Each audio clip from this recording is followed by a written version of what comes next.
Yo, yo, yo, yo, yo, what up, world? What up, Fight Fam? It's your boy Mac with Stay Ready Boxing TV coming at you with some news you can use and another boxing conversation. I got my bros with me 503 Quattro Cinco 1 LVZ, one of them ones, man. Happy Father's Day to you guys.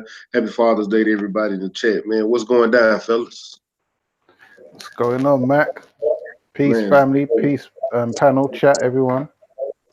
Shit, just getting over this cold. And when you sent the invite, I said, "Hey, man, what better way for the fam to hear my voice than to kick it back with the fam?" you know what I'm talking about? What's going down, 503 and Quattro, man? Oh man, shit, man, just cooling on this Father's Day. About to start my day off, man. Trying to enjoy this thing, man. I ain't doing nothing. I ain't doing nothing. I ain't going nowhere. I'm saying, nigga, just gonna relax, man. You know. And happy Father's Day to all the fathers out there, man. They put it down for their kids, man, and their family. And bullshit fights last night, but you know we gonna be all right.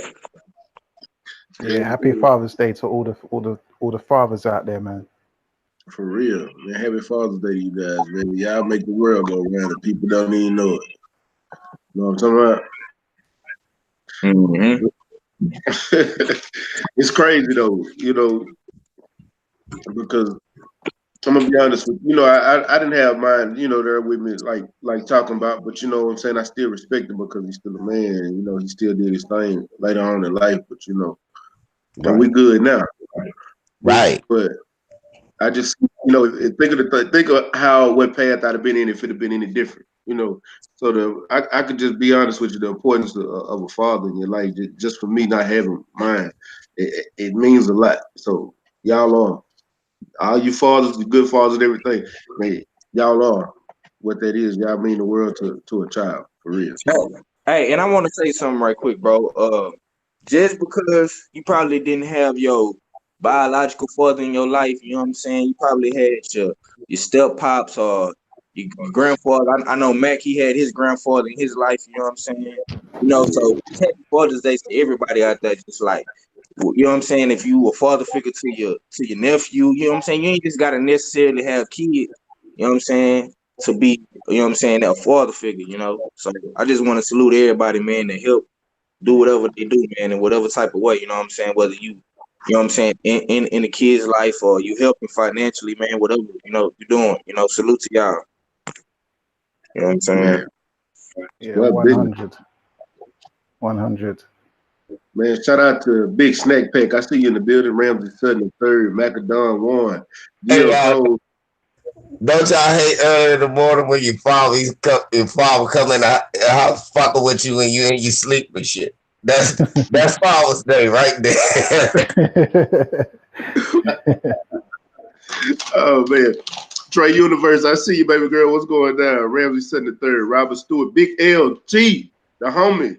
What's going down, man? Macadon one, man. I see y'all in the chat, man. Anybody I'm missing? No, I got everybody, man. What's going down though, fella? Man, I got a question. I'm gonna start off with one of the ones because I hadn't heard them in a minute. What was your thoughts on the fights yesterday on Josh Warmington? Started off with him beating whatever his name is, Galahad. Yeah, yeah. That's I such thought a Josh that's Warmington was gonna beat him easily. You thought you was gonna beat him easy. Yeah, I said it was gonna beat him easy, but Okay. Well, yeah, Galahad is such a Anglo-English name. Galahad, that's like a historical kind of English. You can't get any more English than Galahad. But okay, so yeah, Josh Warrington, he's one of my favorite fighters. In fact, he's my favorite fighter out of the UK. right. I like Josh Warrington. I like his relentless pressure and so forth. But anyway, cutting to the chase, it was a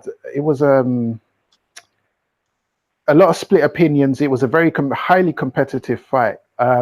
Warrington normally comes out with relentless pressure. He usually comes out, he cuts off the ring. He's always coming forward, and he keeps up the momentum throughout 12 rounds.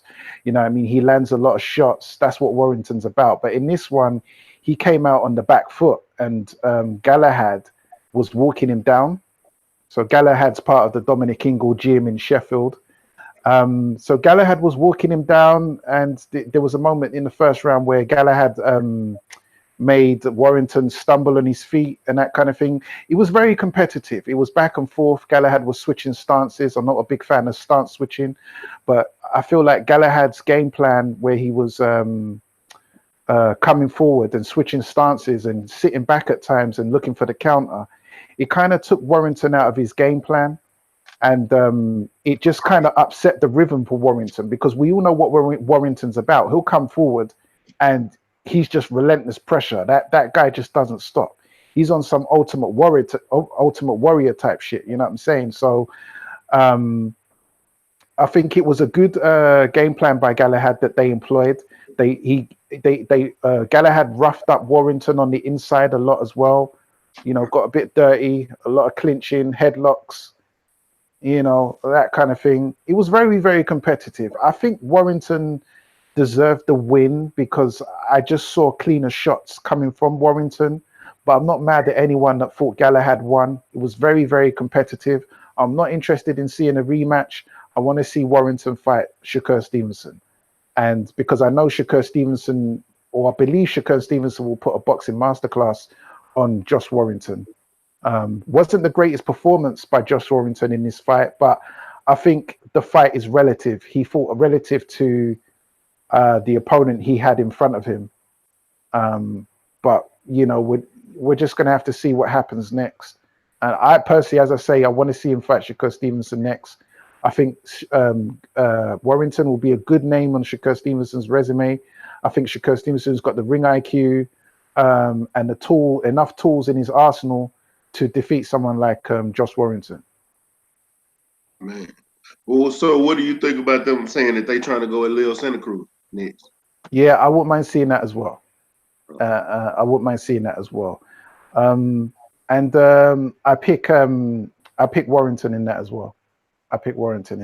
But I'm just saying that me personally, I want to, because Shakur Stevenson's one of my favorite fighters on your side of the pond. You know, I've got a lot of time for Shakur Stevenson. He's developing so fast. His ring IQ is insane. He put on a boxing masterclass against Diaz. Man, he's going to be a future world champion for you guys over there in the United States, New Jersey. You know, he's special. But I wouldn't mind seeing him fight Leo Santa Cruz. You know, let's clean that up and see what happens there. As I say, I'm taking Warrington in that. But I'm kind of disappointed with the way that Warrington came out in this Galahad fight.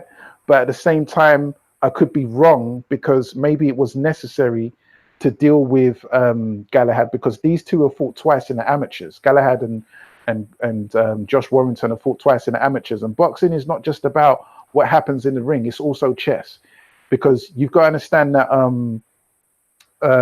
Galahad's team knew what Josh Warrington's about. They know that he comes forward and all this and that. So to counter for Galahad to counter what they think, for Warrington to counter what they think Galahad's going to do, they had to come with a different game plan as well. Do you know what I mean? So this is what I'm saying, is chess. You know, you kind of got to switch it up and surprise the opponent by showing a different look. And maybe that's what happened in this fight. Yeah, salute. Man, hey, Shakita Down, I see you. Sierra F, D-Lo 404, Monton South, D-Town, Sheldon Holmes, New Fat Boy Fitness. And like LVZ said, smash the like button. But I see you, PK. I see you, bro. David the Real Thomas said Gary Russell would eat women's in alive. They want Leo Santa Cruz because he can't punch. I agree with Dave, but of course we know I'm biased. Hey, I'm gonna say this though. I think that'll be a good ass fight. But one thing Josh Warrington can't punch like that either, and that's my guy. He can't punch like that. He just will throw an arsenal of punches at you, and he will dog walk the shit out of you if you let him. He's just relentless pressure and non-stop punches. If you're not ready for that, if you're not on your grown man that day, if you're not in the mood to let your nuts drag that day, you should not step in the ring whatsoever. I don't care what color you are. It's He true. did Nah, not. Kid Gallahan did not win that fight. Anthony, I'm talking about Gary Russell. Gary Russell. Gary Russell. I think Gary Russell would do good against somebody like Josh Warren. Yeah, that's what I think. I don't want to see that fight. I think Josh Warrington, if Leo Santa Cruz duck Gary like I think he do, Josh Warrington, I hope he do get that fight, and I hope he do try to dog walk Leo, because I think Leo can be hurt even if you don't crack hard. If you throw a lot of punches, like, because I done seen Warrington fight a couple of times. If you throw a lot of punches in bunches like he normally does, if he ain't beat up from all this, because I didn't even see this last fight, but just listening to One of the World, I was laughing like a mother. I said, I don't want to see this fight. Dude, he was fighting sound like a British Sean Porter. He said that man was clenching, front face locking, putting the man in the full Nelson. I don't want to see a British Sean Porter. I don't like an American Sean Porter. Look. If you fight like Sean Porter anywhere in the globe, I don't want your ass nowhere near a boxing ring. That's just me. Good point. Good points. Yeah. Hey, The only thing with Gary Russell is, and that's another thing I just want to touch on real quick, is Gary Russell's not getting his shine, man. He just put on a boxing masterclass, a boxing clinic in his last fight, and I haven't heard too many people give him his shine and his props for that, man. His last performance was excellent, man, spotless. From the ring walk, you know what they try to say? Yep. And I was there at that fight live. He was on the Deontay Wilder fight on the undercard. But think about it, from the ring walk to the motherfucking ring. They was trying to say he didn't improve. That's what they was trying to say. No. Wow, that's what they trying to say. I'm not saying me. I think Gary Russell did improve. Man, look, Gary didn't improve since the lane. Let me tell you what the people are saying. This is one of my dudes in New York. You know what I mean?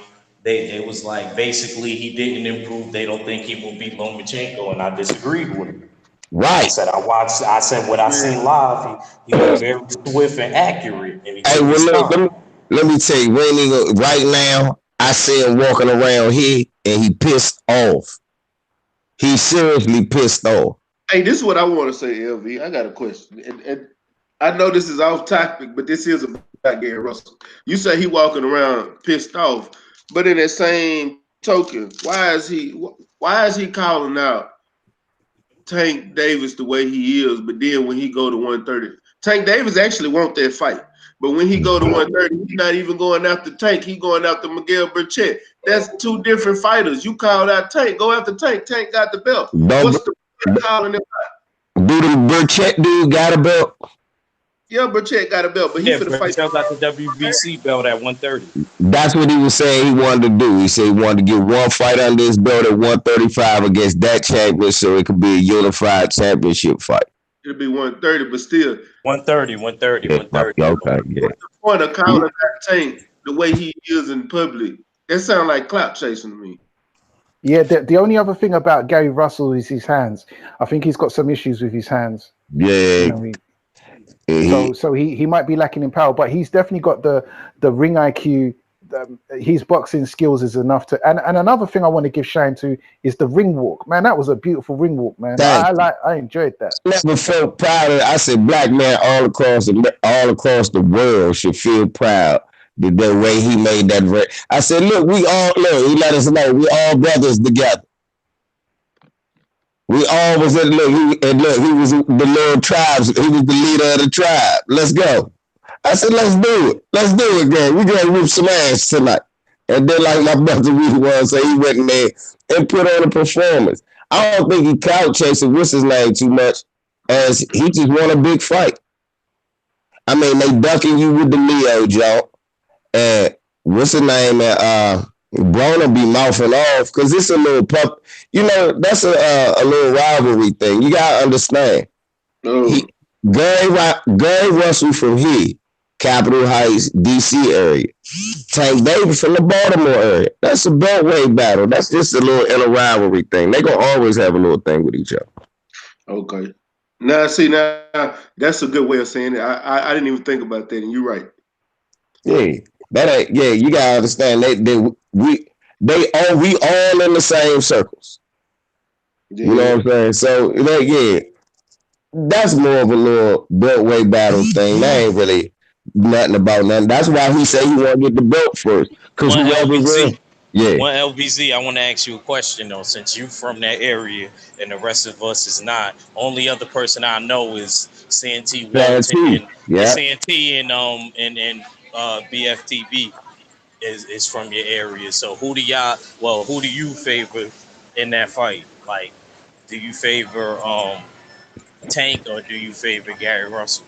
Not to speak for my brothers right now, I think most of us favor Gary Russell, but it's because the way that one of them is representing us. At one point in time, if you had asked us earlier, we would have been like Tank. But we feel like now Tank should have fought Lomachenko a long time ago. He really had the chance to fight him and didn't do it. They wouldn't fight Gary again after Gary lost it. People said Gary got destroyed and he got murdered. But either way, he wanted to get back in the ring and fight him again. So, and then the hanging with Adrian Broner thing, and it's just the look. So, right now, I think I could go out and say you have a high majority of brothers from Baltimore that will want to see Gary Russell win that fight.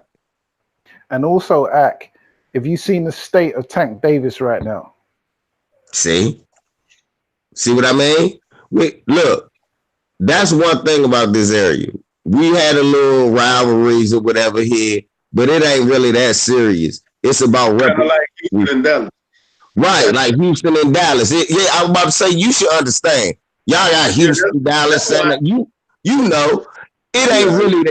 It's in between each other, but if we can have it anyway, at the end of the day, it still stay home. So like that's why I seen the state. Sorry to cut you off, LBZ. I just wanted to say I seen the state of Tank Davis. I think it was his girlfriend and somebody put a picture out. Matter of fact, I brought it up to Black Fight Fan because Black Fight Fan showed it. And at the end, and I brought it up in the super chat, and me and Black Fight Fan was laughing about it. He was like, "You see?" I was like, "That was really how Tank look at the end." Because one of the people that was recording the video said, "Are you a fighter or an eater?" I'm gonna tell you, but y'all, that was just a video. I think that video old because if you go look at Tank now and see him training, he is nowhere close to that picture or that video. Because I remember that video. I was watching him run just last week. He is not big. He's not big at all. Yeah, I think that video surfaced from Tevin Farmer, and Tevin Farmer's been calling him Fat Boy for a long time. So, you know, it's a bit. It doesn't surprise me that it could be some Tevin Farmer propaganda because it might be an old ass video. If we can get Eddie Hearn out the way, I'm gonna be honest. I could believe y'all because I know he got a fight coming up, and Tank. One thing I could say when he has a fight, he usually, you know what I mean, cuts weight really quick. I don't know how he does. He's staying them Sona suit. He's staying them Sona suits though. Yeah, as Mac was saying, it could be a really old video because I've seen Tank training just recently, and he doesn't look as fat as that video. Y'all ain't saying it was Tevin Farmer leaking fake news out this motherfucker. Tevin Farmer doing a Trump out this junk. He hating right now. Tevin Farmer doing Tevin Farmer doing a damn Trump. He putting out doctored footage and shit. Yeah, so it's probably an old footage, but we get the point. But yeah, but I don't think that's. I just put up another point. There's a sore spot here. Tevin Farmer, Man, we don't like to walk around and hear some shit like we ducking. Don't nobody like to hear that. Seriously, don't nobody like to hear that. We want that fight to get cracking. They've been beefing and catting at each other on Twitter and Instagram and Facebook fighting like motherfucking Real Housewives. Won't they get in the ring? Yeah. Yeah, it's exactly what you said, 1L VZ. They're going on like Real Housewives, because it all started when Farmer initially called out Tank, and Tank tried to go on like he was too nice, and Mayweather was saying, "Oh, get yourself a belt," and all of that, and then Tank literally dropped the belts on the scales at the McGregor undercard, where he couldn't make weight, and now the tables are turned. Farmer's feeling like, oh, it's my time to shine, and I'm gonna make you wait. So it's kind of like schoolboy pantomime. It is all a bit silly, I don't know. They just need to fight. Farmer needs to grow up, get the fight on, or maybe Farmer's scared. Maybe he's scared. I don't know. But 1 minute you was calling out Tank, now all of a sudden Tank's got to wait. He's waited long enough. Just get the fight cracking. I understand you're pissed off and everything. Tank didn't give you shine when Tank had the belt, but it's getting a bit silly now. If you're not fighting Tank, who is Farmer fighting? I know he's busy. Farmer is busy. He's fighting all those low-level fighters that Eddie Hearn put in front of him. Nah, he doing that Mr. T shit. The bum is taking the easy matches, fighting other bums. Oh, pillow-fisted Tevin Farmer with his 25. What's he got? 25 fights and 5 knockouts. Hey, why don't you tell Adrian to come over here and be with a real man? Hey, woman. Since your old man ain't got no heart. That's my favorite Rocky, man. Hey, Mr. T spoke of the state of boxing right now. What's up, World Breaker? Mr. T just got an Austin. He spoke on the state of boxing. Bums is taking easy matches, fighting other bums. Come on, Balboa. Come on, Balboa. It was fucking Balboa. Hey, look. Y'all remember when Mickey told Rock he was fighting them good guys? He said, I mean, they was easy. They was handpicked. He setups? No, they wasn't set up. They were good guys, but they weren't killers, Rock. They'll knock you into tomorrow, Rock. And that's this guy here, Rock, is a killer. He'll polarize you. God damn. Oh, that's my movie, man. Say, man, let's get into Holiday Heart, man. What y'all think about his performance last night? That who we talking about? Over Boo Boo to me. Holiday Heart. Okay. Oh. Josh Hart. Not Josh Hart. That's like Jesse Hart. Jesse. I think he's one moment from trouble at 75. Hey, you see what I tell you? I told you. Yeah. You see, he's got a very fitting. I said he looked bad last night fighting against somebody that looked worse. Yeah. That motherfucker wouldn't go down though at all. No. Oh, they had moments where both of them could have gone down. Third round. But his style, Jesse Hart's got a very kind of Philly style, rough and tumble on the inside. He's going to get into serious trouble if he comes across someone that can move and that can provide surgical firepower. He's going to get pieced up. You know what I mean? Someone that can move, use his footwork and ring IQ. As was it you that just said that he's one punch away from getting knocked out? Yeah, that's his kind of style. I can definitely see that, but. That's Jesse Hart though. I look at it when I was listening to Tim Bradley talk about it. Tim Bradley like, well, Hart, that nigga there, he ain't no good. I don't know what the fuck. We need a white man in 75 to take over. I'm on Timothy Bradley's ass. Oh yeah. Look, first of all, any nigga I feel World Breaker, shout out to you, but we got to be on both of them. Andre Ward was saying some crazy and outlandish I stuff don't, I last don't, night I don't, than I I don't, ever did. Well, I just got started. First of all, stop breaking my heart. Cause we be talking, man. My dad talk I behind the just gotta scenes be about, fair. I just yeah, gotta be fair. bruh. Cause Why Andre Ward was Andre saying Ward some spitting crazy all these? stuff. Yeah, I about to say, why do Andre Ward be spitting all these watermelon seeds out now? He's Hey, so y'all, good about so. Yeah, you know LBC what I got it. call Andre LBC got Ward me now? done. I'm done. I know what I LBC call. got me Yeah, I right. call Andre Ward from here on out. I call him Queen. He Holly Berry character in the Alex Haley miniseries.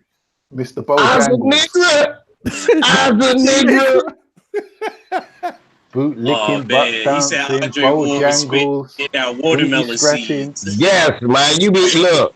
I remember Andre Ward one day he was on that motherfucker Black Power. Looked like that motherfucker looked like Huey P. Newton. He had a black shades and an afro. Next, they gave that nigga that ESPN check. Oh Lord, that Kovalev so strong, sir. I said, Kovalev, Lord, he hit so hard. I don't know how Wilders can match Master Fury's speed. Master Fury is just so good that nigga Wilder never know what hit him, sir. And then Timothy Bradley with the motherfucker. Why this nigga got on steel toe low tops and a suit? Hey, Andre Ward's new name is Perseus. Man on He don't have no last name. He just Perseus. Now y'all go get Perseus from the fields. He gonna be the houseboy now. Hey, hold on. He said steel toe low tops. He wearing the steel toe IT men at the factories. Hey, that motherfucker wearing of what you would call it? What's them fake ass boots? Not Doc Martens. He got on New Balance steel toe. He got on Pro Kids. He got on steel toe Pro Kids. He got on a pair of steel toe mall walkers.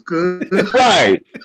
This nigga got on some quarter cut Sketcher boots and a motherfucker Skechers. in a JC Penney suit. Motherfucker, you on TV. You ain't even get it tailored or nothing. Hey, that nigga got an international suit warehouse suit on. Stay right now. I'm talking about international suit warehouse. Yeah, shit, just like men's house. A fucking three suits for $99 ass suit. Yeah, Right, them suits that if you smoke a cigarette and you burning a hole in that, but you might burn the arm off that motherfucker. Hey, International Suit Warehouse down here in Dallas was the king of Steve Harvey knockoff wide leg suits and shit. Oh shit, the Steve Harvey suit. That's Yeah, where you get the Steve Harvey suits from. You remember the suit Carmelo Anthony wore to the draft? That's the suit they sell it. International Suit Warehouse. That don't make no sense. That's fucked up. Hey, motherfucker. Hey, you want a parachute too? It's in that suit right there. Fuck it. Hey, when you jump, just stand straight up. The legs gonna fly. Right. just pull these strings. That Jalen Rose rookie year suit on this shit. A fucking body condom suit. Yeah, look like MC Hammer the pimp at the same time. Here come my suit. You can't touch my bitch. Shit. Yeah, what's up, yo, General Squirrel? I see y'all in the building, man. Hey, go ahead. I'm sick and fucking tired of this coonery. Listen, I'm not one to generally throw them words out unless they are justified. And they were justified last night. I swear, I mean, Tim Bradley was talking like he just got through licking 10 pair of boots. I mean, seriously, I can't comprehend why these motherfuckers are so slanted in their commentary. I'm gonna tell you like this, and it's some real shit. Andre Ward, son, I didn't listen to the commentary, me personally, so I don't know what they were saying. But I stopped listening to Andre Ward a long time ago. The only time I agree with something he done said recently, period, was somebody. I think it was somebody on YouTube. I can't remember who it was. It wasn't no guy at the LDBC. But what they did was they caught a moment to where he was going at Max, because Max had Lomachenko #1. Right. How did Terrence Crawford lose it? That's the only time, because he was going at Max trying to be on Terrence Crawford's side. But the reason being Terrence Crawford at ESPN. If it had been anybody else, I guarantee you he'd agree 100% with Max. Because my issue with Andre Ward, the moment you start commentating with ESPN was the moment you start tripping with yourself. Because you start going off on Deontay Wilder. Oh, he don't have the heart.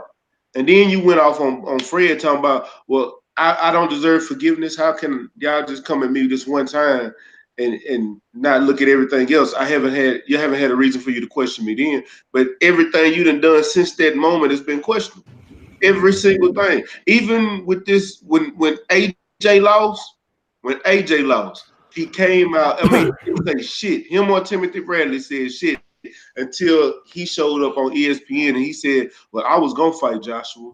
He was in my fight plans before I retired." Bitch, quit lying. Mac, do you think that Andre Ward had the Terry Crews moment where somebody grabbed him by the balls, except he didn't say anything about it? Yeah, it was that battle that had of ESPN. Yeah. John Skipper did it before he left.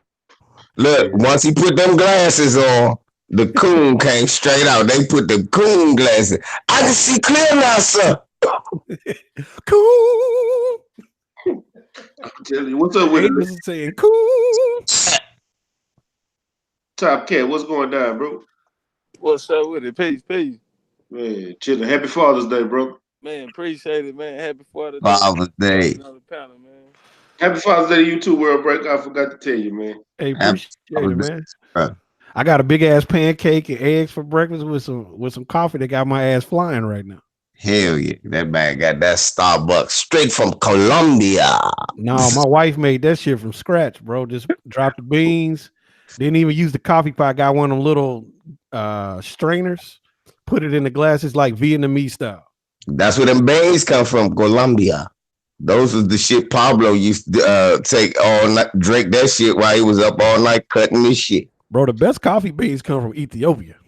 Hey, that's how they transfer that shit so the dogs don't smell it and cough. Yeah, it actually literally comes out the shit of an animal. Ain't that a bit? I'm just telling you, it's the truth. Well, I don't drink coffee, so no. Yeah, I don't drink it very often, but when I do, I smoke coffee. That's the best shit I ever drank. I'm having a cup of coffee right now if we talking, but my coffee, you got to roll it up. Y'all know it smells like boo boo. Yeah, that's the dude coffee. There you go. I ain't get to say Happy Father's Day, but Happy Father's Day, World Breaker. I appreciate it, man. And Legendary, I just seen Legendary in the building. What's One up, of them man? ones. You ain't a dad, are you? I don't want to skip over you. I say Happy Father's Day to everybody else. Hey, shout outs to my cousin Tony, who calls himself the Pullout King, but he just had twins. I've been calling myself. Hey, look, I've been calling myself the Pullout Champion of the world for shit. That nigga need to renounce his throne. Hey, that motherfucker got 4 kids talking about he the Pullout King. Like, motherfucker, shut up. You need to renounce your throne. Motherfucker. Bang, bang, that motherfucker's a Kappa, man. I be fucking, he be killing me with that shit. I'm like, bro, you are not the Pullout King, bro. And that nigga's the pull-out gesture. Shit, he's a skeet master. That's what he is. Oh boy. Okay. You said Happy Father's Day, fellas. Happy Father. Let's look at my homie Shakita in the building. Zaire said Happy Father's Day, LDBC soldiers. Thank you. We appreciate it, love. We appreciate it, family. Look, I ain't see none of the fights because ESPN pissed me off, put it on that ESPN Plus app. So I just watched all y'all shit and went to bed. Like, bro, I watch this shit on VIP League. I got ESPN Plus because it ain't just boxing I watch on there. I watch Canadian football on there, and I watch college basketball. That's the main reason I got it is for college basketball. See, so I got Hulu for that. So that's how I watch that basketball and all that shit. If boxing come on ESPN, they need to go ahead and just put it back on ESPN and making it an event. Because if they not making the app downloadable for people like us on the East Coast, most of us got Comcast. Mm-hmm. That app ain't available on our TV. I got Optimal. Please. Hey, I'm gonna be honest with you. It's not available on my TV either, but it's available on that Xbox and PlayStation. ESPN needs an overhaul in broadcasting. What's the word I want to use? Quality. They're biased across the board. They've been biased for a long time. They are really fucking slanted. Oh yeah, it's fun. And the boxing is just a microcosm of the whole. Have you ever noticed that every single day on ESPN, I don't care what platform it is, they got to talk about LeBron.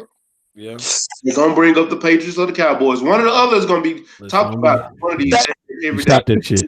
The first damn thing, I did a video yesterday about just getting. Do LeBron James bring out the coon in you? And niggas like, what LeBron do? I say nothing. Half the time he don't do nothing. You coon ass niggas just don't like him because the media talk about him.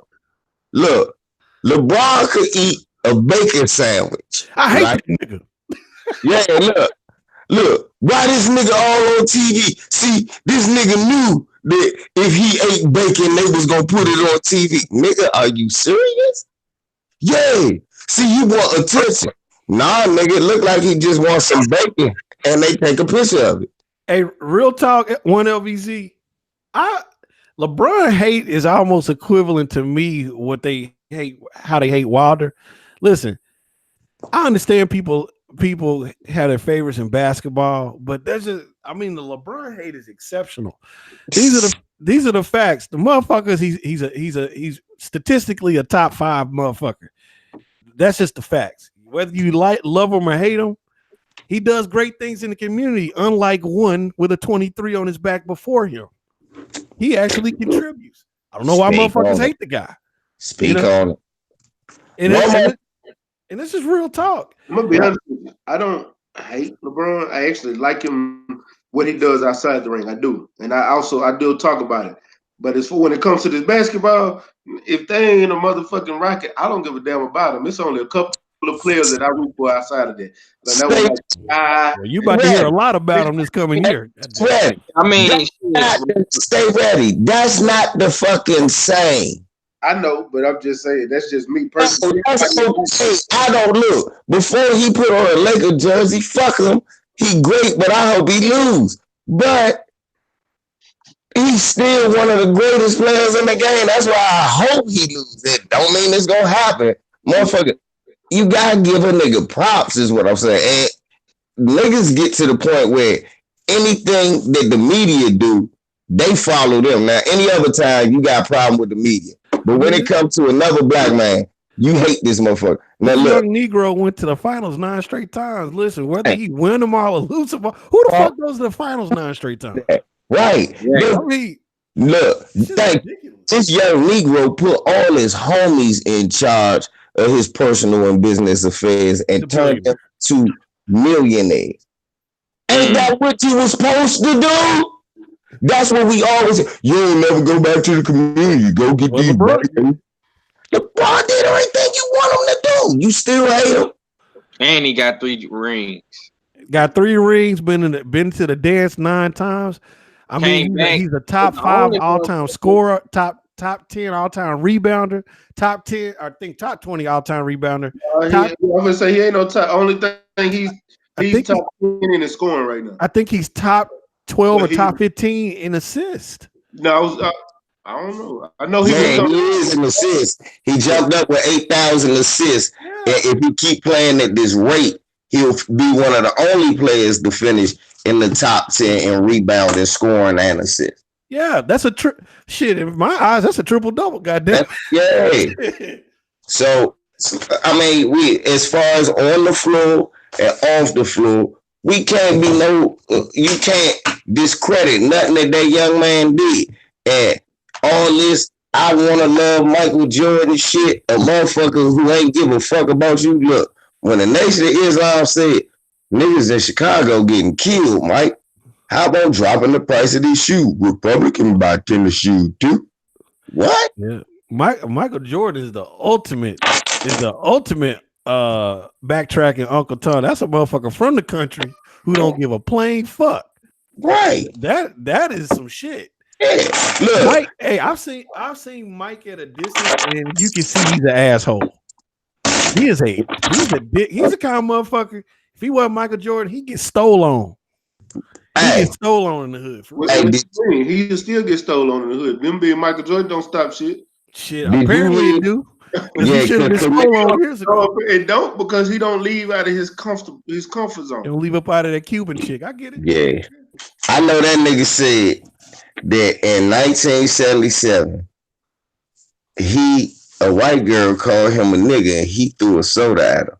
He said, at that time, I considered myself racist. I was against all white people.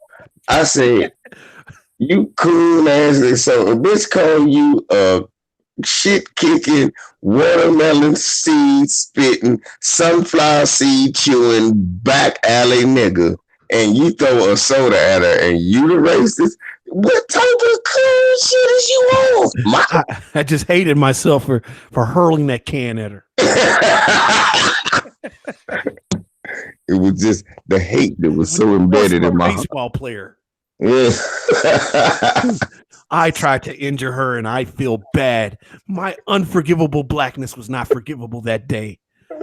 That's Michael Jordan's Ghost Rider and shit. Right, yeah. I knew then that I needed to shed my blackness and fight for white peace all across the globe. My color's not a burden. I knew if I practiced hard at the game of basketball, I'd be accepted in their community and they'd call me Mr. Nigger. Mike, like, you know, when I started going bald at 17, I noticed that the rim shot above my head. I was unconfident. Yes, at a time, but then I remembered I'm even darker than normal. So it wasn't bad that I was losing my dome piece. I was at peace.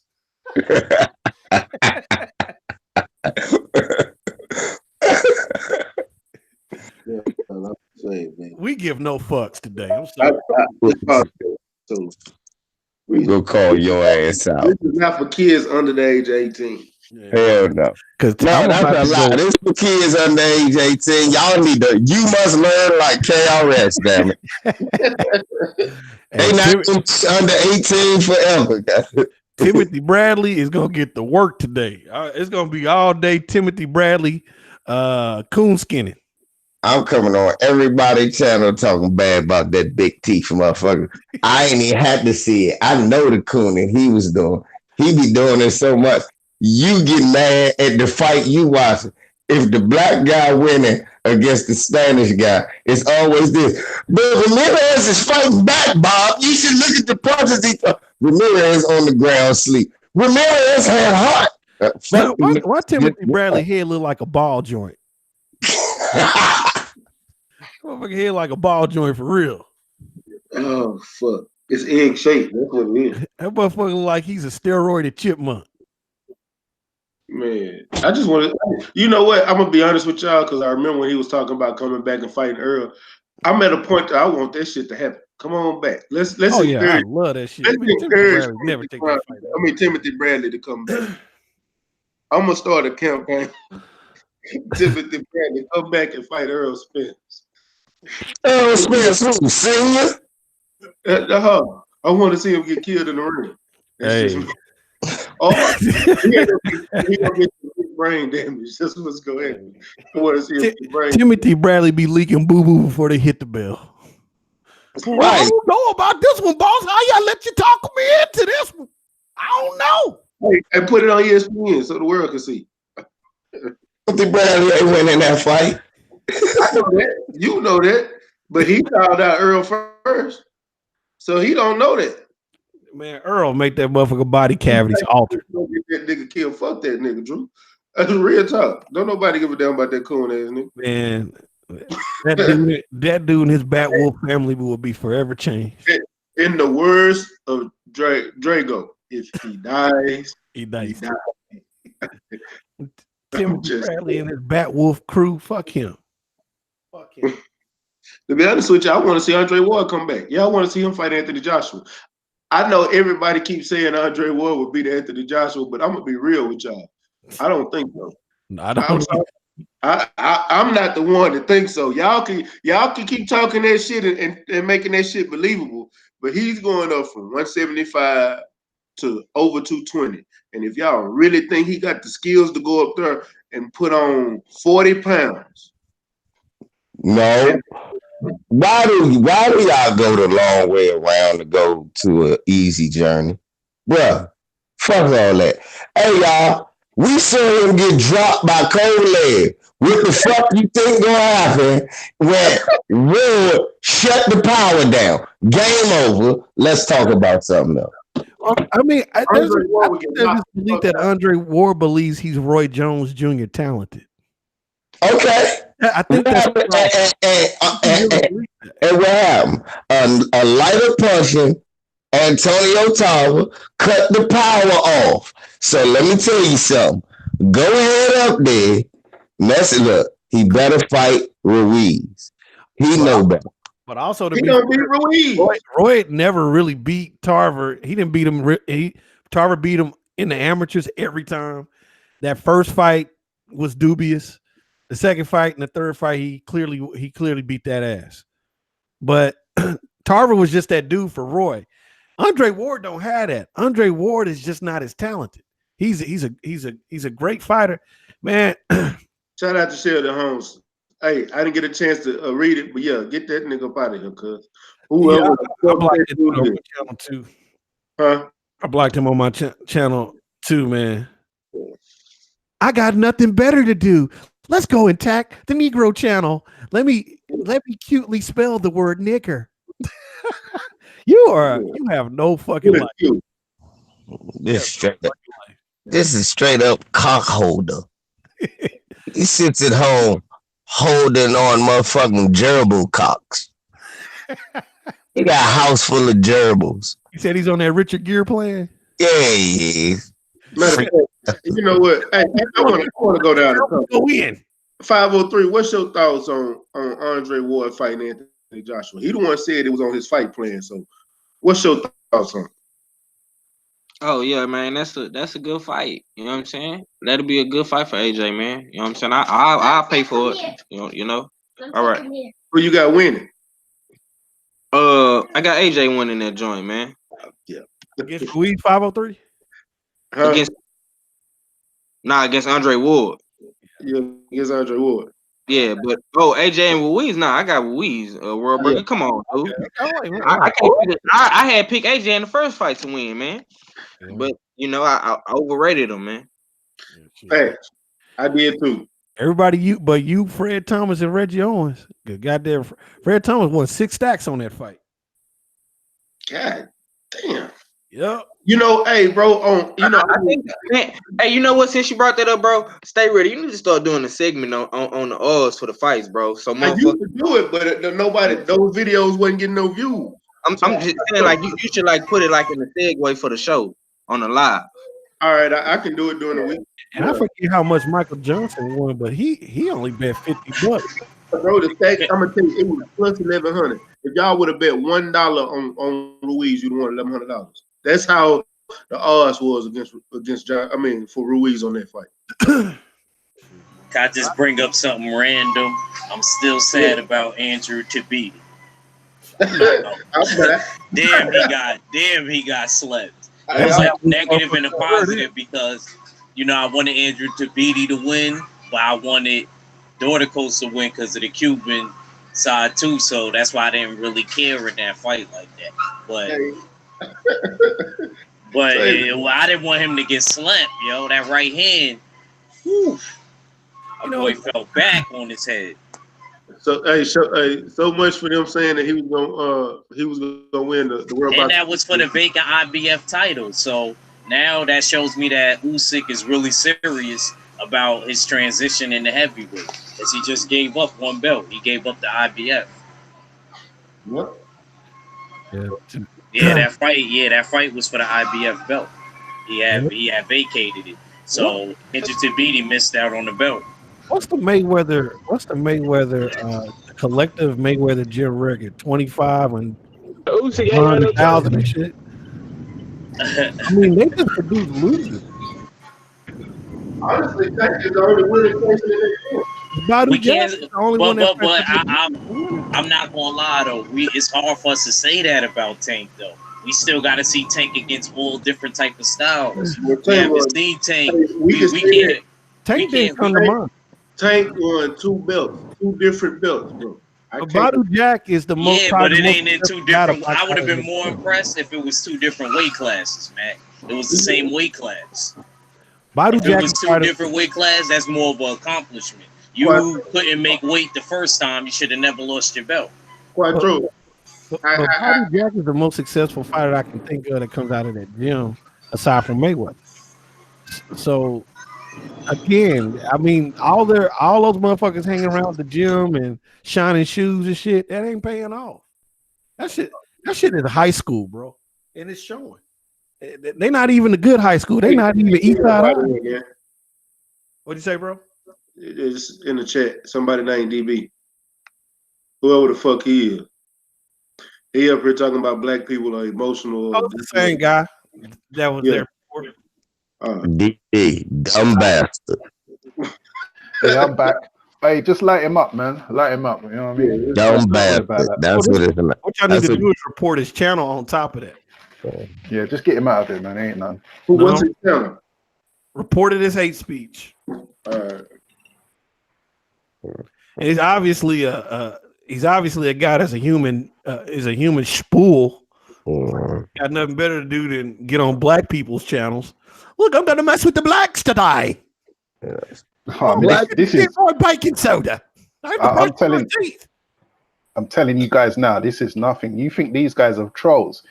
Boy, we got some UK channels, and Top Cats has got first-hand experience of this. We got some serious trolls on the UK channels, man. There's guys that have taken down channels.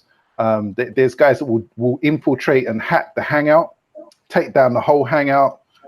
They'll jump on the panel, and what they do is once they hack the Hangout, they'll put something on the screen so that it takes the YouTube algorithm a little while to figure out that there's a derogatory image on the screen, and that's how they can take down streams and things like that. But we deal with some serious trolls, man, in the UK. So this is, people just coming in and making me. Go ahead. My bad, I ain't mean to break your wisdom. No, go ahead. No, I was saying, hey, what happened to Rod Turner? Yeah, that's what I'm saying. It got taken down. They took it down. Man, I said, what the fuck? Whose channel? It's a UK guy that we do like 36-hour streams and things but in the UK we do like 36-hour streams because Google cuts you off like after 8 hours. Right. So they'll just do back-to-back streams. You know, I mean, you can go sleep, wake up, and the stream's still going. It's like that, and because they talk about a lot of political issues, pertaining to black people or whatever. You get some serious race-hating trolls in there. And they try their best to try and infiltrate and take down the channel and the streams and things like that. So, man, whoever that guy is there in the chat, man, get him out of it, man. Well, they don't want to. He's just going to follow the black channels, and he's just going to try and antagonize and draw out emotions. You know what I mean? That's what they do. They try to get that reaction out of you. So I won't even raise up on them kind of people there. Listen, word to the wise, everybody. If they come in here, not only hide them, report them for hate speech. They ain't even supposed to let them look. They're not even supposed to let them do it. Cause look, I can't even say the word crackers. I can't even type the word crackers in the chat room. It won't even let it come up. Well, they got your ass tagged one of you. I said, that's that right there. That's his hashtag crackers. That's not the name of his parent. That's not the name of his parent. No. Yeah, that just snuck another one. Yeah, spell it CRACCA. That's how you do it. Crackers. Yeah. Because that's how I be doing it when I be typing cuss words. I just they don't pick this shit up. Oh, I mean, nothing. These people, nothing gets them heated more than black people organized. They try to come back and say, "Oh, look at these guys. We was Kangs," and they start producing channels and stuff. Oh, all you black people, you think you were Kangs, like trying to imitate that vernacular. And, all right, I see you. I say y'all was Vikings. Yeah, y'all must have went to the page and reported them because I tried to do it on my phone. His whole comment is gone. Like that. Only thing it shows that y'all blocked them. It don't even show where y'all. Normally it shows the deleted messages. That's gone. Hey, one, you need to start bringing one LV on there. Oh shit! Thing on there. yeah. One LP would have a field day on Hey, yeah, that nigga slide right in. I said, what kind of everything blood you stand person is in. this? Like, That's you, fucking Ulster. you bird-faced peckerwood, you. I'll speak to you in your own language, you bloody bastard. I look You at your bloody liver-spotted bastard. face, and I feel How so sorry dare for you my insult brethren. the Queen's Stout, guard? cracker-ass peckerwoods. I've never You had such. bloody bastard peckerwood. How dare you insult the Queen's Hey, I but guard? have, see, you be having Arabs on that. You be having niggas from everywhere on that motherfucker, man. You be having people come on that hoe don't even know they racist until they came on there. I know, because the motherfucker is that Brexit shit and all them racist motherfuckers. People gotta understand. That's the home of racism. But you know what's funny is you also get there's been some Americans, black Americans, that have come on talking all that coon stuff, man. They come out the woodworks as well. There's one guy on there called Bullets, man. He gets lit up on a regular basis. And the thing is, they don't block. If you're in the hangouts, they won't kick you off. They won't kick you, even if you're racist. They won't kick you off. They'll just let you. Yeah, they'll just go in on you. And yeah, there's quite a few black Americans that come on there talking all that. I don't see no problems with Kim Kardashian. You know, she's all, what's she done? What's Kim Kardashian? Oh, there he goes again. There he goes again. Man, this motherfucker told you 100 different facts about Kim Kardashian. Couldn't tell you nothing about a black woman, but that she can fry chicken and he like take her to the salon. Oh yeah, he said this guy. Bitch ass up. I don't know where he's from. He said that the one thing he likes about black women is that they can cook good fried chicken. I kid you not, that's what he said. They cook good fried I chicken. done met a lot of. First of all, that's how I know he ain't never met a black woman nowhere recently. Right? Every black woman don't cook good fried chicken. That's the first thing. We do know that as black men. And the second thing, we ain't always eating fried chicken.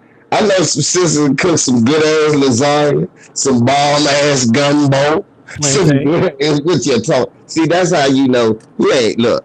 Them dudes are gonna always come over there. You know why? They don't come over there expecting to see no brothers. Like when I get to the UK, I got to touch down where the black people at. They got to go see the Queen. Holler at your boy. Yeah, they got it, and that's why they come to the. Oh, look at these. Look at these niggas over there. They're so ungrateful. They get to live over there with the Queen. I love the niggas. I'm telling you, that's how they living, man. And you ain't lying at one LP. Some of them actually think that. Some of them think that, you know, us brothers over here, we're just chilling with the Queen and Buckingham Palace. Like we could just roll up in Buckingham Palace. They roll your ass right out of Buckingham Palace. Yeah, I'm about to say, shit, they roll up on you. Out of here, sir. Get the fuck away. May we help you, sir?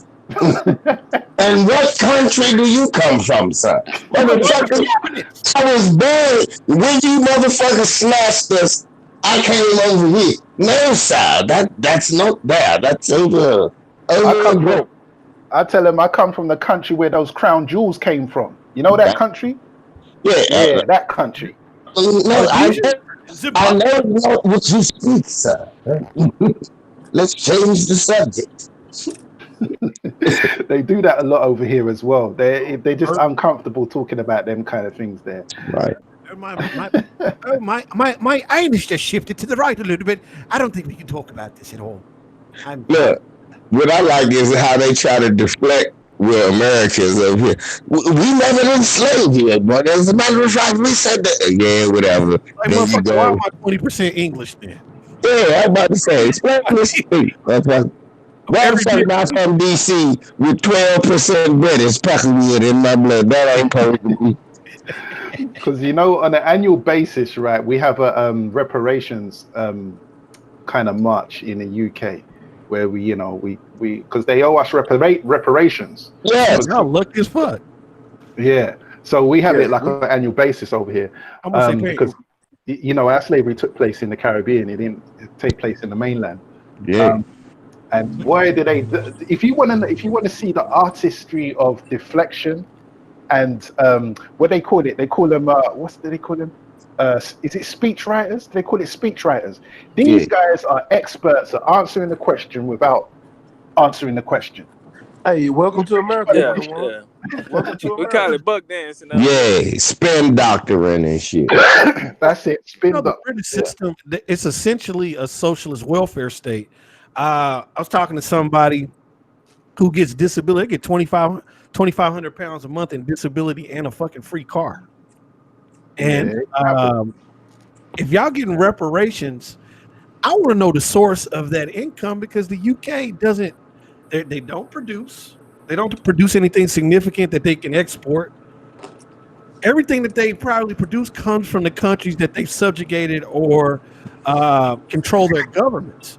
That's the only way they're able to generate this type of money. I'm about to explain to you. They just giving you your shit back a little bit at a time. Hey, I mean, 503. I mean, not 503, but World Breaker. You do know they own the Diamond Bank, of course, the Diamond Depot out of Africa. So that's where the majority of British money it comes was from. founded by Cecil Rhodes, the Bears. That was formerly the Bears, country of Rhodesia, which is now Zimbabwe. And you know, Mugabe went in and took those 2% of white landowners who owned 98% of the land, kicked them the fuck off, but he didn't teach the niggas how to use the farm equipment first. So, but hold up, but they're only to be ousted and have a new cool nigga there now. It's like, welcome, White Zabi. Yeah, we bring the Burger King. We bring true, 100% on every corner, and then we will have a lake of Kool-Aid for you to swim in. But check this out. With all due respect, my brother, the UK, I don't care where they get the money from. Reparations is overdue, because I don't know how things are with where you are, but reparations was already paid out. It was already paid out, bro. When they abolished slavery, it was already paid out to the slave masters that owned because of the abolition of slavery. It was already paid out to the slave masters. For the money that they lost by making us free. That's the same way here. They did that all across the globe. And all y'all doing is the same thing we doing here with us pushing, tangibles 2020 and all of that we ain't voting for motherfuckers unless they talk about pushing for reparations here. Because, man, it's like you said, it's overdue. And if you really look at it over here, in our situation, right, they done paid reparations and gave reservations to the Indians. They done paid reparations. Japanese. Yeah. Now after the Civil War, right after the Civil War, within the Reconstruction period, slave masters were reparated. And hold on. And guess who else got reparated? White landowners in the 50s, they got welfare states for landowners to become farmers. Then who else got reparated, y'all? You probably went back to the Homestead Act of the 1870s. Exactly. Where they did that. So, but hold on, we ain't finished, World Breaker. We helped pay reparations to Jews for a Holocaust that did not happen here. Now, the significant thing about all these reparations paid, black tax dollars went into it, and we weren't responsible for slavery. We weren't responsible for putting Japanese in internment camps. We weren't responsible for them taking the Indians' land. We weren't responsible for the Holocaust. We weren't responsible for none of the shit that was going on, because we were still being subjugated. We were responsible for the migrant crisis right now. Yeah, and we pay everybody reparations.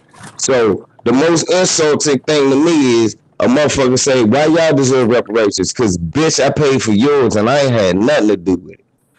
Yeah, and in this country, in terms of paying off the reparations, this country, this nation, as it existed centuries ago, because it's an entity. This country is not a human being, it's an entity. That entity still exists today, right? They only finished off paying the reparations to the British slave owners, which also not just included the landowners and aristocrats and oligarchs. It actually included regular day citizens. They finished paying that off in 2015. 2015, that's when they finished paying it. The British government. So that means I was paying reparations to slave owners. As a citizen, how much do they? Is it varying amounts, or is it a general amount across the country? It's varying. Like it depends on how much you earn, and if you're a sole trader, then it's 20%. If you make over a certain amount, it's 50% in tax. But there's ways around, tax and things like that. But yeah, it just varies on how much you earn. That's fucking crazy, bro. Here, these motherfuckers are adamantly opposed because the reparations would be tremendous. And this is what I've always proposed. Listen, give each motherfucker in this country the 40 acres that was promised and $10 million, and y'all should be straight. If you can't fucking make it on $10 million and grow that or leave it as a legacy, you're a fucking potso. That's how I see it. Yeah, but see, brothers got to make a understand. We get all that land. We need it all together in the right spot. This, that, and the third. It gotta be tax free. Cause see, that's my thing with me. Slavery wasn't no one time deal. Hey, we did it 1 year and we ate it big. Slavery was a till now fucking process, man. So you can't just give me 1 year and say, hey, we good. Nah, I need this land. I need some of these nuclear missiles, right? I need some of these tanks. I need some of this silver. Because you know what? We'll make me think just because we got this money, you motherfuckers ain't going to be frisky. I want y'all to understand that this tax-free. I want y'all to understand it's borders right here. You're not going to do me like you doing the Indians right now, and this going to be a standing rock. You will know why? Because we going to bomb your ass. I mean, go ahead, bro. My bad. I mean, real talk. We can't just say, "Hey, look at the people we dealing with." So them like double crosses, and we got revolution is revolution, and you got to understand. Them just paying you off. They give you 10 million, then tell you the land you live on 10 million a year in taxes. Hey, y'all talking about 10 million and shit. They was giving people 50,000 in the Carolinas. Anybody that was affected or shit, even if they just owned the farm or had ancestors who owned the farm down in the Carolinas, because they was taking them people land down there, so they was getting them $50,000. Man, anybody can go sign up that was black down there. I mean, that was good. They was jacking people though. We get you goddamn right, because see, down especially in the South, man. See, when they get to talk about reparations and shit, they don't really want to bring it up. They'll try to use it as some money or something, but they gonna have to get them people back their motherfucking land. Thank you. That's the key point. They don't want to give Florida, motherfucking Louisiana or Texas. They don't want to get that shit. All that motherfucking look, all that shit was Houston. This supposed to be seriously all. But look, nigga, I ain't supposed to be scared to go nowhere in Texas from where I done studied, but because of all of the riots in 1919, man, now we got what we got now. It's supposed to be all black. Man, they didn't just take land. These motherfuckers shot and killed political leaders, threw governors out, told them up in Louisiana, motherfucker, you won't go in the governor's office. By gun. Come on, man. So, yeah, look, like Southcast say, they'll do some shit like that. Look, okay, reparations. We give all you niggas $20,000. Yeah, you feel me? Shit. That's the shit they do to us. What? I mean, just say some shit like you wasn't a slave. What about Jim Crow? That wasn't you. That was my grandma. All right, I give her 25. What? Factors that have to be considered for reparations you have to consider the educational parts that have to come into play. There has to be programs to teach people how to money manage. There has to be programs to teach people how to farm. If you're gonna have land, you got to develop land. It's more than reparations. It's education. That's the word I know right there. Yeah, that's the word. That's what I'm talking. And no, yo, pasty face Peckerwood ass ain't been nowhere in my classroom teaching my kids shit. Nowhere. You're not teaching them nothing. Everything they're gonna learn gonna be from our educated black people that we know was dedicated to stuff. We need those type of people helping teach our kids business management, economics, trying to do all. You got to gather all the ignorant LVZ because there's some ignorant motherfuckers beyond. Okay, now look, I'm glad you brought that up. We're gonna have to go community sweeping. Come on, man. Hey, He's right. You're right. We gonna have to look. We gonna either have to A, go community sweeping, or B, have a congregation like Family Look. I know y'all great fuck up, so y'all might as well go live with them. Yeah, well, Larry Elder, he's got to go. You know what I mean? That's what I'm Jesse saying. Peterson or whatever his name is, he's got to nah, go. All them kind of people there. I'm talking about Gold Grill Philly, who don't Oh, who no that's matter what I'm what the fuck talking you say about. to him, he don't give a shit. You gotta eradicate ignorance. I'm sorry. You know, motherfuckers don't. Some motherfuckers are so ignorant they can't be taught anything. They can't. They're incapable Right. of bettering themselves. That's just the facts. And That's we had that permeates in our community in true. certain intervals. So they got to And be eradicated some kind yeah, of way. I ain't saying whack them out. I'm but saying, yeah, that's why I said we gotta go community sweeping. But I had to go soft because I feel you. yeah. Hey, look, the world breaker. I feel. Look, that's why Father's Day. I'm a single father. Cause boy, I was like, man, all the wrong bitches allowed to reproduce. Sometimes, in my case, Hey, I'm speaking of Father's Day, man, you know what? I, I used to be one of them dudes that used to tell my mom Happy Father's Day every year. But at the same time, I think about it, you know, they women, they mothers, period. They can't do what my grandfather did, what father was supposed to be doing. So as far as the women out here claiming, well, my baby daddy that don't pay his child support, he ain't shit. I'm the father. No, you ain't, bitch. You are a mother. you You ain't up. even got one to be a father. Hey, I'm gonna tell y'all how strong a father my dad is. My dad gonna be over the house today. I'm trying to get him on live today. But my dad, my older sister is my half sister. He paid her child support, took care of 3 kids that he had with my mama. Uh, even paid when they divorced, paid alimony, paid child support for my little sister. On top of that, um, was providing for everybody. Never complained about it In one time. at one time. And he ain't never. I'm a black. My daddy won't say he was a black father. He he had his daddy, but his daddy dipped for a while, came back. But even though my dad didn't know the emotional components of fatherhood, goddamn it, he knew how to work. That's what Right. I appreciated more than anything, consistency. That's the greatest Exactly. thing I ever learned. Try something. Because my father, like I said, I love my dad to death. He wanted to go on a fishing joint this morning, but I had to take little man and get his head fixed, whatever. So he say, he was like, shit, son. He always said, me, I don't know how I'm doing this shit. My father was gone by the time I was 4 years old. I don't know. So, fuck, I'm just making sure that I don't have to make sure you grow up like I grew up, and you supposed to make it better for your son. So, Mhm.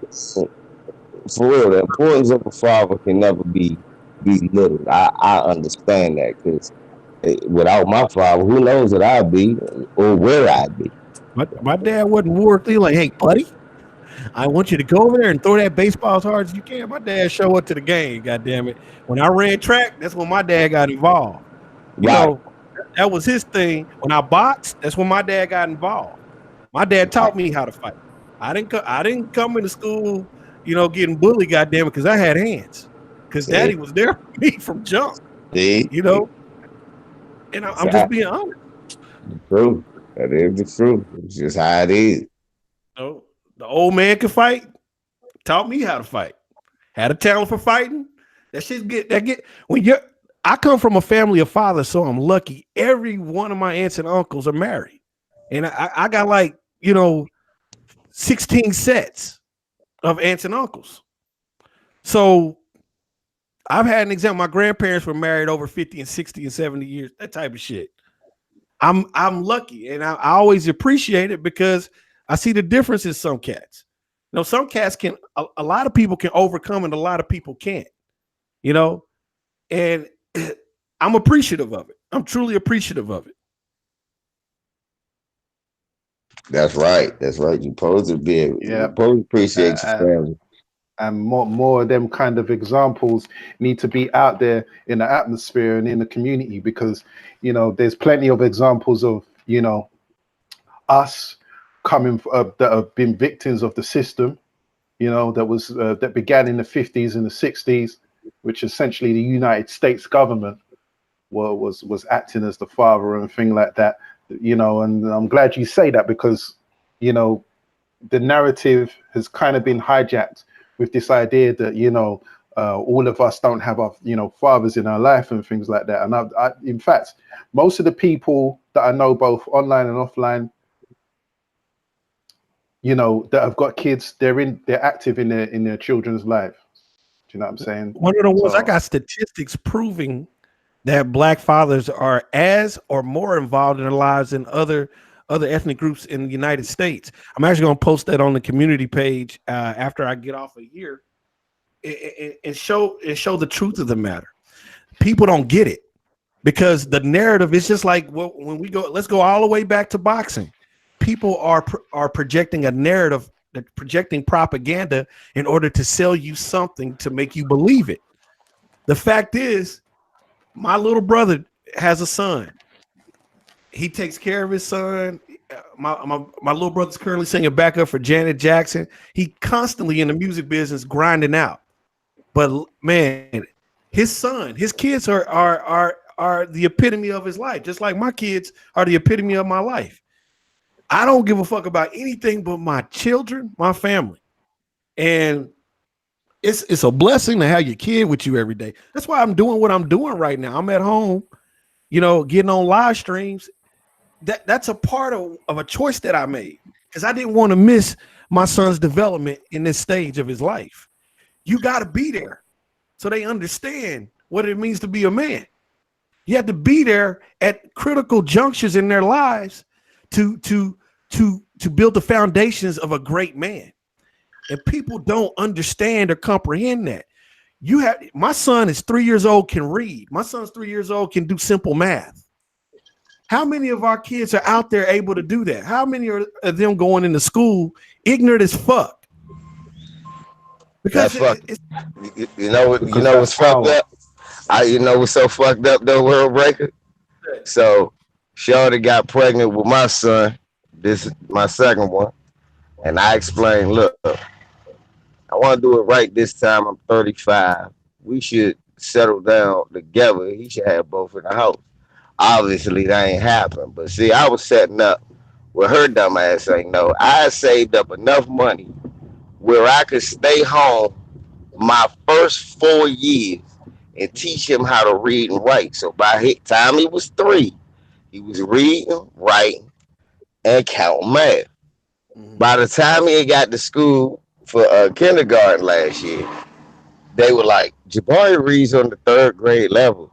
What were you doing? What school did you take him to? I said, he sat at home with me every day. And I taught him how to do it, just like my father taught me before I went to school. Because I knew the blueprint. My dad did that shit to me. But he came home from work. He would come home from work, come straight over my great-great-grandmother's house. Like, all right, come on, son. Let's do the homework. And I caught on quick as hell. And he ain't never had to help me no more. Man, we practice my son's name every day. He writes his name. He writes his letters.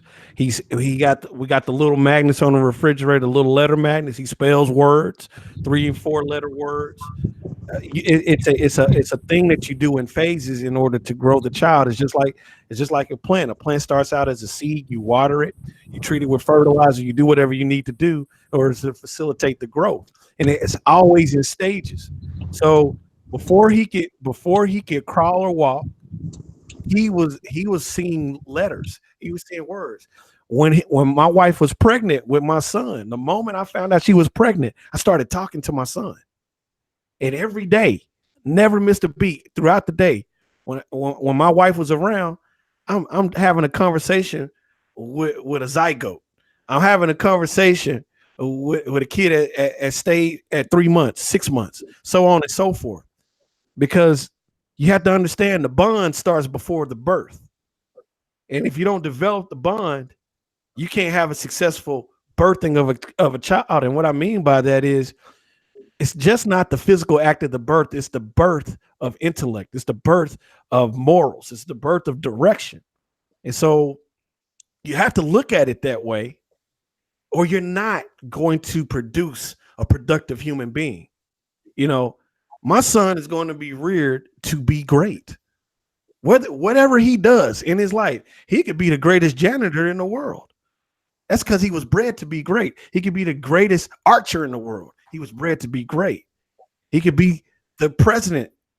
He could be the greatest president of all time because he was bred to be great. And expectations, my expectations of him are that. You know, I'm going to pick my son's career path. Listen, you go to college, you get a degree in medicine. You can do whatever the fuck you want after you get your degree, but you're going to get a degree. If I'm paying for it, that's what you're going to do. I'm not giving a motherfucker a choice to, oh, well, I'm taking liberal arts. Now you the fuck, you're not with my money. Not with my fucking money. You know, my oldest son, when it was time for him to go to school, he got his choices of school. He got full ride offers academically. But I told him, hey, you need to go to West Point. That shit's free. I don't want to pay for it for one. And then on top of that, you'll get the best connections in the world. And you're coming out with a check. Go to school where the check is. Instead of going to the NCAA schools where they put you in debt, at least you're in debt and you get a check. And all you got to pay it back with is your time and service. See, bro, that's the type of advice I gave. Look, see, I want everybody to understand this. This happens at all levels of fatherhood. My oldest son didn't listen to what his father, like you said, bred him to be great. That's what I told him. I said, Slim, I named you charisma because you're supposed to be extraordinary. I stay hard on you because I expect the best out of you. He didn't make the most out of what I tried to give him. Explained to him, I said, man, you bullshitted in school. Ain't nobody finna be paying for no college when you bullshitted in high school. I tell you what you do. You go to the union with your grandfather. You start off going in making 1750 at 18 years old. By after 2 years of your school, you will be at $25 an hour. Get After sucked my five pussy. years of your school, at 23 years old, you will be making $40 an hour, son. At 23, I said, go ahead and go work with your grandfather. It's right there for you. My father had it set up for him. He didn't want to do that. He wanted to go choose do something else. I said, well, look, you want to do barber in school? You like doing that? He said, yeah. Get him to the barber in school, a 2 year plan. Finish that, be out of barber in school. We got a family member, my cousin, own a barber shop. All set up, make your money. Told him just like this, son, why go to college and owe student debts and owe money? LeBron, what did he do? Did he go to college or did he jump straight to the money? He jumped straight to the money and it's been great. Exactly. So don't let that bullshit with, oh, you need a degree to determine. No, you need a degree to owe the government money. You need connections. Right. That's and so that's why you know, my son, I told my son, hey, go to this. You won't have it. Your only debt is your time. My son's getting a $500,000 education for free.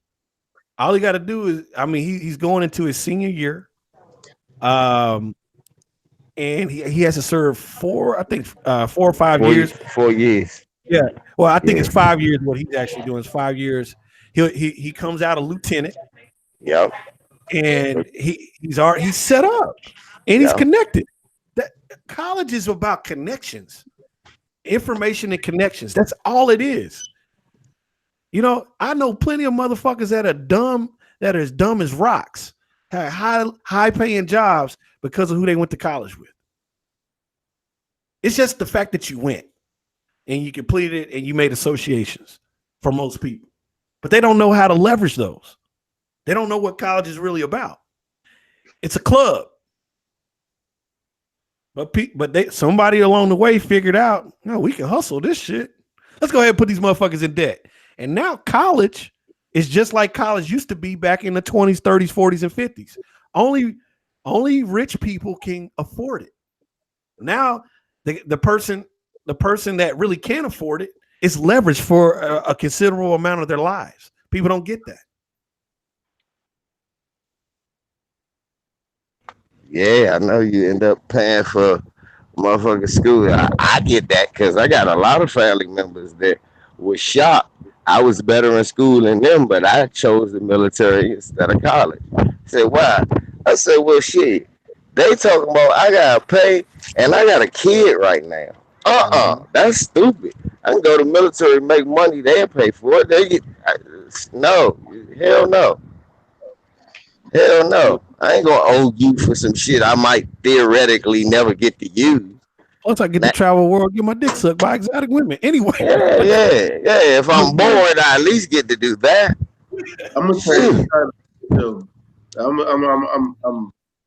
I'm changing the title of this show called Free Game because I'm not even lying. I let them take over and I'm just sitting here listening because they just giving that game to you guys. And I hope y'all listen. And I hope you guys that don't plan on doing the school thing or whatever you decide to do, you give this game to your kids because they giving y'all free game right now. Free. The games will be sold, not told, but they giving it to you right now. Y'all really should listen. And we talk some boxing in between, but this is free game. That's why I just sat back and listened. I got nephews and god kids I can get this game to. It's real talk. listen, I have a talent for selling. I have a literal talent. I could sell when I was in sales when I was a teenager. You know, Hey, just what you said, me too. I used to do door to door. I started off doing door to door sales. How I got in the position I got right now because I sold myself. I didn't know shit about none of the shit I was doing, but I knew enough. I'm so good at math that if you show me one time, I can figure it out quick. And I got so good at it now. I'm in a position to where I'm good. I ain't got to worry about shit. oh, you know, mad like those Mexican kids on the Edward James Almost movie. Yeah, What? stand and deliver. Stand and deliver. Yeah. You know, your people were Aztecs. They knew the math. You gotta. I love it. That shit out. That's why as soon as you said it, I knew what you was I talking did about. this for the kids. That dude, hey, that old man. I remember when I was in school, he used to do educational videos. They used to show it to you know who the fuck that was. And then I found out a little bit like, okay, that's that dude. But real talk, they tell you what you're not good at. But when you know your history, like he did, he educated his kids in East Los Angeles. And those kids became math wizards because they could pull back on they can reference to their own personal history. Our people knew math. We were the Aztecs. We were on point. Our calendars. The Mayans, they can pull from that. That's a source of pride. Pride generates motivation. That's what people don't get. Pride, a sense of pride generates motivation. I can do what they did. I can be great. I can learn math. You know, I actually scored pretty high on my math SAT. I had a high SAT score, but I didn't know math. Math didn't click for me till I had to work. I actually had to get in the real world and fucking do people's start doing people's interest rates and shit like that, breaking down taxes and stuff like that. I had to do this shit in my head a lot. That's where it for me. See, but that's what I was about to say about us. Well, the way we need to educate our kids, we got to get out of that old European westernized bullshit. We need to teach our kids in alternative ways. We learn how to count in different ways. Like I told somebody, I was like, you know how I really learned how to count? Sit and watch how to multiply watching sports. Different sports. Like I would watch I watch a football game with my father. And the Redskins would be up and he'd quick quiz me like shit. How much they up by? 14. And every touchdown is how much? 6. And add another one, 7. Okay. So they score another 7. What is it? Okay, 21. Just and it'll teach you how to multiply by 7s, 6s, 3s, 2s, little alternative ways. But he used it like an activity where we was just chilling for me to learn something and keep me sharp at the same time. I'm sorry, similar, but it wasn't sports. Mine was straight up money. I got taught everything is money. If you like money, buy something. This is how you count your money. And he showed me. My grandfather showed me every facet of that. But see, That's another thing. My cousin Tate, I help him get better in math because he like money. And I be like, man, they'll rip you off if you don't know, because it used to mess him up. Like I said, I wanted to know that because I wanted them to be able to trust me to go to the store. That's why I wanted to show them I was sharp. I'm glad you said that. Money did have a root in it. Go But on. yeah, but my cousin, because you know, if you can trust your kid with some money to go to the store at a certain age, you'll let him go if he know how to not get robbed. Going to the store is how I learned to skim money. Right, yeah. Real That's how everybody learn how to skim money. like, well, Hey, Yeah, stay ready. I'm like you, shit. I learned off of money, hustling. You know, right. coming up in the hood, you got motherfuckers that don't even know how to count. Bro, That, Can't read and write, but they hustling. So shit, them motherfuckers be mad magicians, that's why man. I Shit, I learned just love Top all, Cat, man. because I didn't want to get into that. But brother, that's how I learned how to scale things and weigh things. Oh nigga, this is wrong. hey, Give why you you this doing back, this? nigga. So, See, so I my ain't from grandfather, Britain, but I know how to weigh in kilos. Goddamn. my first practical math application came from baseball cards because you know you used to value Yeah. baseball cards. When I grew up in the '80s, so you know I was a teenager in the early '90s. Um, Baseball cards used to be the shit. And so I knew right off the bat, if I had certain cards with certain things, I could count on money. And all I had to do was do the research. And that's how I used to when I think back, those were my first business experiences, was getting over on baseball cards. You know, motherfuckers oh, just happy to have a player on their card. Oh, I got the fucking Bobby Bonilla rookie card. Like, can I get that Barry man, Bonds? I used, I Oh used to fuck shit. motherfuckers up over those cards, dog. If I had a card that was fly, because I used to have a Beckett, so I used to know how much some cards was worth. If I had a motherfucking card that was fly as shit, but it wasn't number like worth like $1 or $2, I want to get you for your Shaq rookie card, cause I done got so many. I got this one dude at this Shaq Young Lion card with the Orlando Magic that was worth $500. I got him with a D Brown card because it was the picture that he was dunking with in the dunk contest. Bro, No bullshit. my dad Nah, bought me that's two like sets that. of What upper you deck got with cards. that Flair joint?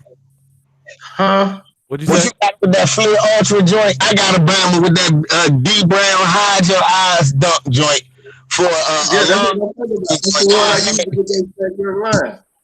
I remember my dad bought me two sets of the inaugural Upper Deck series. I had two sets of baseball cards, the entire sets. I had like I want to say between the two sets, I had 14 Ken Griffey Jr. rookies. Y'all know how Hey, those pictures worked at the time? Nigga, hell yeah, nigga. Why I have I had them college classic edition joint.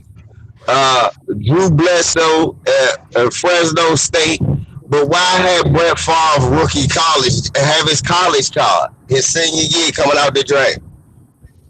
Yeah.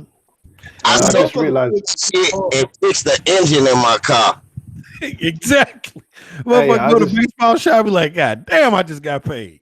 I Hey, just check. realized I've been on mute all this time, right? But I just wanted to pick up on something one LVZ said earlier about, different ways of educating your children, and the way that we educate our children over here in this Western format that's high, that the rest of the world has adopted, has come from Britain, England, because they used to prepare people to work in the factory, so they will sit you down sequentially in the classroom and force feed information into your head. But I'm glad the brother 1LVC mentioned that there's other ways to teach people how to learn. There's practical ways, because that you can teach your kids how to learn. If they like sports, you can teach them how to count using sports, or there's other ways that you can teach someone. There's other mediums and processes that you can teach someone, or how to learn how to do certain things, whether it's reading or counting. So I'm glad you brought that up, because sitting in a classroom and having someone, an authoritative figure, trying to force feed information into your head is not the only way that you can learn, It's and it's not the only way unapplicable that in we real did life, things in one of the Africa as ones. well. It's unapplicable in real life. If school was based on trade, like listen, I want my son by the time he gets to high school to have the tradesmanship of a mechanic or a fucking blacksmith or whatever, right? Listen, I have the prerequisites to be a what do you call it, an apprentice for a blacksmith, or apprentice for a mechanic, an apprentice for a computer programmer. If you're teaching kids applications that are applicable in education to life, forward life movement, you'll have a better educational system like they do in Germany. Germany, listen, if you're not college capable, you're trade school material. Okay, yes, that's how they do it in Germany. That's how they do it, and they have a very efficient workforce. Yeah, I mean, a homeless motherfucker in Germany over here is a rich motherfucker. Yeah, real talk. Because they recognize not everybody is academic. Some people are just good with their hands. You know what I mean? They may not be able to articulate themselves in the most eloquent way using fancy words and things like that, but they sure enough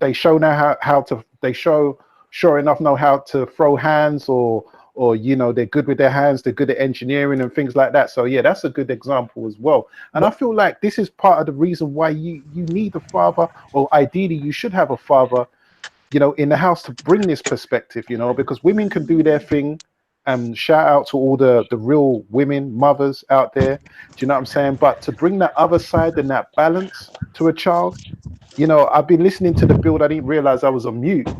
And I was in the background giving ad-libs saying, yep, that's true. I agree with that. You know what I'm saying? Your style, the way you do things, well, break on the one LVZ. Do you know what I'm saying? This is what we bring to the table. And it's usually supposed to be diverse. This is what. Man, I put it to you like this. Think of the extremities of education in our various societies across the world. In America, you got a really fucked up educational system that is monetarily based. Those who make more have better education. Those who make less have shitty education. In Germany, you have universal education where collegiate education is free. But also people that don't make it to college are taught crafts and trades in order to succeed at some level in life. Which is just as valuable. Right. In South Korea, motherfuckers commit suicide if they don't get good grades. Exactly. They have a holiday, a national testing holiday where they shut the fucking country down to test. And another thing, right? Over here, when you look at immigrants, like African immigrants that come here to the UK, or Jamaican immigrants that come to the UK, usually when they come into the education system, they're usually light years ahead of the British students because of the way that they're taught back home. One of the ones. Here's a fact for you. In the United States, the people with the most degrees per capita are first generation Africans. Yeah, exactly. First generation or second generation African immigrant children. But that's because they had access to we know a lot of them have access to resources and certain things based upon them not affiliating with us when they get here. But regardless of that, what I'm saying is there's no excuses for us not seeking education. At the end of the day, see, look, world, we gotta think about it. Another thing is most of homegrown African American sisters have the most degrees. That doesn't always necessarily equal to the most education, though. Of course. Or look, and then think about this. What you just said, I was about to say, I don't know if I totally agree with that. The person with the most money has the most access to the most education, but don't always have the most education. And how we know that? We just seen a cheating scandal full of everybody but black people. Well, what I was getting at in that statement was the fact is that educational resources are affluent and everywhere for people who have more income, who generate more. Yeah, and I agree definitely. So that's what I was saying in essence. I felt you. I felt what you were saying. I just wanted people, because I know people think, hey, we just had that scandal with all these folks, and they proved, hey, look, just because you got a lot of money and a lot of access to education, don't mean you that smart. It just means you willing to pay. It's all about who you know. That's why I keep going back to who I'm about to say what you said earlier is the truth. It's the connections. Your Yeah, money the gives you the connections. connection. Do you You ain't got think no George money. You W. want Bush would have became president had he not went to Yale off a exactly, legacy? Because no offense, I'm not exactly. going to lie to you, man. America, America around the world was seen as that dumb kid in class that's got the rich daddy, but he's thick as shit. Exactly. When George W. Bush Bush was, was the president, and I that's the remember truth. yeah, we used to test. I was an AP student. I remember we used to test with kids across the world. I wasn't, like I said, I wasn't great at math. Everywhere else, I kick an Asian kid ass. Yeah, exactly. But that was another thing I wanted to say about that. What you were saying about South Korea. You know, they also the leader in cheating. Of course, Russia. Because God damn it, look, we the only look. Let's say it. I'm gonna say it on this platform. We the only people who tell our kids to study, work hard, and do it the right way. We the only ones that do that. The few of us that do cheat, it maybe one or two, they get caught and suspended from school forever in middle school. bro. So The pressure to succeed in Asia is so great educationally and professionally. They have the highest suicide rates.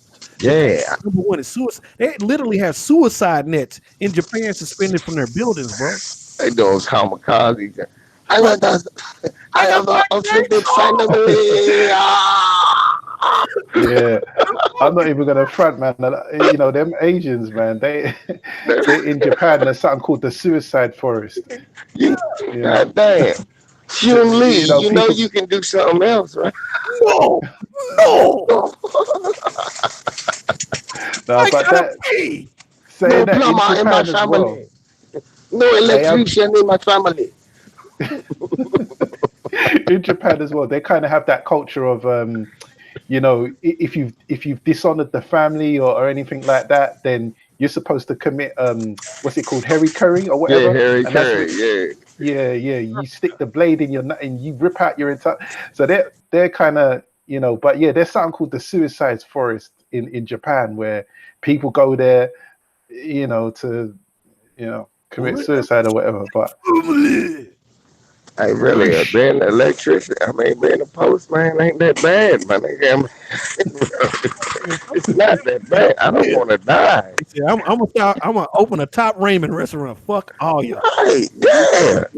God damn. I'm just telling you. Hey man, hey, shout out to Shakita Dow. She said, I love the show, love this show. Y'all have my son's attention. I appreciate y'all. Tell Christian, hey, take notes, because we're gonna keep giving him advice for Yeah, throughout the duality of this show, this I program. I give Christian advice every day through Shakita. So he know. Listen, I mean, and I tell Shakita all the time, hey, these are things that he can do. These are things, I mean, he's at an age. So it's time to put down the toy and pick up the joy. And this is really how it is, you know. Yeah. And shout out to everybody in the chat, man. I've been reading your comments, but shit. Hey, when you get in deep in the conversation, man, sometimes you forget to answer the chat, man. But I salute to y'all. L5 Player, Marlowe's Corner, Bonton, South D-Town, KO, J-Mac, Eric Rosa. I see y'all, man. Appreciate y'all for coming through. But back to the conversation, man. This is a man's talk on Father's Day. Well yeah, needed. Yeah, yeah, man. Listen, Okay. and another thing before you go one on one, yeah, make sure you teach your child how to barbecue early in life. Don't have Yeah, your son grow up fucking up. Yeah, right. Yeah. get him He the out there. proper time. Yeah, he out here putting candle wax on the charcoal. Shit, what the fuck is you type of freaky Prince grill are you having? you said candle wax. Yeah, I thought If you light badass it. enough like me, you can cook with gasoline. God damn it! What? Damn right. Start a fire with Nah, gas. we tried to Hey, do that one time. We almost burnt our eyebrows off. if you don't if you Bro, don't teach them how to barbecue, at least teach them how to make a badass hamburger. One of the two. Exactly. or a decent potato salad. God damn it! No I don't mayonnaise. even eat, but I'm just telling y'all. Nah, you gotta know how to grill, Slim. You gotta know how to grill. At least that. If It you is a look, black pastime. It is an African exactly. Like, pastime to pass on grilling. Unlike my bro Legendary, That boy cold as hell on that fish fry, like this spray salmon that boy made, man. Also, Clap. don't Hey, get you no said man on like what? Stay ready. we give us some I early. said, he like my bro Top Cat who can fry the shit out some fish. That's for that fried Oh, bet. salmon, Hey, man. man. Good to Best fit. fish this side of the Mississippi, Yeah. goddamn. What? Hey, Look, legendary, Uh, where you fish at? Oh, no, I don't fish. Oh, you go to market. yeah, he just like me. He got an eye for good talent, baby. Hey, I be going down to Texas City, though. They got this spot down there in Texas City right off the water, man. Well, Texas City got the refineries though, don't they? Shit, all down there they Hey, got the refineries and shit. The whole East Houston going back down that way, going south, the ports, all of that See, shit, all of that see, shit. y'all need to go. That's good. I could go there, man. I was in Minnesota. I ain't realize it ain't no water near there. I tried to go to the store on my birthday to get some like Chilean sea bass and tuna. They was like, "What is that?" I said, "What the fuck is wrong with you?" I hey, said, "It's Chilean." Yeah, one LVZ, Minnesota got more lakes than any fucking place in the country, bro. that's what I but was don't. thinking. Minnesota, yeah. Yeah, but don't got more fish. But don't got more. But don't got more fish in river. Hmm. Don't got more fish in river. I can't go down to Texas City. I can't fish where a motherfucker got oil refined fucking fish come out with cock diesel ass 24-inch arms. What's up? Oh, That's yeah. fucked up. Hey, real Yeah, break, I'm send you these pictures. Hold on. I'm pretty straight. that's that's the We was good out. thing about the East Coast. We ain't got no damn oil refinery when you Yeah, go Houston fishing. My is like dad literally gone now, bordered with oil refinery. Like right? once With you cot get down to diesel, Houston, hench fish oh, shit coming out. God Man, damn. I was in Austin yesterday at Pendleton Park in Johnson City. You Yeah, know, it's about an hour outside of Austin, but it's Johnson, Texas. When yeah. I say that shit was so live at Pendleton Falls, man, I'm talking about you looking at this water going across these rocks, water blue. I'm talking blue. Saying I'm the talking. water, It looked like saying the water was food drip. coloring. It looked like they put 10 gallons of food coloring in this water to make it this color. You could see in the water. Only problem was the snakes come right up to you, like they your homies or something, looking Mm-hmm. for some food. I'm like, we tried to shoot one with a bow and arrow, but it didn't work. He took off like a motherfucker. That's bad with snakes. Yeah. I'm talking That's really Slim said you won't get me. You yeah, be a hungry motherfucker if you think you're bro, gonna get three of me. I'm Hey, talking that's about the three of golf them came course. up there, to you, huh? man. That's really bad if snakes aren't afraid of people, bro. Bro, three of them came up to us. We sitting there fishing on the rocks. They came up. We shot it. We shot at the one that shot at him. He took off, but he came right back. The other one just sat there like nothing happened. Some white I'm people like, feeding them goddamn snakes, bro. no, No, it's not normal for a snake to walk up on you at all. at all. And not attack you. These were poisonous snakes. These are water moccasins. Oh, fuck that. Fuck that. Yeah, Yeah, fuck that, man. I'm not Nah, scared of snakes. I used to have pet snakes, but these are poisonous snakes. Literally, I got videos of the shit. yeah, I fuck that. don't like no reptiles, man. I remember one time I was leaning up against the wall and it was a goddamn lizard, like a chameleon type lizard. It blended itself into because the wall was painted. It had like different colors, yellow, green, and I didn't even realize I was leaning next to a lizard, man. You should have seen me jump so fast. What's up? Man, you wanna know if Oh, black damn, you wanna man. know if black people the people of God, they put a snake or a lizard around them and watch how quick a brother get away from it. Yeah, man. I ain't fucking with no reptiles, man. That ain't Yeah, me, man. that's what I said. You want Have y'all noticed in Africa that most people killed in Africa from wild animals generally are the white folks? yeah, because look, we live around them and don't get killed by them. Then they You find because we don't be fucking with them, trying to ride them, trying, Yeah. you know. Yet come somehow in the Oh Jungle Book, mama, look, it's a Black Panther. Look, mom, it's a pack of tigers. One of them let me looks go and sit on skinny. his back. He looks let, skinny. let me just go and pet him. Yeah, you go do that. Mom, Wolverine, can we take him home? now, there's snake bites. Some of that shit can't be helped, but for the most part, natives don't get whacked out. Africans have been living. Africans have been living on the continent of Africa for over 100,000 years. Okay, and they managed not to get whacked out. by animals. But as soon as somebody from Europe or America comes up, oh look how beautiful this snake is. And you know what's funny? In the Jungle Book, they'll have you believe that a little white boy can come out of nowhere, get dumped in the jungle, and can all of a sudden talk to all these animals. The Africans have been there all this time, but yet it takes. Nah, I don't think it was supposed to be a white boy. I think Nah, he's supposed to be Southeast we Asian. can't say He's supposed shit to to be the Southeast animals. Asian. All this shit, we don't know how to talk to nothing. Yeah, all right, Southeast Asian. I don't care, but you got these Africans that be living amongst the jungles all this time, but it takes someone outside of the environment that can all of a sudden communicate, talk to the animals, and be friends with the animals and all of that. Yo, Well, in Nigeria, Can I ask you what it was? yeah. Look, with all due respect, I'm just saying, though, in like India, don't they be having tigers and snakes and all of that? You know, black panthers Hey, and all of that in their hey, country. lions are indigenous to Africa. Well, Lions are I know indigenous. lions. You don't get I no agree. lions in Europe. You don't get Lions no lions in Asia. You know, but And it's just a little book anyway. It's just a little story. But in Nigeria, I saw that these Nigerians they tamed hyenas. You know what I'm saying? damn, They tamed hyenas, got them doing things on command and things like that. Do you know how hard it is to do that? it shouldn't be possible. Yeah. It's like a snake. You can't tame them. You can't. that ain't nothing you really. Them joints ain't nothing to play You just with. Them got joints will punish you. Them joints will punish you. I just Yo, got through looking at a pack of hyenas. Tell Bro, something. I just seen a pack of I seen a video not too long ago. A pack of hyenas fucking up a lion. I think it was a Yeah, chick. punishing them. Get Yeah. them up out the way. He was like, hey, you better go find the pride, homie.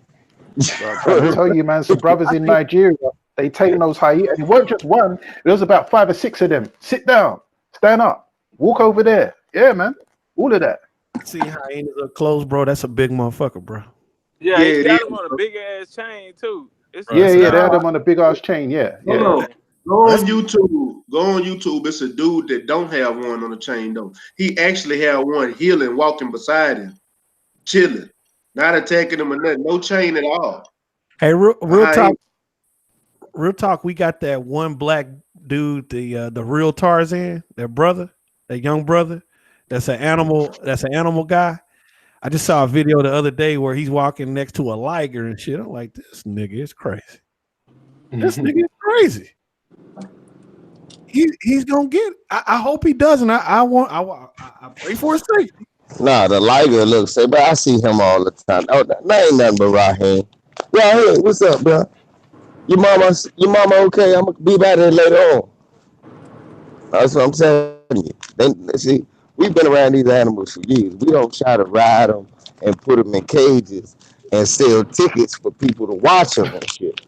That's why. That's why they don't snap on us and shit, or make a whole It's a very career. European mindset.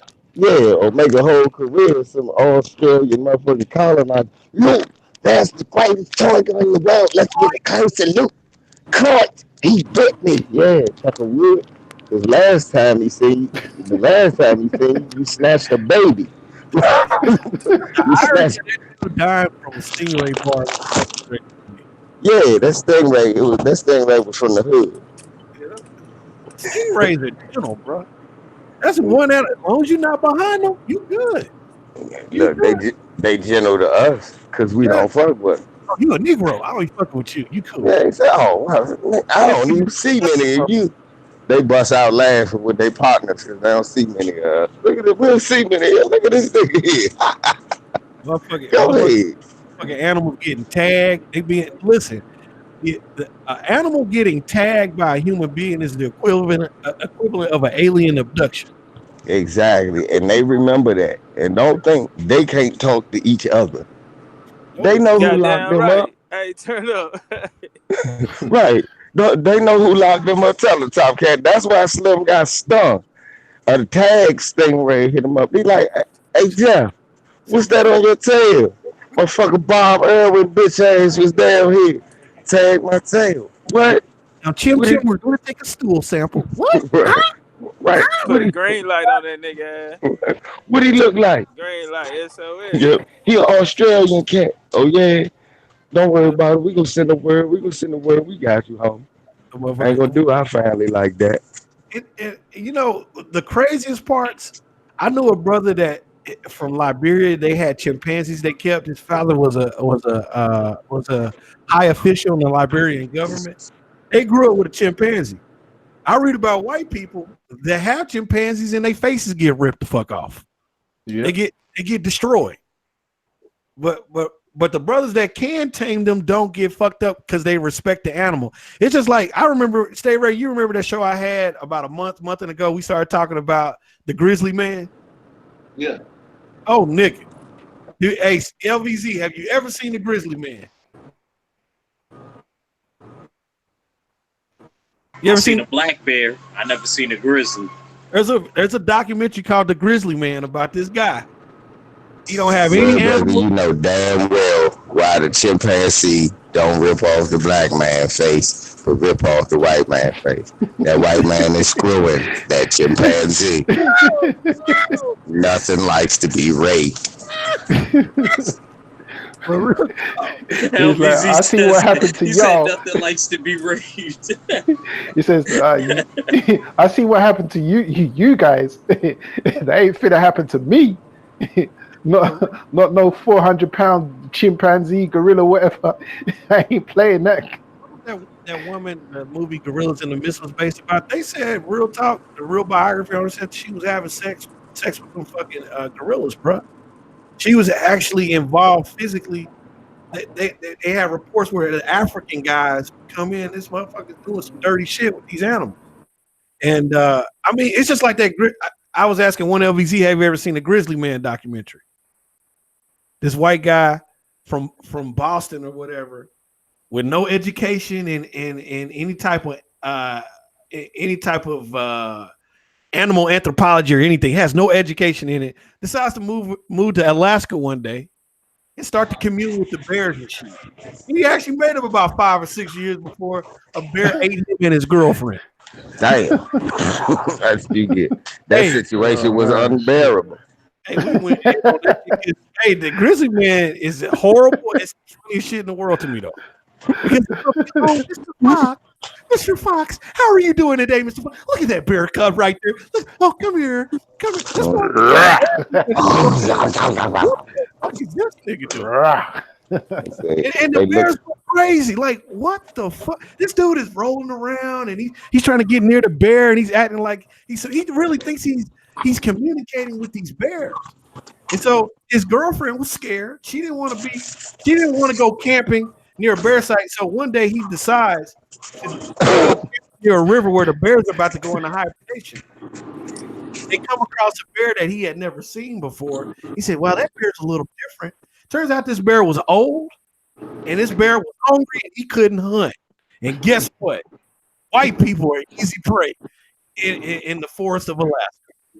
So instead of getting that salmon out the goddamn river, he got him some fucking Scandinavian. And that's what happened. And so they found and it went down the tree. Hey, the crazy part about it, bears don't even eat meat. Yeah. Well, and that is their fault two ways, because it's their fault is global warming. You know them big. You know the polar bear is dirty as a mother. Ain't no ice for them to sit on no more. Yeah, that bear caught himself a buddy, boy. Yeah. Caught himself a buddy. Muhammad's the one said, yo. Hey, Muhammad's the one said, yo, that was like the story of the broad in Connecticut that on the chimp. So a lesbian girlfriend came over, the chimp ripped her face off. The chimp said, that's my pussy, bitch. No, it's crazy, bro. I told you. They said the bears literally, they found these people 3 days after they were consumed. They said the bears were still sitting there.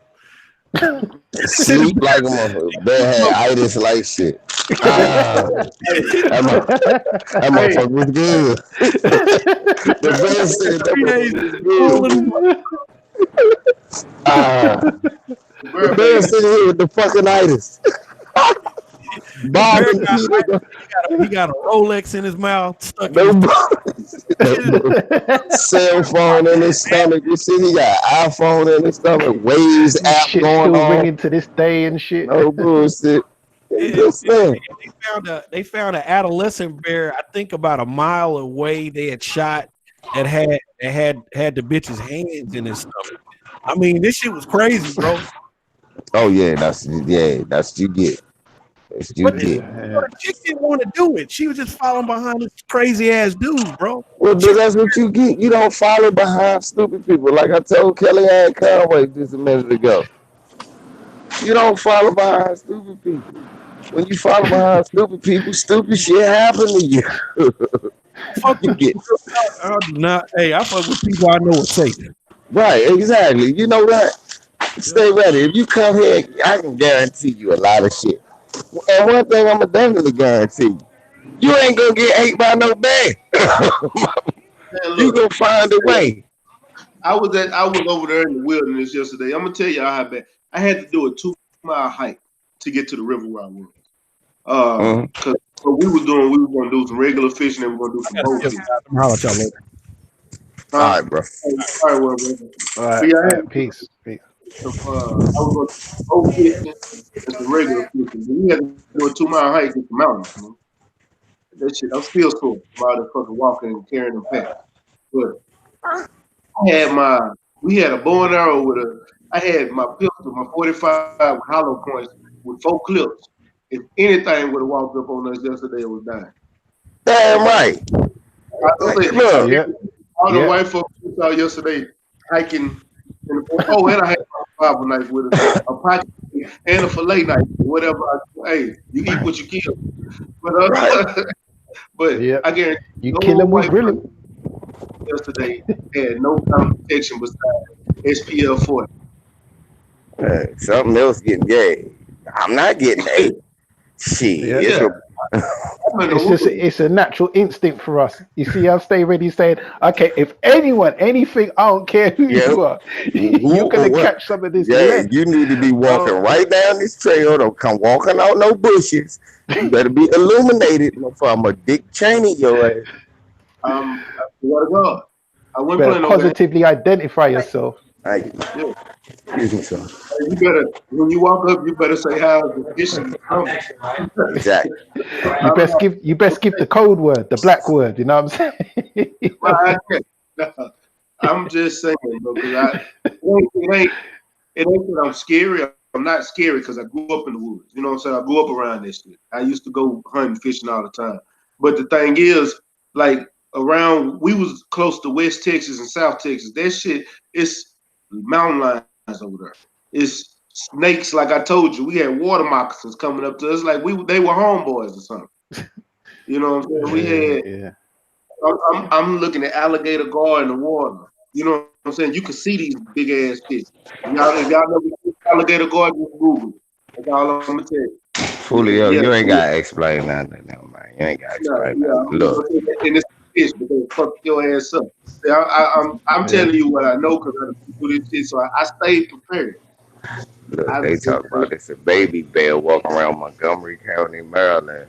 Everybody is on guard. He just ain't nobody messing with him. That bear just walk around like what? Like, what's up, bro? Stunning. He walking to people's house. What you got on my 40? Right. He was trying to get in the folks' house. He was eating their trash and everything. He was like, "We don't want you to go near him." I'm laughing while I'm watching the news. Like, what red-blooded Negro gonna go near a bear? No good red-blooded. Do that, man. No Malcolm-loving Negro is gonna walk near no bear. Look, matter of fact, if the bear accidentally walk across you, he gonna look shocked and just keep walking. Damn, I ain't think I see you. Yeah, that's what the bear said to the black man. I heard about you. And we said, I heard about you. Don't start nothing, won't be nothing. No booze. I ain't going to keep walking. Keep on walking home. That's no booze. For real. I ain't there too. I'm surprised we've been talking about the bears so much. I'm surprised Mark Wunderlich ain't jumped in the joint because he likes the bears in the act. Man, look, ain't nobody must look. Hey, we had a little I had to take this dude on a driving expedition out here in the mountains out in Hagerstown. I saw a bear sign. He was like, "Hey man, it feel pretty good out here. You want to get out the car?" I said, "Nah, you go ahead and walk around do the thing. Do your motherfucking thing. You stupid ass get ate. Somebody got to tell what happened. I still need my check, bro. Fuck that. You the brave one. I said, no, we just got to test these signals. I said, you know, we can roll the window down and you test your signals, but the bear snatched his dumb ass right out the car. It's true. That was Oh crazy. shit. They be want to be brave. Oh, come on, man. Next thing you know, a cougar jump on your back. Hey, what's going on here? Right, that happened in Pennsylvania. Bama running through the mountain. Cougar jumped on his back, a baby cougar. Cougar was whooping his ass. He gonna kill the cougar and get upset. I had to run away because I knew the mother might be back. I said, I wish the mother caught your sucker ass. And then they come out with all these funny survival techniques like, oh, if you ever get attacked by a shark, punch him on the nose. Like, really? Where the fuck did you learn that from? Look, I'm sitting here gonna try to jab him in the nose. He 18,000 pounds. Oh, now I'm Deontay Wilder. Hey, I'm glad y'all said that. You know what's fucked up? How people get into an outrage of a shark attack. But y'all gotta realize y'all in this shark's home. Yeah. So how you gonna get mad at the shark? Yeah. Can you preach on look? I'm glad you, because that was going to be my next point. You know why black people don't worry about shark attacks? Because normally it ain't no black person that's 20 feet tall. See, sharks are normally in 20 feet of water. They can't be in no shallow body of water. The average most sharks that go in shallow bodies of water are hammerheads. And they see food. They smell blood because you got a fucking cut on this. Right. Natural black people, when they go to an open natural body of water, don't go past their waist. Yep. 100%. I can confirm that on this side of the water as well. And I don't care if he can swim or not. When a wave comes, he said, all right, it's time to walk back. We ain't fucking with all that shit. We don't do all that. Time to walk back. I'm on this side of the pond and I co-sign that and confirm that 100%. We don't be fucking around trying to fool around and swim with the octopuses and all these other weird ass creatures in the water. Oh, let me just touch you. You know, fuck all that, man. I'm getting the fuck out of the Black way. people don't do that. We don't care where we are, no matter what beach we at. It's a brother in one of them beaches we not supposed to be in South Africa right now on there. A jellyfish that swam by there was bigger than what he was used to. Let us get us out of the water. Fuck this. This is bullshit. I'm going to get beat by this. Yep. Let me get the fuck out of here. Getting out of this water. White people, man, they're always inquisitive. Oh, let me say hi. Right. Well, but I mean, actually, like Stay Ready say, what are you screaming? Look, that's what Paul Mooney said. White people so stupid. You go in the middle of the ocean, 12 o'clock at night in California, they start saying, shark. No shit. What did you think was in the ocean? Parakeets? It's in the middle of the ocean. What was you expecting? Exactly. Bumblebees. A fucking cuddly teddy bear or something. Then they killed the shark because he ate your dumb ass because you swimming around there looking like a chicken leg. You doing there with kicking your little fake Olympic swimming. Yeah. Kicking your little legs. You don't belong that deep in no water anyway. Yeah. No gills. Yeah. And then all of a sudden the shark come out. He don't even take a big bite, neither. Always trying to invade some other person's territory, ain't it? Yep. Next thing you know, a leg gone. And I'm sitting up here, gotta watch TV. She's a survivor. No, she's a dumbass. So she ain't supposed to be in nothing. That's why you don't see no black people in them kind of predicaments. Never. Oh, what happened to you? It's either a landmine or something like that. You'll never hear that. Oh, I got my leg bitten off by a goddamn shark. Yeah, exactly. Exactly. No dumb You be shit seeing, like hey, you know what? When I broke my finger and be seeing these motherfuckers in these rehab places, you seeing them one leg. Oh, that's an injured veteran. No, that's dumbass. Jumped, stuck his hand through the goddamn part where they say don't feed the monkey and got his shit ripped off. This motherfucker. that's what that is. You're right. That's a dumb motherfucker right there. That's what that was. What happened to him? This nigga at the Burger King getting high, let the freezer fall and cut his fingers off. You dumb motherfucker. They do still. And do you know what? There's whole video. There's compilations of that type of shit. I remember this one white boy he decided to push the button down on the toaster, and he was curious enough to know what happens if he was to stick a knife, like a big ass kitchen knife, in the toaster. And of course, we all know what happened. He got his ass flung across the room, and it was like, well, what the fuck did you expect? Now White folks they don't want to know. act all surprised and wondering what the hell just happened. Well, So I wish I had my sister on here. She tells everybody the story, and I'm gonna tell y'all. So don't laugh too hard at your boy. It's a fucked up story, but you know what I'm saying. I beat up my best friend when we was like 4 years old. Yeah, I beat him up because he was sticking his finger in an electric socket. And his name was yeah. Roosevelt. Was a little light skinned kid. His mama was white, but he was sticking his finger in his electric socket, and I kept telling him to stop. And when he told me to stand up, I slapped him with a boxing thing and beat him up. And my sister tells this story to this day because she said I was crying because I wasted my foster thing. But just like you said, why would your dumb ass stick your finger in this electric socket? What the fuck is you doing? Well, see, Well, it's like, that ass whooping was therapeutic and life saving. He should be calling you now and thinking, hey man, I messed up Oh in my man. job, man. Stay ready, come with my ass, man. what was that program that used to be on MTV where you had that little midget and just white people doing white people stuff? Rude Where you? no, it was like in the 90s and stuff. You had was it Johnny? Is it Johnny Knoxville? I think that was it.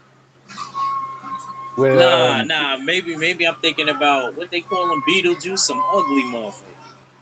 His name was no. Beetlejuice. Yeah, I know who I'm talking about. He used to be on the Yeah, show with Carson Daly back in the days when I was a kid, like a real. You know what I mean? I used to be watching that. You talking about? You said Beetlejuice, Mr. LTVA? Yeah, Beetlejuice, a short black dude, midget looking. I think that was his name. I think it was Beetle. I think that's what he went by. I think that was his handle. Yeah, this thing used to be on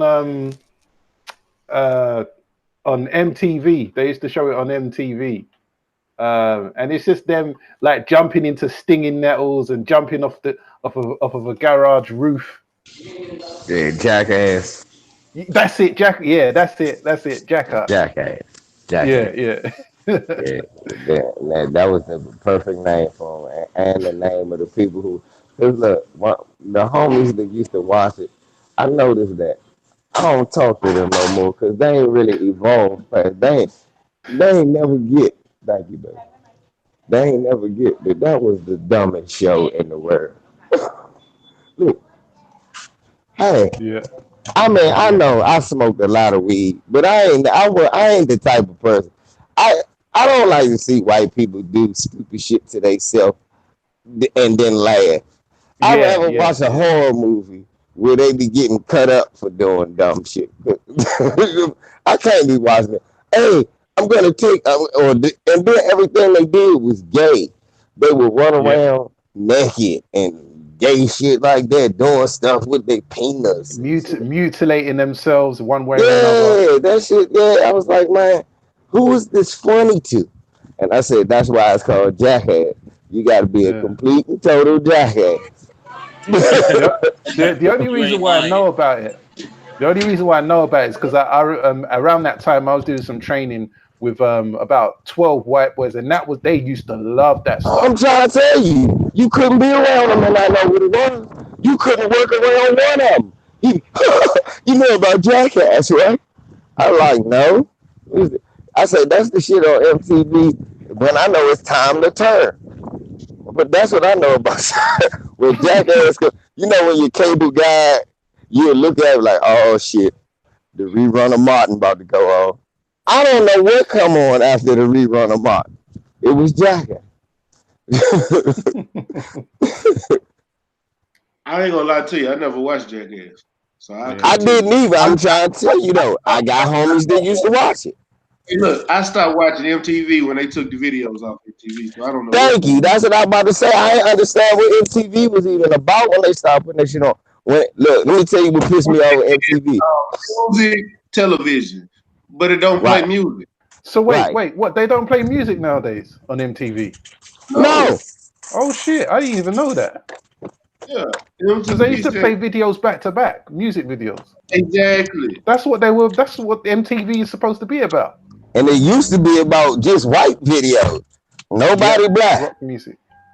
Yeah. Michael Jackson changed that. Yeah. Rick James was pissed off with him about that shit. He had the #1 rock album, and they wouldn't put his black ass on.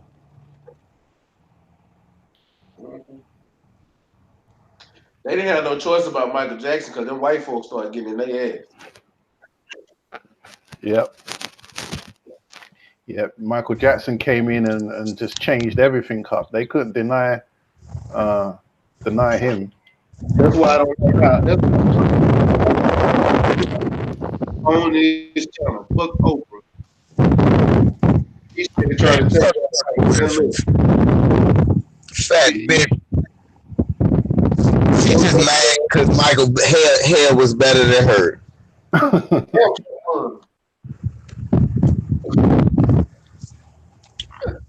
Oh man. But I still smash Oprah because she billionaire. Fuck her because she trying to take Mike down. Oh, I smash her, take her billion, and then donate it to the motherfucking Huey P. Newton Gun Club. She'd be mad at you. In Atlanta, yep. She'd be mad as she's here. What are you doing? I be calling all the black organizations. You get $1 million. You get $1 million. You get. For real. Hey, and then go open up a school in Africa for both kids, not just women. Yeah. Not just little girls, for both kids. Because when she opened up that school, she got to realize that the little boys were the one getting snatched up from their parents at a young age to go be in the army. Or turning the motherfucking soldiers and having to murder people at 12 and 10. Yeah. Hey, 1-0 have you seen that film Beast of No Nations? Yeah, that's a deep film, man. Man, I was thinking about one of my favorite fighters, Kasim Umar, was like that. A childhood soldier that they killed and shit. They killed his family and made him a motherfucking soldier, a slave soldier. Yeah. That film is deep, man. That's and good acting as well. Yeah, and fuck you to Hollywood for keep showing us this like this the only thing that's going on in Africa. Yep. Because if you know this shit going on, y'all not stopping it. Yeah, it just goes to show that we ain't really in control of our own media and what how we're portrayed and so forth.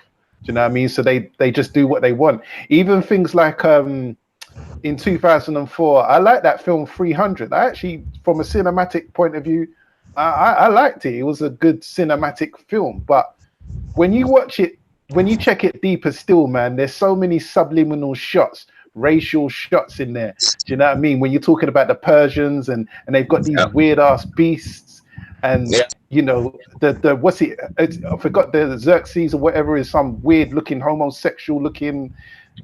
You know, I'm just keeping All it them, real.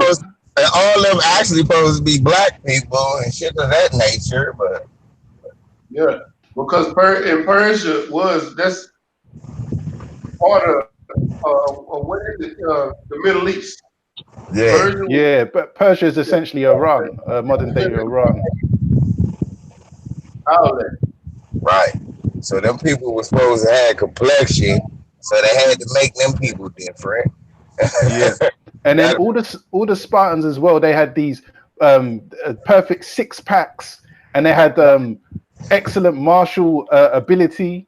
But when it comes to the Persians, you they know were what I mean. they they demonic and demonic. Yeah, demonic people with these beasts and Androgynous and shit. Look, everything bad. They was a part. They was demonic, androgynous, homosexual, beastly, subhuman. And then here we go. yeah, The vanguard, 6 pack, 6 feet tall, strong, muscular men, well spoken, men of six valor. packs. Yeah, ain't that some shit? Yeah. Before you speak Persian, just know that here in Sparta, even a messenger is held by his word. The fuck out of it. But from a cinematic point of view, I like the optics of it. You know, the cinematography was kind of cool. But yeah, man, them little undertone, subliminal shots there. Yeah.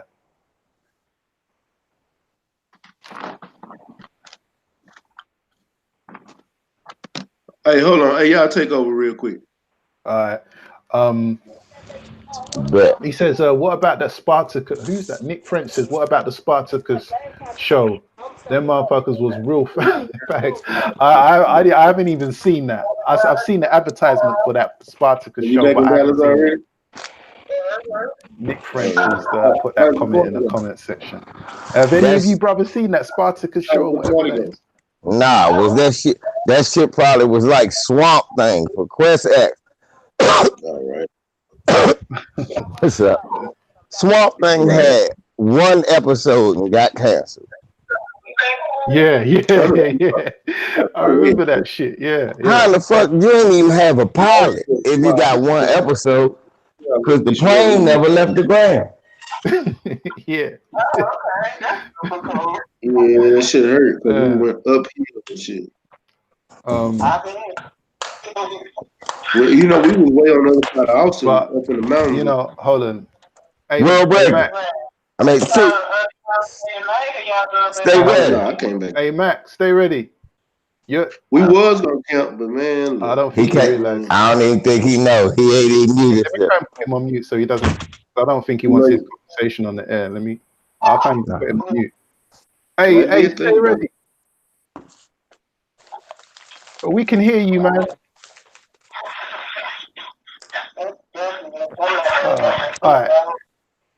You say you doing what? Yeah. Anyway, hey, Top Cat, you fell in the building again. What are you saying, man? What are you up to, Top Cat? No. Hold on, I'm getting something to eat right now. All right. Fuck about it. Already. I'm about to do a seafood boil in a damn house. It's already Oh, raining you here. getting your cooking on today? Hell yeah, man. I'm It's already some raining here. crab legs, some shrimp, and some sausages and potatoes and corn in the Local house. joint. Damn. I'm just See, you're going in, man. See, that's another thing. When I next come to America, I mean, I do the usual, New Jersey, New York. That's kind of standard procedure for me when I do come to America. But next time I come out, I want to go to places like Texas and Atlanta. But I want to start. Well, I want to start sampling some of the American foods, man. I've never had grits before. Things like grits. I keep hearing about it, but I haven't had it. Oh You know my what goodness. I'm Come on, bro. You got look. Once you get down here, look, you gotta come to the DMV, man. When you get down here, back in a little bit. saying? Yeah, it's man. types of ways, man. All right, Yeah, I want to get into all of that food, man. All of that. Hey, I one of at y'all least help gotta me try out, it. man. One of y'all help me out real quick, man. What's up? How the fuck do I get over a hangover, man? My motherfucking head is banging right now, man. I don't. Hey, let me tell you. But Hey, for one, go drink you some water because a hangover ain't nothing but dehydration. Fill your body back up full of water. Rehydrate yourself. And drink a body armor and take a BC powder. I guarantee you'll be good in an hour. I was about to say, you know what my buddy do? He drink some water, take a BC, and he drink Gatorade. But I tell him body armor would probably be better because it's more natural. Body armor is way better, bro. I ain't bullshit. Yeah, that Even Gatorade shit. I tried to tell this girl that Rob was drinking the Gatorade. I said, Shawty, you don't drink this body armor? No, but Gatorade. I said, no. I let me said, tell first of all, Gatorade ain't even good for you because you ain't about to do the exercise to burn off that sodium. And two, that shit don't got no vitamins. Yeah. Hey, that's what I'm trying to get to the high. Man, I just come off of yacht. I had rented a yacht yesterday, man. you. Yeah, I I saw that shit, dog. Oh, you rented the yacht. So what was you turning up? You turning up? Man, hey man, hey, we gonna need a Patreon account to talk about the shit that happened last night, man. You know what I'm saying? For real. Hey man, hey, the whole time I was coming back, man, we was leaving. Hey, yeah, we gonna top it up, man. But hey, it's been real, man. Hell of a night, man. I fuck around and Yeah. sleep the whole Father's Day away when I get home. Yeah, I hear you, Man, man.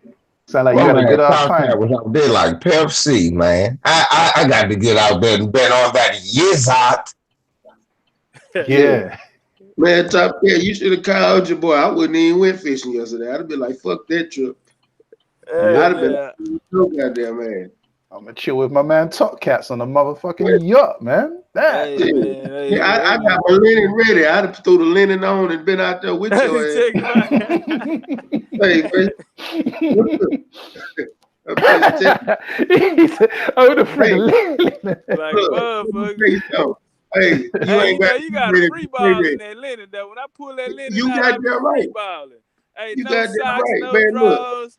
Hey man, with a big old bankroll that can't fold. You hear me, man? I'm I'm taking the rubber bands, everything out, hey, man. look, like, I'm just, you ain't got to get ready to stay ready. You know what I'm talking about? Hell yeah. Hey, what was the weather like, Top Cat? Was it hot? Was it nice? The weather was good?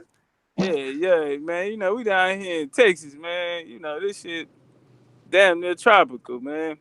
Yeah, so Then while I was at, you know, it was kind of cool, man. Had a nice little breeze coming through there and everything, man. So yeah, it was yo, late. It went super hot out here yesterday. man, I would have rolled up in them African sandals that food would be wearing. Yeah.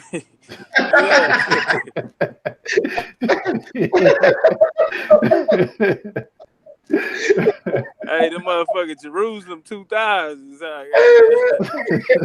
I'm not, look, hell no. I'm not letting you go out like that, one of the one. Fuck no. I can't, look. It's something about me, man. I do not like, man, I don't like to see niggas walk around with their feet out, man. What's wrong with you, man? What you toe flirting for, man? Get out of Hey, what LVC? We was we was on a hangout, and we was talking, and then Top Cat said, "Hey, hold on a second. Hey, fool, you sliding the shit out of them motherfucker sliders, yo." Hey, that nigga, what nigga? That nigga, he sound like a smoker coming through that bitch. You know, you hear them smoking, nigga, pick your motherfucking feet up, nigga. So that's where it's coming from. I put a clip of it on my channel, man. That little segment was funny as hell. So he said, "Damn, fool, he be rocking them African sandals, boy, or them uncle sandals that he be wearing at the barbecue." Yeah, them hoes sit right here. outside the pit. Hey, hey, Them buttons up when he wear the black socks and the cargos. Yeah. he said he got on the Kuna Matata 21s. Hey, That got on some Air Abrahams. oh man, he got on the Palestinian 13s. I'm not fucking with y'all today, man. Hey, name, but they got African sandals just took me out. That'd be funny as hell. Everybody would be like, "Who is this motherfucking British guy in the motherfucking African sandals, talking all them weird ass slang and lingo?" You know what I'm saying? The fuck I'm is not this guy? putting that color over there. I got Look, food where you at. why this brother look like he dressed from here with a British accent and African sandals? I don't know. Is this cultural day? Look, I'm the type. Look, I'm the type of nigga see some shit like that in the grocery store and cuss out every white person I saw. They be like, "Why? Cause you did this shit to my brother." You better than this. You did. Come on, let's go on. Let me fix you up, man. Take them goddamn sandals off, man. Come here, man. Get you a pair of Jordans or something, man. He's a cool, but at least he got good footwear. Let's go.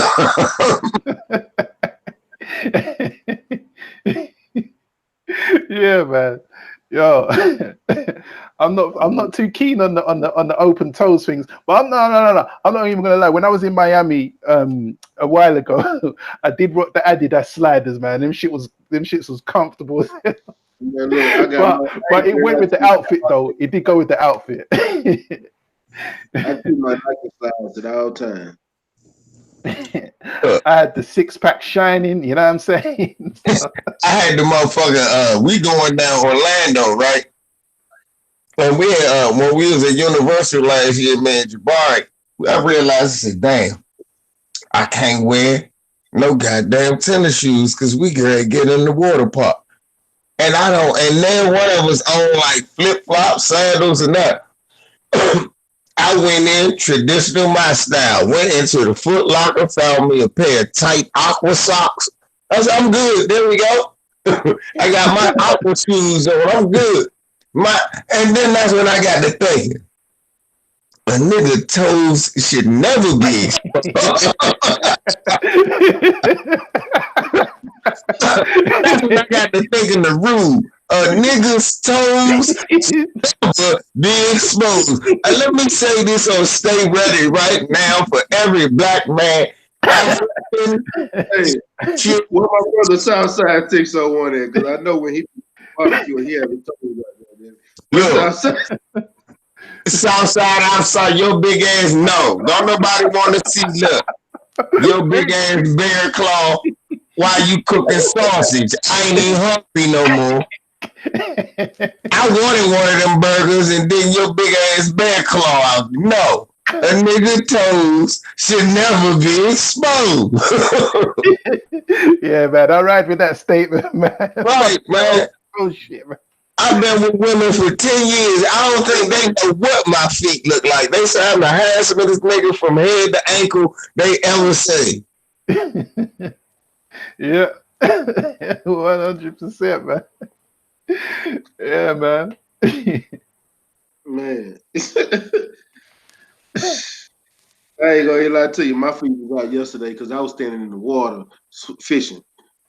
So y'all can judge me how you want to judge me, but I wasn't around no female. Hey, what you caught out there, man? You had on boots and all of that, and your feet got wet. You say you went country on them, and nobody was around. But you I'm a country nigga. I don't need them boots. I ain't figured that out yet. Bro, you in water. The same thing you take a bath in. Y'all swimming this goddamn like what the fuck do you got on wet boots for? That's true. Like, I go out there, I put on some motherfucking shorts or some basketball shorts and go get in the water and fish. Yeah, man. It's like if you're going to the beach or something, you see them out of touch brothers in speedos and shit, man. You just don't do that, man. Can I ask you that, Jabbar? Hey, can I ask you that? Do they be wearing them little tiny joints over there, man?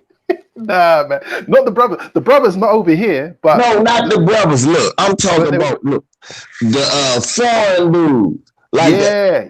They be wearing those. Yeah, those speedos. I I almost got into a fight up there in Miami. It was so I could tell he was Greek because the Bama had the chest hairs. Yeah. With chest hairs. The Bama, I said, this motherfucker look like here. Make the fuck out of gyro. Anyway, this motherfucker got on underoos, basically. I said, what the fuck?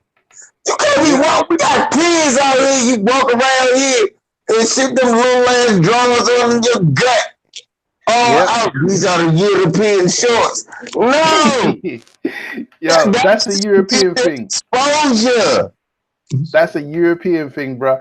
Them Turkish, Greek, Italians, them guys there, yeah, man, they rock the shit out of them underoos, boy, and they don't business. I mean, hey, y'all, I'm talking about seriously. Yeah, shit be small as shit. Like, you got on a marathon. Yeah. Where you be walking, you be walking out the joint. Hey, I ain't gonna even lie to y'all. I'm gonna tell y'all straight up. I don't know if y'all ever. Once I finish getting where I need to be physically, I'm gonna be all at Tahiti Beach, butt ass naked, fuck a speedo. I'm gonna be all out of these motherfucking places where it say clothing optional. I'm gonna be all out there enjoying, living my best life. Well, look, that's for the freak motherfuckers that want to be there around you. Me, I was at Disney World with my kid, man. I don't want to see it. I don't want to see that.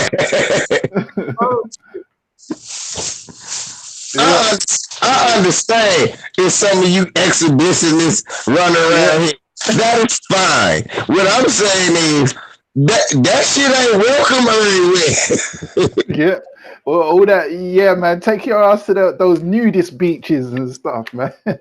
Right. And we'll fuck for Florida up.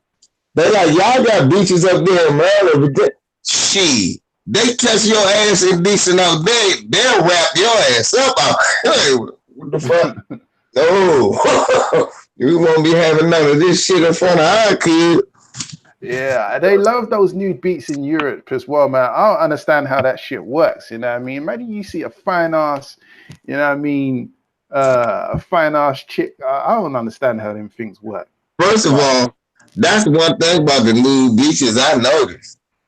Whenever they be talking about nude beach, it be like the people with the worst bodies. Oh, yeah. Hey, look, it's a nude beach where in the city I was in, I wasn't there. But I done been up there before. And them don't be no ugly motherfuckers. I done seen it, that bitch. Not now. You had a couple of bad bitch white chicks, but them phony motherfuckers think they did. But besides the point, hey, you talk about in Texas. Man, the other nude beaches we talk about, they don't even talk about. I didn't even know y'all had none until you said. The nude beaches they be talking about in Florida and California be a bunch of pimply body, freckle body white people built like bad chickens.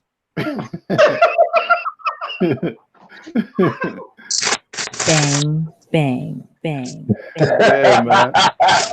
It was just like that. Bang. What it was? How you got the sound effects on Mac's show? How you bringing it to Mac's show? Hey, I like that. Oh, I didn't like that.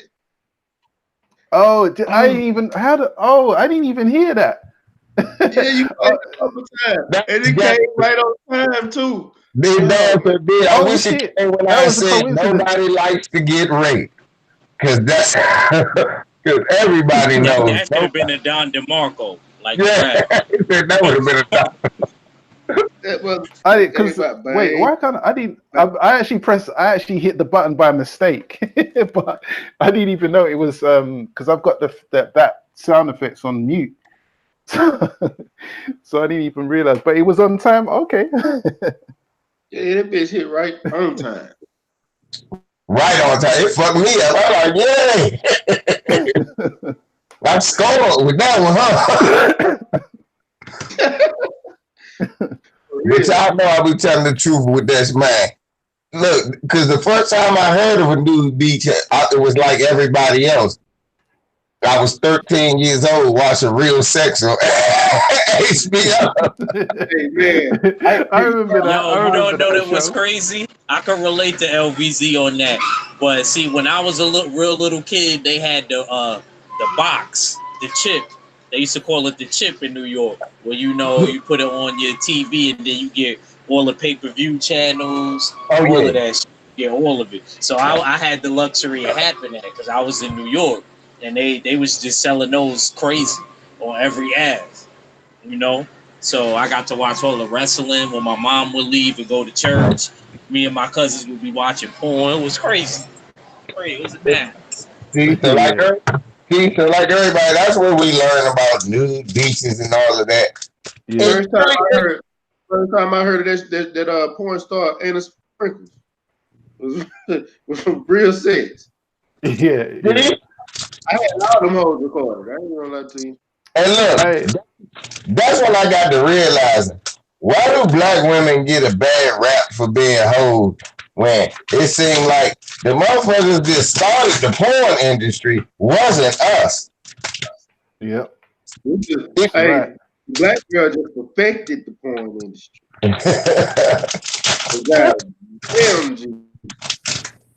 I look at it like it's funny how they over sexualize us and our women. But these motherfuckers that want to get paid off of washing motherfuckers' front.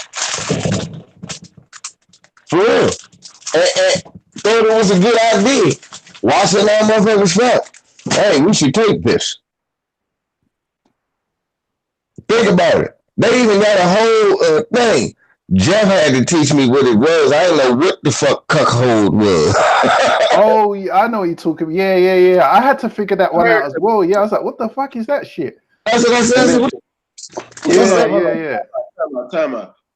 What the fuck is that? See? Oh, yes. man. Yeah, it's one of those things that sometimes, you know what, one LVZ as well. Sometimes when you learn what it is, sometimes you feel guilty. Like, damn, maybe I shouldn't be knowing what that is because now I'm part of that weird ass institution because I know what it is. We guarantee you, but I have to step, bruh. It's one of them things. Once Jeff told me what it was, I wish I didn't know what it was. Cuckold is a thing where they get other people to smash their wife and they watch. Yeah, no, white men that like to see black. It's not exclusive to that, but it started with white men that want to see black guys smash their wives and shit. I just go reading this shit. You got me fucked up. Thank you. Oh, look, I say I can think of 3 different ways that's fucked up. All 3 of these motherfuckers fucked up. I was like, bitch, first of all, what type of hoe is you? You freak ass, what type of fat? Then I'd be mad that you asked me some shit like, hold up, what made you think I was the nigga you could ask that?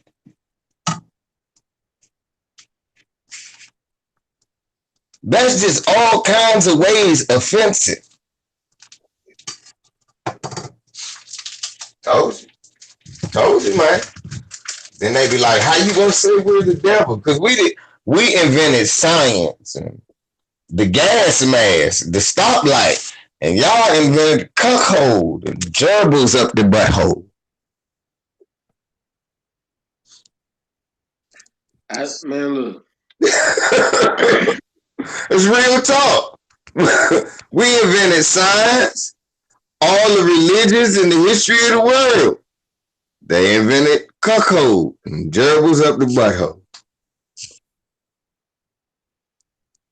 And cans.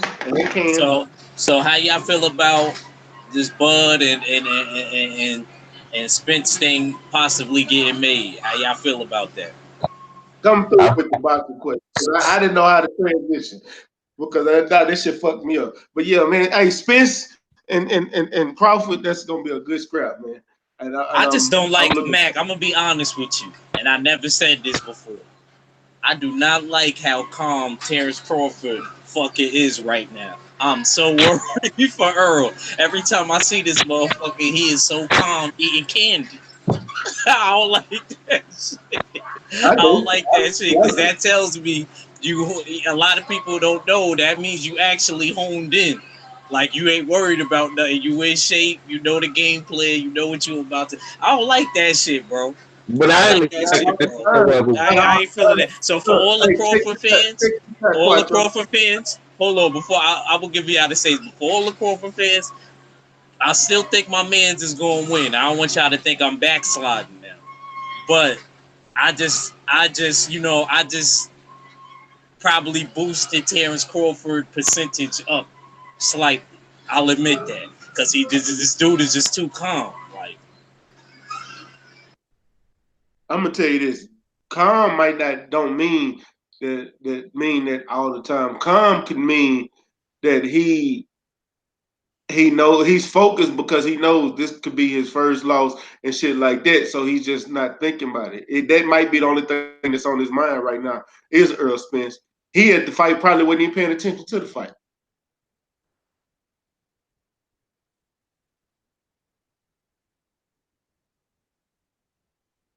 I believe that's Terrence demeanor though.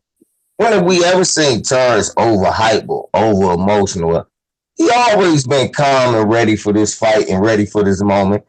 I think he want this moment. I think EJ want this moment. Only thing I told y'all, I already spoke how mad I am about how motherfuckers get to duck, run around and handcuff belts and hide them under their bed, get security to put them in a motherfucker chamber and guard it with AK-47s, and you can't get no other fight but this versus them, and then everybody else get to run around with belts, talk about they some type of champ. I want to see motherfucking Keith Thurman get annihilated. I want to see uh, K Diddy wipe that motherfucker fake ass hair off his head when he seeing his son getting battered in there by Earl. And then I want to see a super fight for all the marbles so that they can say, look, we not only the best fighter in this division, but we hold all the belts because we ain't seen that in a while. I just don't like that we don't get that.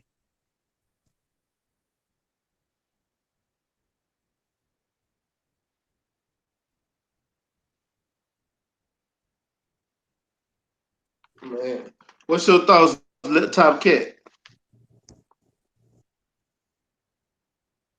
David the Real Thomas says it's a 59-59 fight. Damn, I didn't even I realize think I was you. on mute. Oh, I was just going to ask real quick: is Sean Porter and Errol Spence, is that still on? Oh, because I heard it's off now. What's going on with that? Is it still going ahead? Man, his name might well be motherfucking Justin Gatlin the way he sprint away from fights, man. Come on, man. what I heard, Sean Porter said the fight signed, but it's Earl and them side. And I'm gonna be honest with you. If it is Earl, I'm not mad at Earl because guess what? Earl going for the bag. I heard Earl. This is what I heard. I don't know if it's true, so y'all don't hold me on this. I just heard Earl wanted to go for more money, and that's why he's negotiating the Crawford fight. That's the only thing that I've heard. I don't know how true it is, but I heard that he wants more money. Yeah. So now he wants more money. Yeah, and with the Crawford fight, that's a guaranteed pay-per-view, $1 million pay-per-view Oh buys. yeah, I guarantee. Crawford and Spence is definitely a pay-per-view fight. Yeah, and it will do good numbers as well. But Sean Porter and Spence was a pay-per-view. Yeah. I say it's pay-per-view. Sean Porter and Spence. I think it will do good numbers in. Huh? I don't think he would have. Who? Sean Porter and Spence. Yeah, I don't think. I think they do. They'll do good numbers at a venue, but them actually TV numbers. Now, if Earl Spence become just a straight up pay per view star, not off of just one pay per view, but got a few of them, and then Go after Sean. It don't matter who he fight at that time. Every fight is pay-per-view. But as far as Sean Porter right now, no, it's not a pay-per-view fight. Yeah. Maybe. Yeah. I think if it was pay-per-view, I think maybe it'll do 200 to 300. Maybe 200 to 300. Sean Porter jealous. He admitted it. He said he's jealous of Earl. He said Earl got 2 girls. It's not nothing we didn't know. But you didn't have to air it out and put it out there on Fight Hype. I've been noticed it. But you know what I mean? Why are you hating on him, man? I'm just not feeling Sean Porter, like at all. Like as a human being too. Forget outside of boxing. I can still like somebody as a human being outside of boxing. But I ain't gonna fret all of that hate and him inviting Fight Hype over and talking about Earl. Like that shit, like I ain't gonna front. That goes to show me, like when I get in the game, that shit is like high school. That shit is dead ass, just like high school. We full grown men, and y'all still acting like it's high school. Bro, you see that too. You see the Bahamas is gonna be playing these high school childish games, and they grown ass father is gonna be sitting there doing bullshit at the club and try to get the homies thrown out. Allegedly, even though I was right there. Anyway. So why do you think Errol Spence all of a sudden is now thinking about the bag now, and he wasn't thinking about, the bag a couple months ago? I don't think that he was never not thinking about the fight. I think that he's starting to come to the realization that a lot of these dudes, they say they want to fight, but they don't really want to let their nuts drag. So I don't blame Earl for if he just want to skip to the chase. I honestly think that he should have knocked Sean Porter out and then went after Terrence Crawford. That's exactly how I would have did it. Wait, so you think that when Crawford was calling him out and I was riding with Crawford and say, hey, look, man, I'm Crawford, and I came into the Lions Den with all the Errol Spence boys, what, you thought Crawford wasn't serious? I'm not saying that. Or, I mean, like Crawford, Spence thought he wasn't serious. No. I'm not saying that Crawford wasn't serious, but it just seemed like the bar was far from being made. Now that they met up and stuff like that, I have a little bit more. I'm a little bit more at ease because of how Bo Mack is talking and how everybody else is talking. Go ahead, Mac. That's all I want to say. Let me say this. One of the ones I get what you're saying, but no, it's not Crawford himself, but his team was scared. Yeah. And when I say it was, that means, and I fuck Bob Arum because that's who I'm talking about. Because if it wasn't for Bob Arum, this fight could have happened a long time ago. Bob Arum stalled out this fight, and we all on the panel know that. We've been saying that, but everybody's still trying to put it on Earl. No, you cannot put it on Earl. You got to put it on the person that's in control of Crawford's career. Crawford can't do nothing without the permission of Bob Arum, period, point blank. Scam daddy. But everybody want to put it off on Earl. No, you can't. You got to put it off on this man's team who he put in charge of his career. Because at this point, if it wasn't for Bob Arum, Terrence Crawford should be the highest paid person over there at Top Rank, but it's not. Tyson Fury just made $12.5 or $13.5 million in one fight. And if y'all don't believe what my brother's saying is true, why y'all don't go down the track record? Who's famous for holding up big fights? Bob Arum, Pacquiao, Mayweather. Y'all was mad at Mayweather all them years when we knew it was the Pacquiao team and Bob Arum. At first, it was Bob Arum when Pacquiao wanted to fight. Yeah, that's true. That's true. He has a history of it. He has a history of doing shit like this, trying to maximize his product and get as much money out of it as he can. I'm with my young brother. He said it perfect. Look, we all wanted to see this division get cleaned up. But Earl realized the same thing that I realized. My father said that him and Crawford, even though my father didn't want to see them just fight without all the belts being on the line. But he was like, the rest of these motherfuckers gonna run from him and Earl, Crawford and Earl Spence to where they gonna have to fight each other. And it's gonna be a great fight. And either they hoping it'll take a lot out of both of them, so that the winner will be easy to get. But if it don't, they're going to keep ducking the other one for the rest of their career. Yep. Because I guarantee you, I guarantee you, the winner of this fight is they're not Sean Porter or Keith Thurman not gonna fight him. No. Sean Porter Yeah, might, yeah. but I think Keith Thurman not. That's why I'm rooting for Pacquiao. Yeah, me too. That's why I'm rooting for Pacquiao. One thing I will say, if push comes to shove, Pacquiao will fight one of them. Yeah. Well, no, I don't know about that. I don't think Pacquiao will fight Crawford. I think he'll duck that. And Spence, he'll duck Spence and Crawford. I think Hey, ones, I honestly don't think so. I Because don't at this point in Pacquiao's career, he don't care about the hard fights. Because if you really think about it, that Adrian Broner fight was a hard fight. But he's looking for a big payday. So when he retired, he is set. He got messed over from Bob Arum. That's why he ended up broke and went to Al Heyman. Now he's putting money back in the pocket. He's setting himself up and his family. That's how he worried about it just now. And if he can do it with lower competition, hell yeah, he's gonna do it. But if he have to take them hard fights, I think he will. Yeah, but remember when he got in the ring in Spence's fight, and then Spence called him out and said, "Hey, Pacquiao, you know what you saying? Like, let's get it on." And then he tried to pretend like he didn't hear what Spence was saying. Hey, we all saw that one of the ones. Yeah, you just made that was a hilarious joke. It was like, I'm sorry, no. What the fuck did he say? He said, All of a sudden, no speak English. What you say? No speak English. Pacquiao did the motherfucking Filipino cleaning man on me. What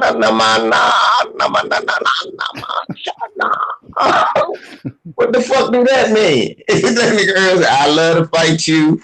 Let's get it on. All of a sudden, no speak no English. I go now. He said, I got the date with the man with the ponytail. I stay ready till he got a date with a man with a ponytail. I've been watching Manny Pacquiao train. I ain't never seen him train the way he trains right now. He still looks young. And then I seen Keith Thurman. I guess he's trying to get his power back because he's doing strength training. A lot of strength training. Mm-hmm. So I want to see. I honestly believe Manny Pacquiao can beat Keith Thurman because Keith Thurman's gonna try. He's not gonna come forward. He's not gonna get it. If he get in an exchange, he getting slept. Yeah. Y'all think so, brother? Because I honestly think the opposite. I think, especially after what you just said, I think Keith Thurman gonna think he can come in there and bully him and get slept. I think Keith Thurman. I think he's going to sit on the back foot and box, but there's going to be a time where Pacquiao catches him, and Thurman's going to be all over the place, and Pacquiao might even get Thurman out of there. Do you know what I mean? Remember that 7th round against was it Josecito Lopez, when Thurman was dancing all over the place like Prince Nassim, like he was throwing his hands and legs were going all. He saw nothing but limbs all over the camera lens because he got clipped once. And listen, that's what I'm trying to tell you, bro. I think from the last fight we saw, Keith Thurman is gonna get back to just from what Stay Ready said.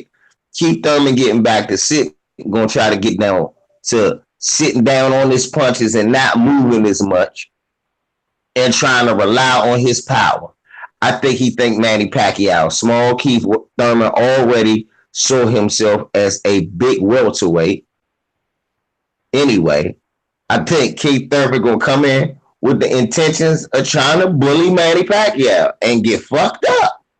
I think that's what he gonna do. I think just because of what you just told me, that makes me feel even more confirmed than what I'm thinking. I don't think he gonna come out and try to be a boxer against Manny Pacquiao. I think he gonna come out and try to make Manny Pacquiao a boxer, and he gonna step right into a danger zone. That left hand. Yeah. Gonna step right into a danger zone, y'all. I think this might be the shining moment in Pacquiao career where he get to beat a young, hungry lion, and he get to put that on his damn stats. And really, I mean, to us, it ain't gonna be impressive, but as stats look at it, it's gonna be a phenomenal win for him. Yeah, I think it'll be a phenomenal win for Pacquiao, considering his age and where he's at in his career. I think that would be a good win for him. Yeah. So I mean, I really expect Manny, and you telling me how Manny trained it too, bro. I'm telling you, bro. Watch. Y'all gonna be shocked. I'm like, that damn LVZ, he tell jokes, but motherfucker know what's happening with these. I'm telling you, he gonna come out there and be like, oh, I'm bigger than him. He said, look, he as much as said it to Floyd Mayweather, how he would try to fight him. He said he would try to be bigger than him, basically. I'm a big welterweight, you know. And all it takes is one time, baby. One time. Don't duck me. One time. All it takes is one time. Yeah. And now his name Once Upon a Time, Keith Thurman, because we ain't seen him knock nobody out since Once Upon a Time. Once a pony time. Once a ponytail. Once a ponytime. That's what we're dealing with here. Oh man. Yeah. I'm gonna say, I get what you're saying about him coming forward, but I'm gonna tell you why I don't think so. I've never seen anybody that Keith Thurman had to fight that had power. He never went forward against. Anybody he was worried about getting knocked out by. He talk about Pacquiao. I'm talking about Keith Thurman. That's true, but I think Keith Thurman don't think Pacquiao can knock him out. If he think that, man, I'm gonna love this fight. He's gonna be sad. He respects Manny Pacquiao. He think Manny Pacquiao can beat him in the decision. I don't think he think Manny Pacquiao can knock him out. I still ain't buying the fight, but I'm a damn sure make sure I watch it on VIP Road Sport. Yeah. Hey, can you believe that Tyson Fury fight was pay-per-view in the UK, you know? What? That shit was pay-per-view? Pay-per-view. He however much it was in pounds, he owe him.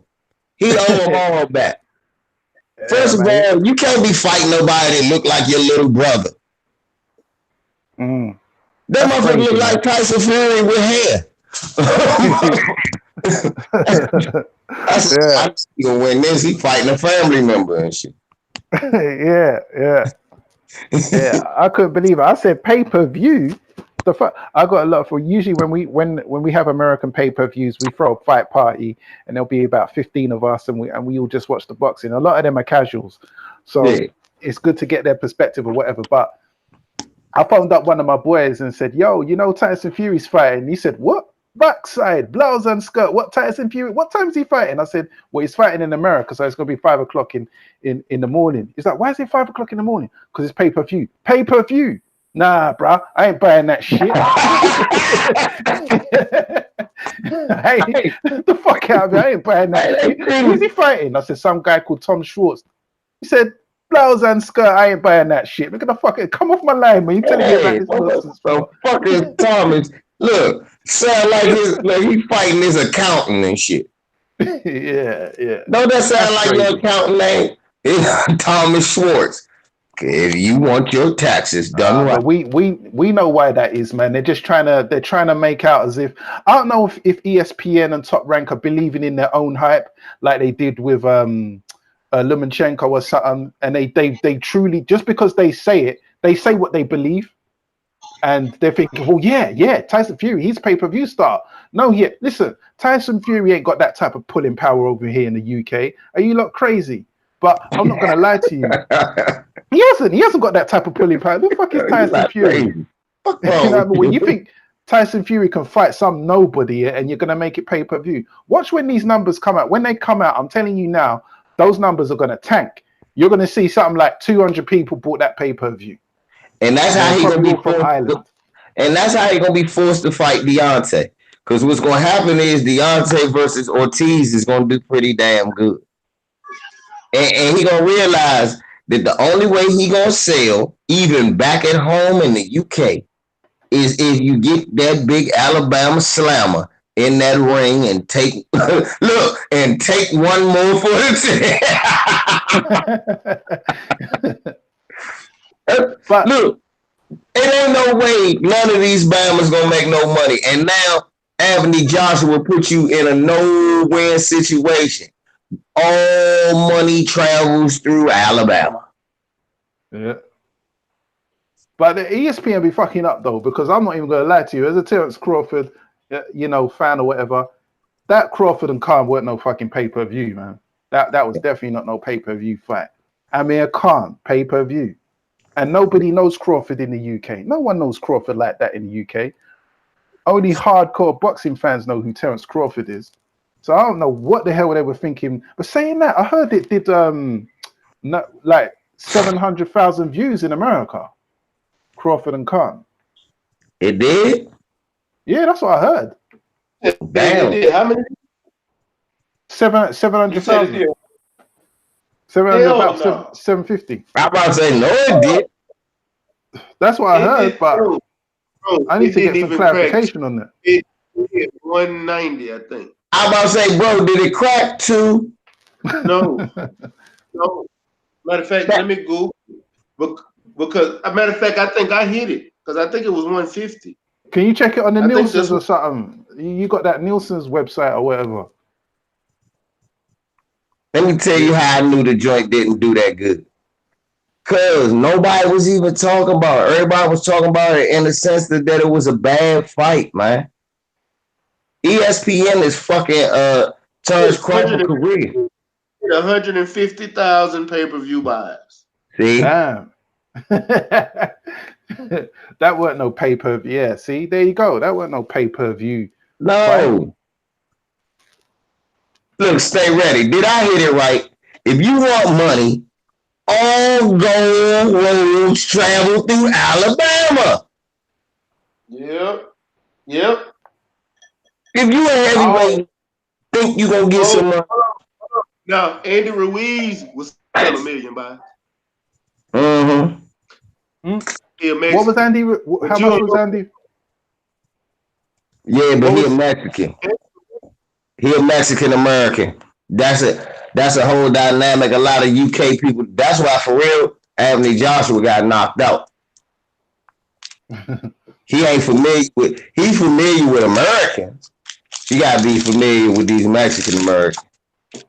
Yeah, that's like when he dropped them, he didn't do the right thing. Every black American he'd know when he dropped him. The first thing he was supposed to do was stay on his ass. Yep. Whoa, he did kind of stay on his ass, and he got lit up, and he got his ass dropped. Yeah, he did, though. He tried, but he was supposed to back up, jab him, hit him to the body, watch for the left hook, and a left hook to the body. Always, every Mexican got one of those. Yeah. And he wasn't looking for nothing and got punched in the motherfucking head and fell on the ground. And he didn't even look like he got punched that hard, but I don't know. That whole fight was weird, man. Again, my dad started looking at old fights. My father said, see, he a big brother, but he from Britain. He ain't familiar with these Mexicans. They hit you. They can hit you on top of the head with that wild shit and knock you out or knock you down. What happened to Adrian Broner versus Marcos Maidana? Was it a real punch or was it a thudding jump on top of the head? And he just was stumbling around. They do it. That's some shit that they do. That's just some cultural shit that they good at. Hitting you on top of the motherfucking head. Yeah, had him walking out out the ring like he was a mental patient. Right. Was holding his hand and shit. Cultural shit that they are good at. And people need to understand that if you ain't used to fighting them, because motherfuckers in America are, you gonna have some trouble. You better fight. And I'm not sure. That was probably Anthony Joshua's first Mexican fighter he probably ever fought. Yeah, there's definitely a case to be had there because He fought Eric Molina Who because was that that? was the only, Eric Molina? Yeah, that's the only person him and Deontay Wilder both fought. Oh, okay. oh yeah. But Now go ahead, 1-1. yeah. I mean, Mac, you already know how I feel about these UK guys, man. You know, I can't stand these motherfuckers, man. Like, and it pains me to say this as a Brit as well. I don't really want to be coming on, American panel dumping on my UK Can I people, just say but something the Yeah, real I quick, truth is know, the Floyd? right? truth, man. But Man, you keep it 100 though. That look, it's just like when we keep it 100 about us fucking up and shit. We gotta keep it 100. Look, first of all, the biggest problem right now in boxing is motherfuckers won't fight each other. So you can't find out who the best is. And then the only motherfuckers willing to fight are guys like Ruiz and these guys who you might get a lucky fight here and there. So you know what it is, LVZ? I'm just tired of the media, man. The media is so like biased. It's like ridiculous because they'll bring up Marcus Brown's situation and you won't even hear nothing about Kovalev. Kovalev followed a woman to her crib, okay? Because she Yeah. turned him down. That's some foreigner shit. No offense. no, We know tell the us truth. born here. I don't care what complexion you is. No, You you know tell not to the follow truth. no woman to her house. You You tell the asking truth. for trouble. I mean, and the domestic motherfuckers that do that, cause we got them, but them motherfuckers are rapists and psychos. Yeah, And that's that is You're not crazy. That is lying. some foreign shit. And Marcus Brown didn't even hit the chick. He just argued with her. She called the cops. Yeah. He just need to get away from. I'm just tired of the whole media, man. I'm just noticing stuff like that. You didn't. But you Marcus already know Brown, how big they ass do, though, black man. Ak. You already know how the media does with us, man. It's to be expected. But as for the let me get back on this UK thing, man. Where these guys like, and this is still to this day, man. I still get people coming to me saying, "Hey, man, Joe Joyce is something serious. He's gonna be a serious world title contender." I'm thinking, Joe, get the fuck out of it with Joe Joyce. This guy's gonna get slept. He's gonna get slept by a Chisora, a Parker, a Tucker, any one of them guys that's got any type of speed or footwork. He's gonna get slept. Joe Joyce. Who else is there? White, Dylan White, AJ, pretty much all of them. Damn. I'm just watching this Bradis and Glowacki. This fight is the hell. This is some crazy shit. What the fuck? My man, Yo. B. Marsh did something about that fight. It was over in the third, right? Yeah. Yeah, This fight looks wild, man. yeah. But yeah, and these kids, they don't. What's it? I don't understand, man. They don't move their heads. They just stand up like a lamppost. You know what I mean? They're like ready to get hit. You know what I mean? And they get so far, and then we get all surprised when, someone like Mike Tyson starches Frank Bruno or something. Like, I don't know, man. Obviously, Right. Lennox Lewis or something different, but Thank you. Exactly. And that's what I keep saying. Man, he ain't no damn Lennox. AJ not Lennox, man. no, AJ's definitely not no Lennox. No. Man, Lennox is different. Look, AJ not even Bruno. no, Lennox. Nah, I might give AJ Frank Bruno.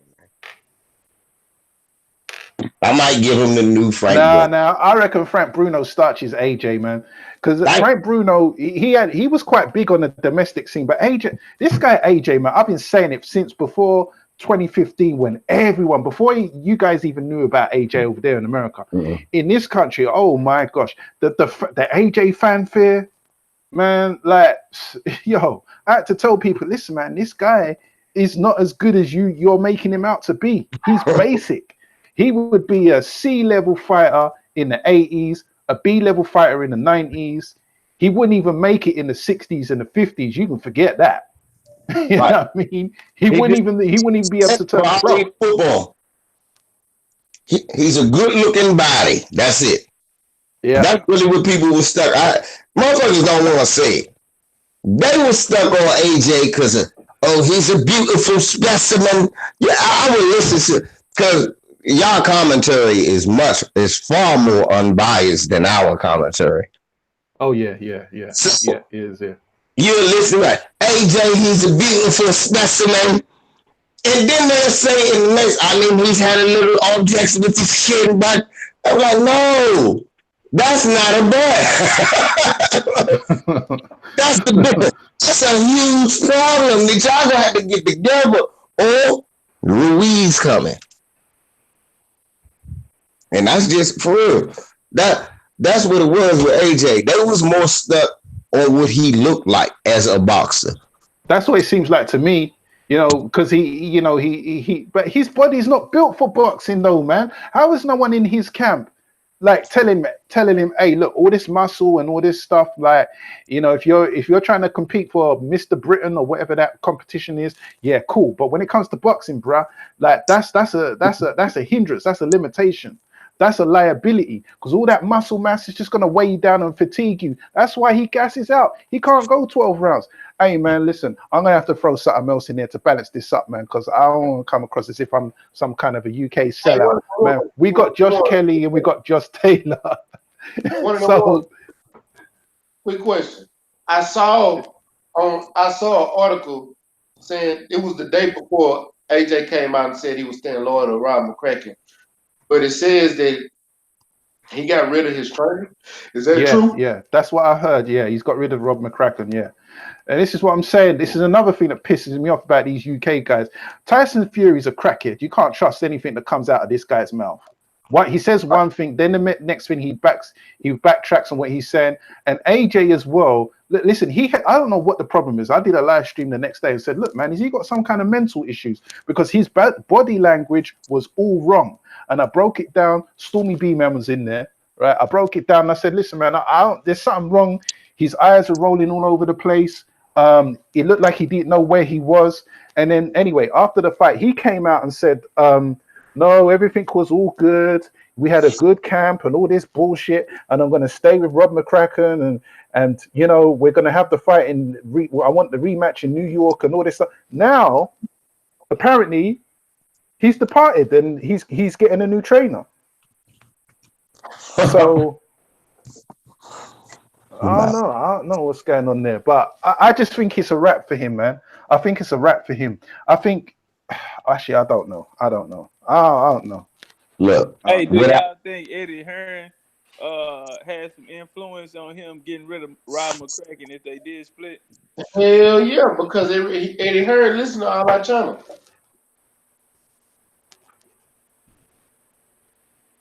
Eddie, I don't think Eddie believed in Rob McCracken. Eddie, look, he know the real. That's why he over here right now trying to get his feet on the ground. This is where he want to be at, because if he gonna win or if he gonna be able to take Matchroom to the next level, it's gonna come from a fighter from over here. He already know that, so he trying to grab him something.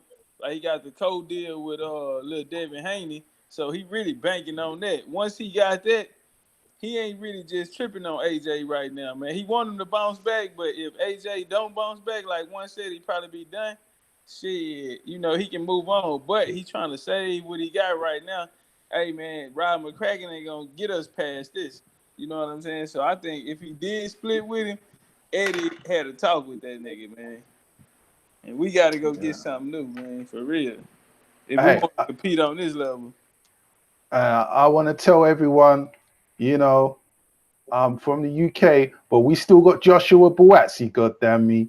You know what I mean? That's my guy right there, Joshua Buatsi. He heavyweight? Huh? He fight at light heavyweight. Okay. He fight at light heavyweight one? Check. Light heavyweight, yeah. Yeah, I know. I'm here, bro. Yeah, he reminds me of Errol Spence a little bit. Just a little bit. Joshua Buatsi. Hey, he be acting like he from the States. He got a little swag like Look, Yeah, yeah, yeah, that be the problem with UK boxers. These white folks be picking the stalest brothers, and not yeah. It's true, man. that's It's the true. truth.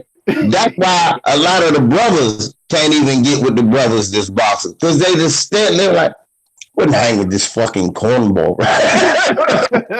Hey, it's true. Like, because a lot of these guys, these boxers that you see on TV, apart from Anthony Yard, and let me think, that you know what, that's probably it. Anthony Yard, and I can relate to Buatsi because I've seen people like him. All these other characters like AJ, I don't know what AJ from where I'm from. I'm from South London. I've never seen a guy like AJ. The brothers don't be active. We just don't have that type of personality. So I wonder where they get these people from. Dylan White's from South London as well, but See, I don't like him either. But yeah, man, but at least they're he not. represent. I I don't call Dylan White a punk. I just don't think he is good as he think he is. Yeah, Dylan White, he's got a bit of a temper about him, but yeah, he's just not as good as he thinks he is. Yeah, yeah. You know what? Dylan White got a better training than Rob McCracken. Won't AJ go to Dylan White training? Yeah, Dylan White. I think he still trains at the Miguel Boxing Gym, which is just down the road from me. It's not too far from me. Which that's where Miguel's. Who was there? Isaac Dogbo, he was there. Dog Bay. Some other guys were training out of there. It depends, you know. It depends. But can he use his Dylan White trainer? Because Dylan White hates his ass. For real. Yeah. No, I don't know. I don't know what can save him. I don't think anything. I was what there was. Shit, Dylan White from the UK, and he was cheering AJ Laws. Hey, y'all know Freddie Roach, every time he get a camera in his face and the question come up about Joshua, he always talking about, you know, Joshua told me, hey, you know, if we ever got together, that'll be something special. But, you know, I don't like trying to steal other trainers' fighters and that, you know, so. That's what he doing, saying his name. Yeah, he do it every time somebody asks him something about AJ, he bring that story up. So, shit, I wouldn't be surprised, man, if that nigga show up with Freddie Roach washed up ass. Right. Hey. What the fuck is he gonna teach? Hey, main event Mark, big up yourself because main event Mark. He said I like Riakpur as well, 175. Yeah, I'm surprised you actually know about Richard Riakpur. See, Richard Riakpur, but then again, he's another stiff lamppost fighter as well. I don't trust him because I've seen too many lamppost fighters do well at domestic level, and then when they get onto world stage, you want to act surprised that they don't move their head and they get starched by someone, you know, that's just better than them. But yeah, he's another up and coming one. Richard Riakpur, he's under Dylan White's promotion. Dylan White's got a little promotion company. Richard Riakpur, he's an up and coming cruiserweight. He's doing his thing, but I wouldn't recommend. He's another lamppost fighter in my opinion. But is Prince Patel still fighting? Prince Patel. I haven't heard from him since that meme. I don't know. I don't check for him, so he probably is still fighting some bums or something. But Man, Prince Patel is the greatest talker in boxing history, man. yeah. He took This dude like wrestling. Hey, y'all, they got that brother Prince Patel. He was the new Ali with no game, with no fight game. Yeah. Prince Patel. Yeah, man. But the one I'm riding is Buatsi, man. He's the one, Joshua Buatsi. That's the one that I can be proud of. Say, yeah, that's us right there. How come they keep finding these damn Arab boys that want to box like the brothers in America? They're all the black brothers. They want to box like lampposts, like you said. You know what though? All them Arab fighters don't got no chin. That's true, but look, if some of the black fighters from Britain just use a little bit of defense, look how good you'll be as Lennox. Yep. Just a little bit, man. Just a little bit. Just move your head. Just move your head off the center line, please. Just move your head off the center line. That's why I hope don't AJ don't go to no Buddy McGurk, or don't go to no Ryan I, Deals, or I hope he Muhammad don't. in Atlanta. I hope he do go to Freddie Roach, because he gonna get knocked. What he gonna do? How get knocked out? When you fall, kind of fall on your left arm. He's teaching him how to fall and break the fall as he goes down. I ain't gonna lie to you, Tyson Fury's trainer's good. Yeah, his He trainers young. are good. But Oh yeah, that guy. Yeah. But he don't try to change Tyson from moving and using. Look, he's an anomaly. Look, if AJ really want to be good, he got to do the same thing Lennox do. Fuck these dumb motherfuckers. Get over here and get one of these known black LVZ. Yeah. LVZ, I got a question. How y'all think Tyson Fury look? Because I keep hearing that he look good. He's slim down. I was looking at that dude at the weigh-in. I said, where, bro? What you mean? His body look good? Yeah. That's what people been telling me. I haven't really been even watching like none of his videos. I ain't see the fight, young blood. I said, look, I saw the same shit you look. He looked just like the same Stay Puft Marshmallow Man I always see. Hey, Tyson Fury. Hey, that nigga cashed in his white privilege check on them niggas' ass, man. He ain't gotta do shit. That nigga already got a big ass contract off a draw. Yep. He got dropped twice, and his wife said she thought that nigga was dead. That nigga wife just did an interview the day before yesterday. She said she thought he was dead when Wilder hit his motherfucking ass. So now this nigga, they ain't promoting nobody he fight because he ain't fighting top competition. You know what they selling this shit about he was a dope fiend and how he came back from it and all this type of shit. Bob Arum, that nigga was building on that shit the other day.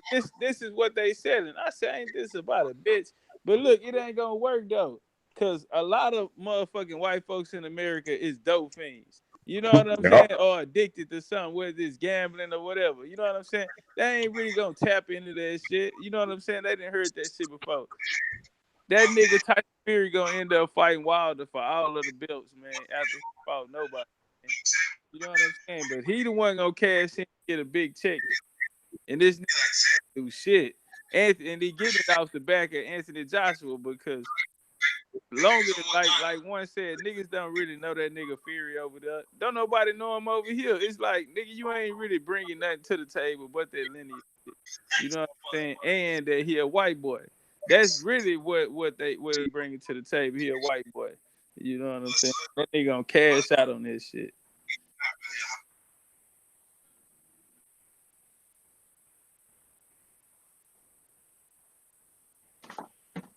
Yeah, everybody went on mute.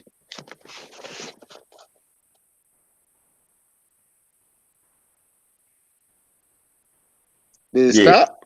Well, we were just saying.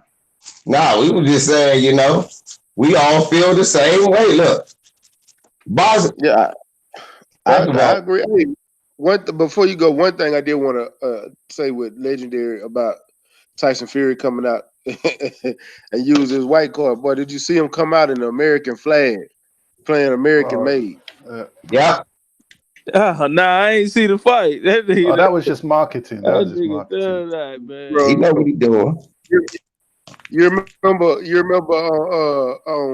he played what song was that? Coming to America. You know what I'm saying? Living in America. That song right there. Yeah, Living in America. The one that played on Coming to America. Oh no, he played Coming to America? I thought he played that song one time. He played that Coming Out to the he played that. Tyson Fury a troll. He's a crackhead, man. Shit, one. That is, he the funny crackhead, the white crackhead in the joint. Hey, let me show you something. You got some crumb back. That's what I'll do for the crumb back. And then after he won, he sang Aerosmith in the rain. Just like he plays, man. That's what he does in the UK. He used to do them. The song from Armageddon. Yeah, I heard him singing that hoe with Michelle Joy Phelps before. Remember IDB? He was fighting the dude before he was gonna fight Deontay. He played Sweet Home Alabama in the ring. The fuck with Deontay Wilder. Yeah, I remember that shit. Shit, Deontay started singing with us. Motherfucker, I'm from Alabama. I like this. But yeah, Tyson Fury a troll. I like the entertainment value that Tyson Fury adds to the boxing game. It's refreshing and well needed. I won't knock that, but after that, his ass going to sleep in the next rematch. So he better try to get all the money he can before it's night time.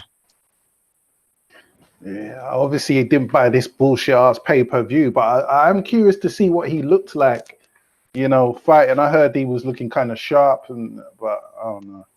Who was he fighting again?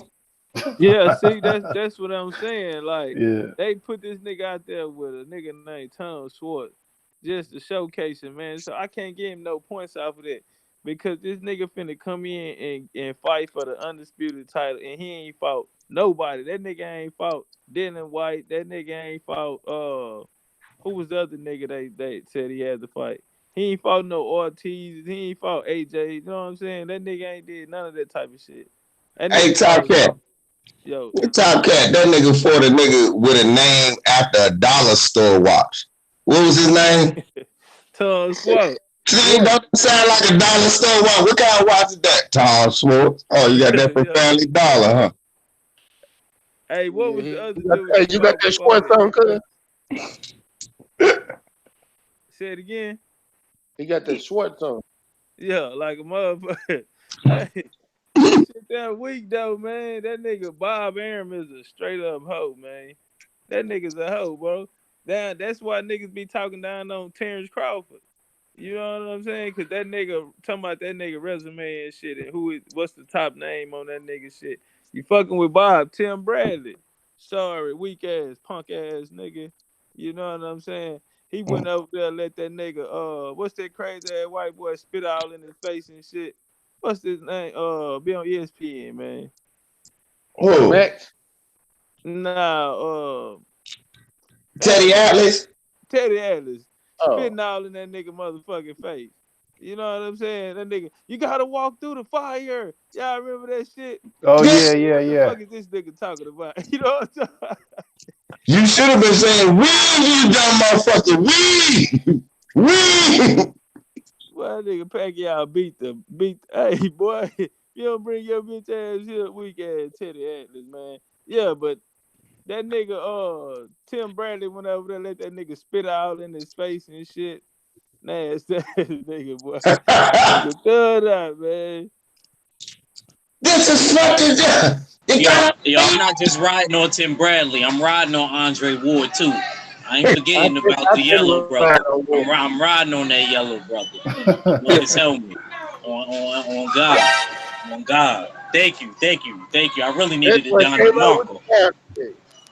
Thanks for the sound effect. I'm riding on Andre Ward. I wasn't feeling nothing he was saying last night. He actually made me think some of the stuff. It was so bad that I was actually listening to Tim Bradley. I hate to admit it, more than Andre Ward. Andre Ward was just saying so much outlandish stuff. Damn. I don't even look at him like the same person no more when he was boxing.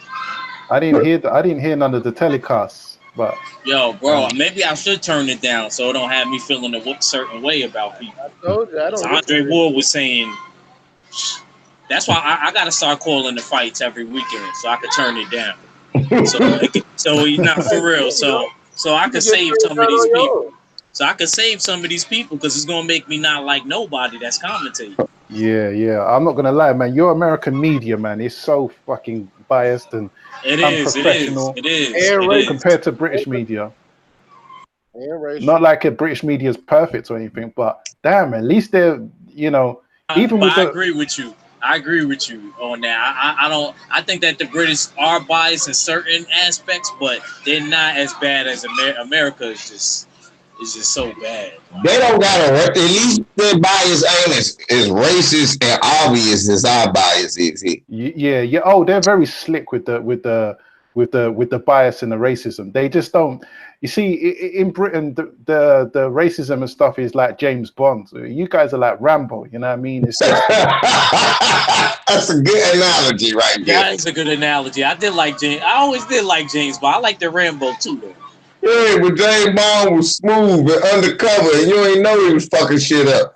Whereas Rambo just was loud and boisterous. At least you knew when this. Oh, here come this motherfucker.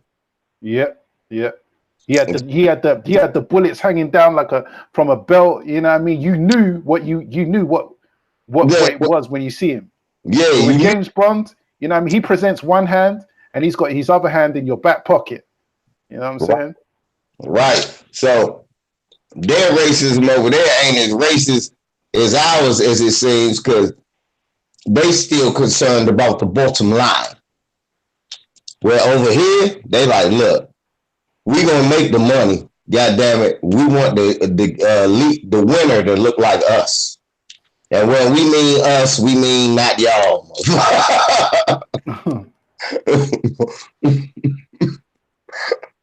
Yeah. And even the black people that you've got on your boxing doing the commentary, as you say, you got people like Tim Bradley talking the way they talk. But with the brothers over here, you got who is it that does it over here? Is it Spencer Fury and them guys there? At least they just keep it to boxing. You know what I mean? They ain't trying to sell butter biscuits. That's why I'm a David Haye fan.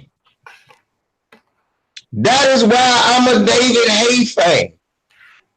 David Haye kept that shit 100 when he was fighting, and he keep that shit 225 when he be commentating. I be laughing like he said, "Look, AJ talks a good game, but he's not going to stand up in there against Deontay Wilder. He's going to get knocked out." It was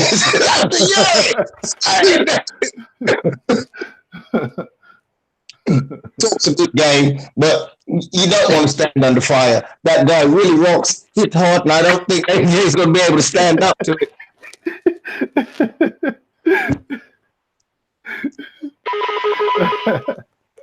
Damn, how many sound effects you got on that thing? Oh man, I got let me give one LVC a round of applause. That was some funny shit.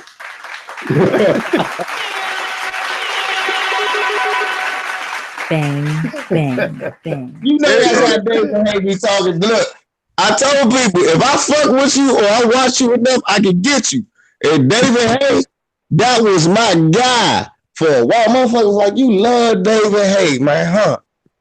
I was like, man, it ain't been too many British boxers that keep it 100 like that. I said, most of them you see, they want you to think they so stuck up and pristine. Like Chris Eubanks' father. Oh yeah.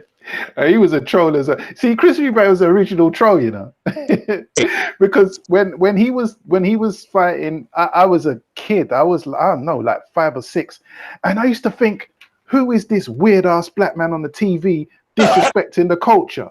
He don't represent us. Why is he coming out acting a fool? And that's how we all felt. Everyone I knew around that time used to think, man, we ain't fucking with Chris Eubanks, man. He's a coconut. We used to call him coconut, a sellout. Nah, man, he's trying to act all like he's a part of the British aristocracy. You ain't a part of no British aristocracy. It don't matter how much you want to try to fix up your accent and trying to sound all prim and proper. You're not that. You don't come from that. Thank you. And seriously, that's why a lot of the British fighters I couldn't get with, because they was trying to sell me Chris Eubanks.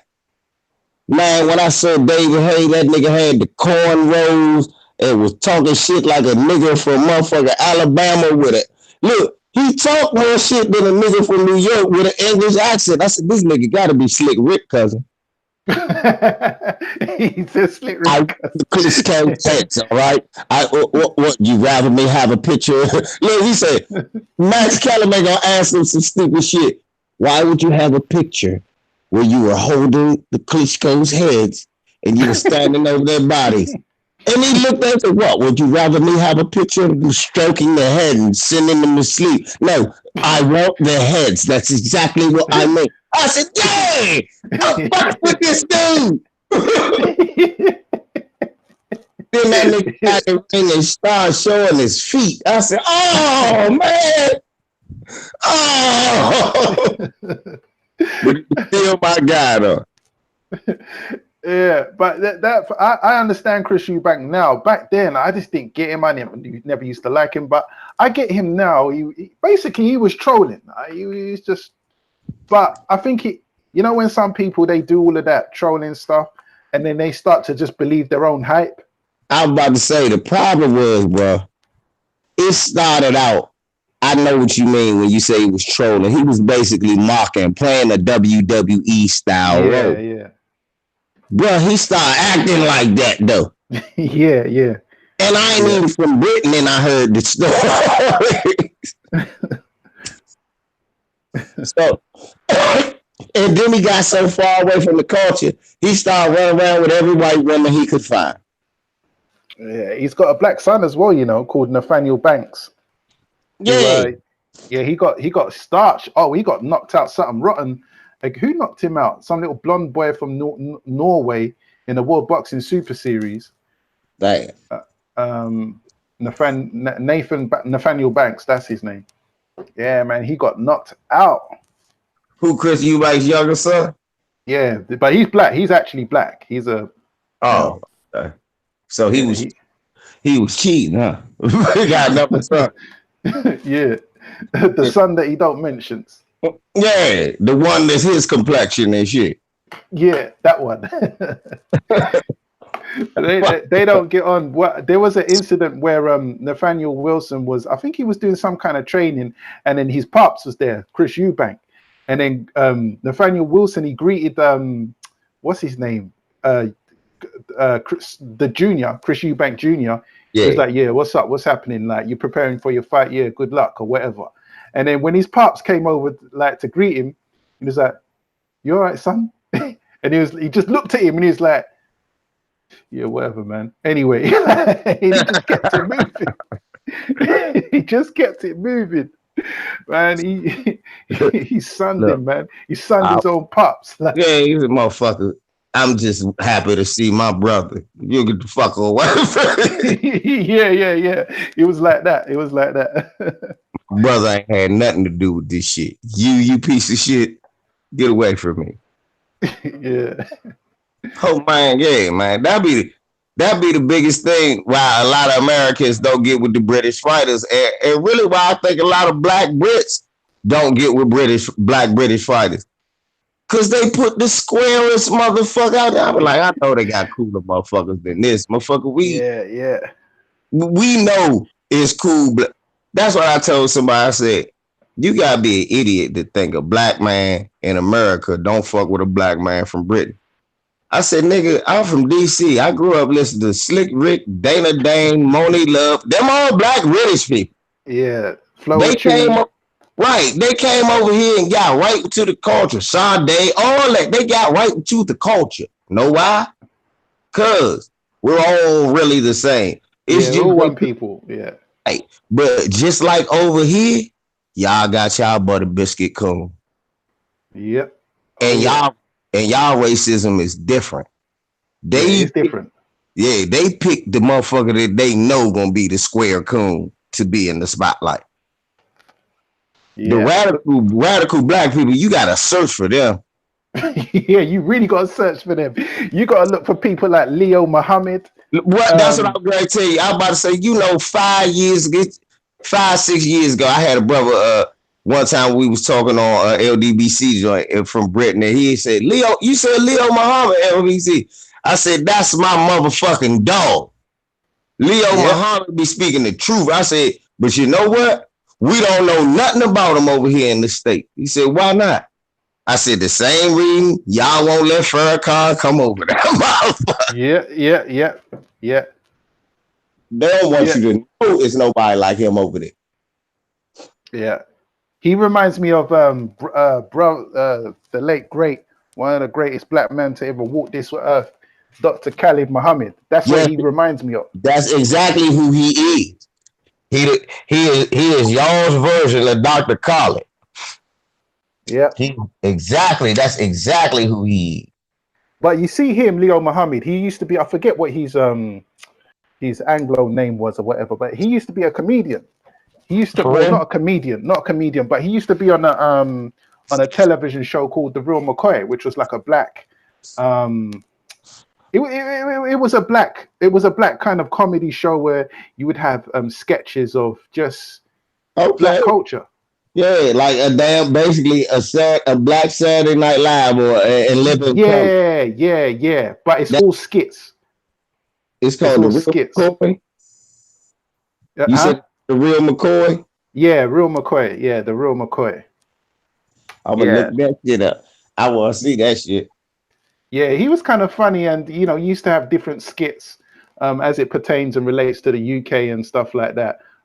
So that's where a lot of people know him from. But then he kind of disappeared, and then I was like, hold on a second, wait, what's his name? I forgot his his English name or whatever. Yeah. But yeah, he'd be dropping the knowledge and science. But yeah, you're right. A lot of these guys, they don't represent. So when I see people like AJ and stuff, where he's from, and that's another thing. Them kind of people there, I know a lot of people. I've seen a lot of people, black brothers that come from Watford, where AJ's from. That's how they are. That's how their mentality is. They're kind of well spoken. They sort of talk a little bit proper. They don't talk with the slang, or if they do talk with the slang, it's like an accent. It's a little hint here and there. They might say one or two words, just to spice it up a little. You can tell it's forced in. You can tell he crowbarred that shit in. Yeah, they crowbar that shit in, yeah.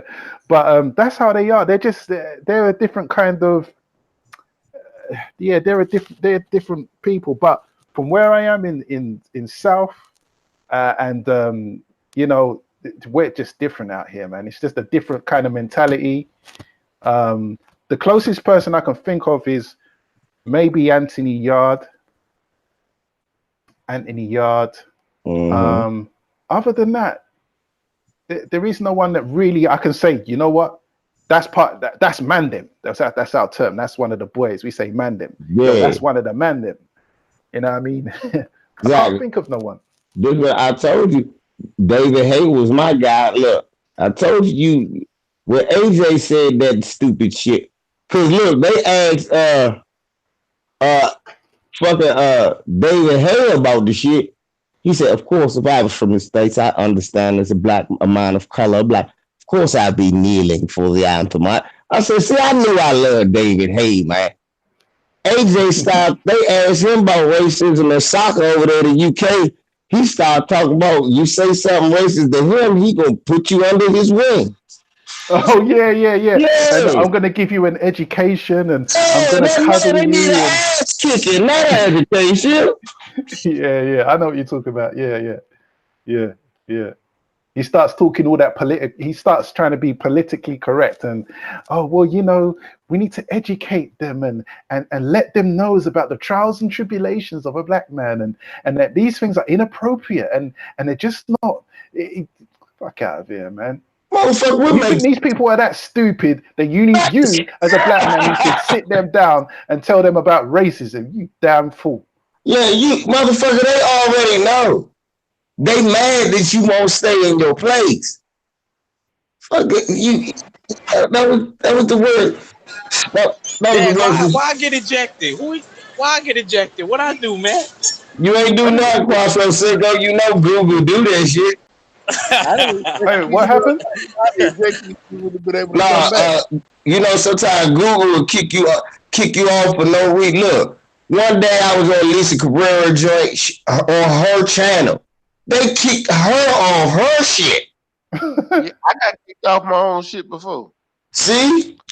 So yeah, Quattro, man, you look, you being around us, we talking, I'm gonna tell you something. YouTube, look, we probably buffered like 100 times when we start talking real shit. You ain't lying, LVC. You ain't lying, man. I won't worry about it, man. It's just the Willie Lynch theory, man. You know what I mean? They was hoping you come back in there wilding out. You know what I'm saying? We know what to do. We know what to do. Make him think one of them donkeys kicked him off. Then they'll get them drive-bys and 187 in their asses.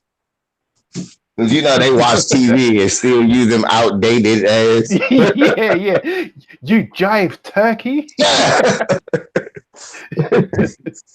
So that's hand side, blood. All right, bro. I ain't you. I hate when white people call me bro. Hey, bro, look, I ain't your goddamn bro. Hey, bro. How's it going, bro? Hey, look, let me tell you some shit, y'all. I'm going to tell y'all some shit. So some people will hit me up. I ain't going to tell you who told me, but this is a true story, right? So he was like, man, I'm hearing stories. He said, you know, I got some people that work in the Miami Heat organization. And he was like, I'm hearing some crazy shit. Like what? He like, all the people there, they hated LeBron.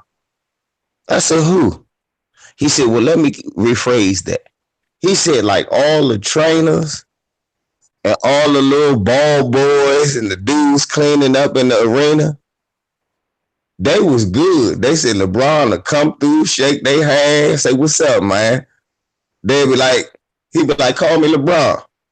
He said, they're all the white people calling LeBron. LeBron be like, and they call him, hey, LeBron. He said, my name is Mr. James.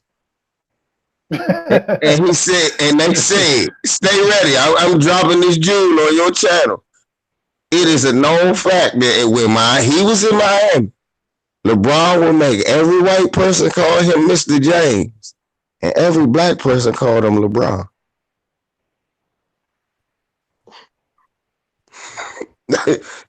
Fuck me up. He said, man, LeBron a little deeper than what I thought he was. I said, I told you.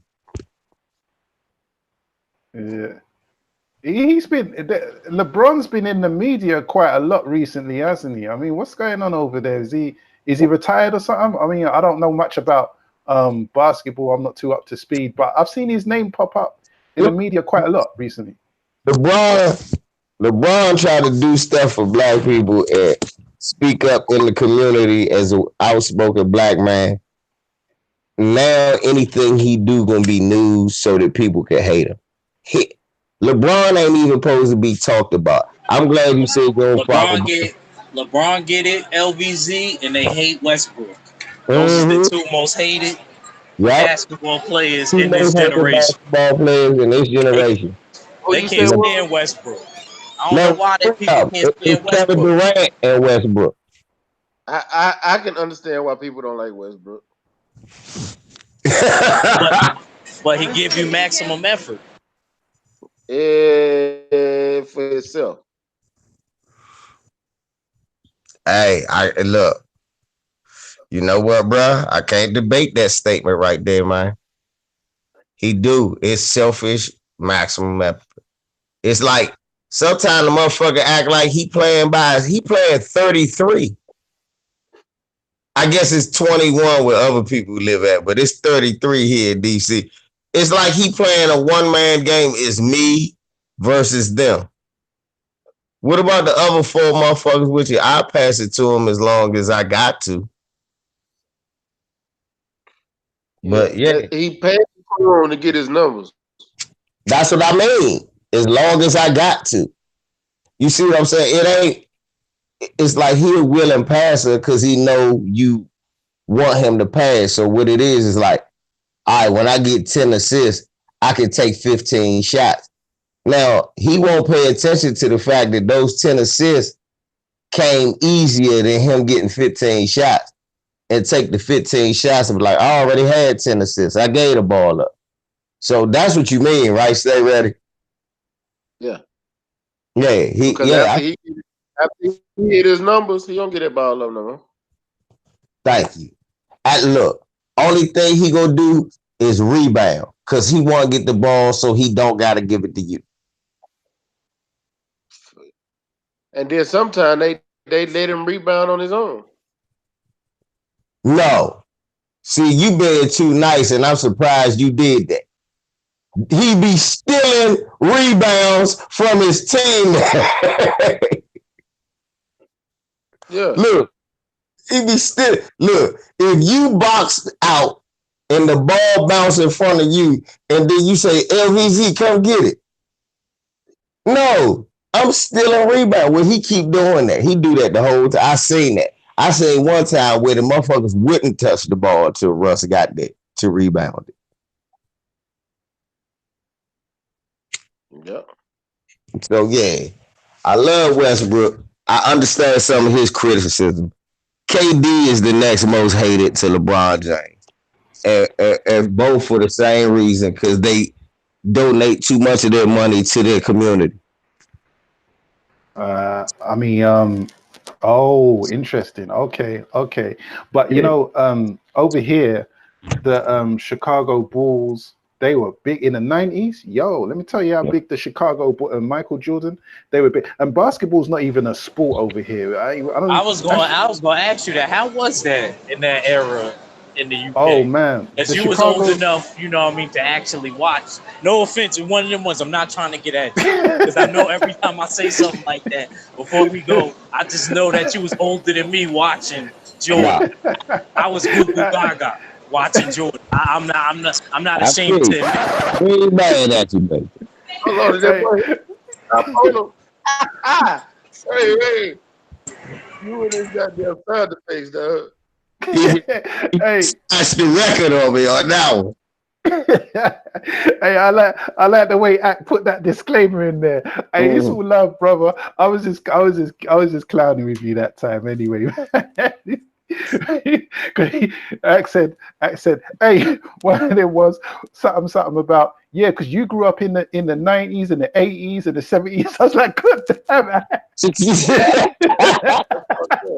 Damn, hey, just say I'm older than you. I was like, how the fuck old am I? You are hurting my feelings. But in the 90s, right, the Chicago Bulls were big, man. I mean, I used to play basketball a little bit, but I never used to follow it. But you used to have specialists. I just used to call them specialists because they would know about, what was going on in basketball in America. And then eventually, the British basketball leagues, they started up and they're doing their things. But that's not even a fringe sport. That's like you have to really, really know about that to Yeah, be into it. But in the 90s, the Chicago Bulls, they were huge. Everybody knew about them. And Michael Jordan, obviously, he was in movies and stuff, so he was big. But then after that, it was the LA Lakers. They also became quite, well known. In my where I was from, the LA Lakers used to see because they used to have the yellow jerseys yeah. and stuff like that. And then when I was doing some research on some history about basketball and because I used to really like the Harlem Globetrotters. That was my thing when I was younger. There you go. Go ahead, Right. please. Break it down. Right. So when I was doing my research about the origins of the Harlem Globetrotters, how they started and how they got treated and things like that, then it led me into some other bits of research and information about, the history of basketball and, when the brothers first started to come into the game, the dynamic and the, because back in the day, it was very regimental. It was very, there was no soul, there was no rhythm in the game, you know what I mean? But when the brothers came in, they brought a whole different type of flair, you know what I'm saying? So that's what happened. And so then, and obviously I knew about teams like the Knicks because I used to like a film called Crooklyn, which was based in, Spike Lee, that was based in Brooklyn. So, and obviously, with American media, I knew about the Nets and where, I'm quite used to New York and New Jersey, and their kind of culture over there. I knew about the Nets, but and so that's how me personally I learned about some of these teams like the Celtics, and I used to know a lot of these historical great basketball guys, and there was some white guys as well. There was one white guy that played for the Celtics. He was Larry Bird. That's it, Larry Bird. Yeah, him. Yeah, I learned about him as well. He was quite good. And then you had that tall ass guy. He was like 7 foot tall. I forget his name, but I've got his image in my face. He also played for the Harlem Globetrotters. What was his name? Wilt Chamberlain. Something like not Hightower. Oh man, I can't think of his name. See, if you say his name, it will come to me instant. I remember Wilt Chamberlain. Chamberlain, that's it. Chamberlain. Wilt Chamberlain, yeah. Yeah. I'm about to say, I think Chamberlain was a globetrotter for a little bit. Wilt scored 100 points. So he's the only person to score 100 points in one game. Yeah. And then Kobe's number 2 with 81. That's why Kobe's a bad man. Wilt Chamberlain. Sorry, what's his name? Abel Mahari. Wilt Chamberlain. Yeah. I'm for to send Abel a link. Abel, I ain't gonna be on much longer, but I'm gonna send you a link real quick if you're still there. But that's how me personally, I kind of know about basketball. But yeah, over here, we no one really used to follow basketball like that. But I'm just saying that the Chicago Bulls, most people knew who that team were because you had who was that? The guy that went to North Korea, I forget his name. Dennis Rodman. Yeah, Rodman. He came later, but the Chicago Bulls, they had an all-star team, man. I just remember that they had an all-star team, and they were just ass for a while. They were Michael Jordan, Scottie Pippen, Horace Grant. That's it. Yeah, Scottie Pippen, Armstrong. That's my team, bro. And there was a game. There was a game as well. There was a game, a basketball game, and the Chicago. I always used to play Chicago Bulls because that's the only team I really knew, and they were the best. Yeah, the Bulls versus the Lakers, the Bulls versus Blazers, Bulls versus Suns, Bulls versus Sonic. That was actually the first innovation of the NBA Live series. Exactly. EA Sports. Lakers versus Celtics was the first guy. Yep. Mm-hmm. Bless you. Hey, look. You can put your arms through the nigga body. You can steal a ball. Tom Chambers double pump dunk through a nigga body from the baseline. Yeah. Oh man, those are the days, man. Shit. You know what though? I'm not gonna lie. Last night I rewatched that 1993 Eastern Conference Finals Game 5 between the Bulls and the Knicks, though, bro. Like that last play. Hey, LVZ, you remember that last play when Charles Smith getting rejected multiple times by Jordan, Pippen, and Grant and all that, bro? To this day, though, bro, I can't necessarily blame Charles Smith for getting stripped on when he got all those people around you, but bro, at least try to go up there and try to dunk that shit. Right, so they can really try to call a foul. Right, because like he just went in.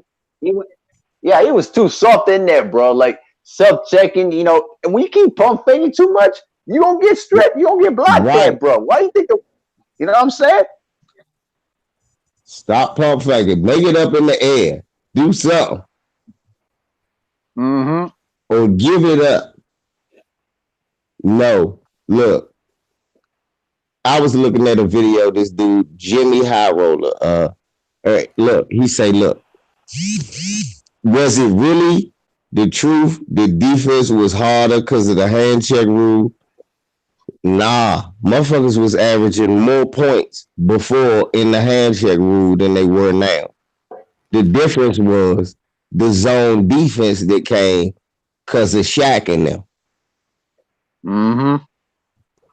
So that's how the game changed, though, bro. When they took away hand checking and zone defenses, bro, it basically opened up the court for more scoring. That's what the NBA was trying to do. They was getting tired of all these low scoring games. They were trying to attract more casual fans into the stands. So what do you try to do? You take away defense, bro. That's why the game sucks ass. Well, no. What they said was the hand checking. First of all, hand checking always got called.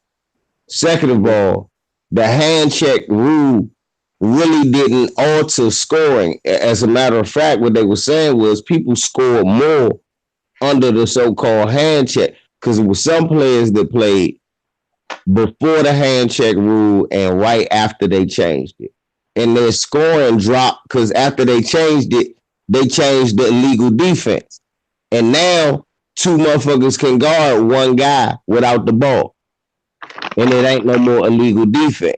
You see what I'm saying? Now that they added this new defense, they done made it harder to score. But they did, like you said, they wanted to open up the floor for more shooters and spot up shooters. Because the problem was, and they said that they wanted to emphasize more guys like JJ Redick and Kyle Korver. You see what I'm saying? If they kept the game the way that it was, you guys like LeBron and all of that, it was more dependent on athleticism. Because you couldn't double without the ball and you couldn't run a boxing one and none of that shit that they did just to Steph. You couldn't do that. Yep. 1-on-1. But hey, LVZ, let me ask you this question though, bro. What's your reaction to the big news yesterday when Anthony Davis getting traded to the LA Lakers, bro? Oh, come on, man. I went and we kept Kuzma. I did the leprechaun kick and I jumped around the room. He said he did the leprechaun kick. I look, it was like I bought a brand new Toyota. I just kicked it. Whoa! Oh, what a feeling. And then look, I looked on the motherfucker. I said, but look, then once again, that's the problem with me.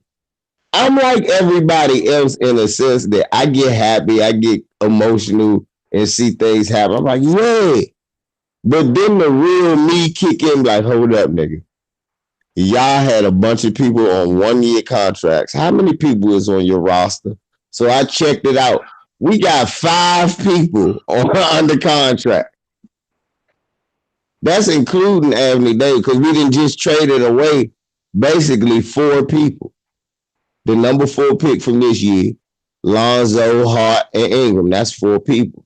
So now we got 32 to 40 million to go get some more players. And then mid-level exceptions and then veteran. Mm-hmm. Man, we got to do some smart shopping. I'm looking at Wesley Matthews. I want Seth Curry. And I want I forgot. Jimmy Butler? Nah, see, that's expensive shopping. Okay. Look, if you do that, then you can't get none of them other players, and then you just stuck with whatever you can get, and you're gonna have to put it around Jimmy Butler, Kyle Kuzma, LeBron James, and Anthony Davis. I want to use that money and spread it around and get solid players around Anthony Davis, Kyle Kuzma, and LeBron James and see where I go from there. If I get a Kemba Walker at a cheap price, okay, then I add players like Seth Curry, Troy Daniels, little guys like that around. See if I can get another center to replace JaVale now that he gone. The Bama Mo Wagner gonna have to play. Look, but I hate to say it, but when your roster this slim, Carmelo might even have a chance. That's what that's what Tick was saying last night. That that from Clutch points too as well that the Lakers could pursue Carmelo Anthony if they try to get some bench help there too, and maybe convince Dwayne Wade to come out of retirement as well. That ain't gonna happen, but that ain't happening. Bro. Right. I was thinking to myself, hey, you know what though? They can have Chris Paul. He wants out though. He been saying now that he wants out of Houston now. That's fine. We'll trade him. Get your ass on. Jimmy Butler, you said you want to contract Kyrie. Could bring your ass on. That'll open up 2 max. That'll be cool. I ain't never mad at you. That'll be cool. Me need that. Man, same but here. We need some good bench players, y'all. We can't be stupid with that money. Stay ready. We gotta be smart with that bread. Mm-hmm. Yeah, you can't spend on it. You say want Chris Paul as out of it. We won't take Chris Paul. I know y'all not. Nah. But hey, somebody like the Knicks might. It's somebody like the Wizards might. Now the Wizards, the Wizards not gonna do it. They fucked up with John Wall. They still owe John Wall too much money. The Now if Wizards, they trade, I'd take John Wall over Chris Paul. that's what I'm telling you.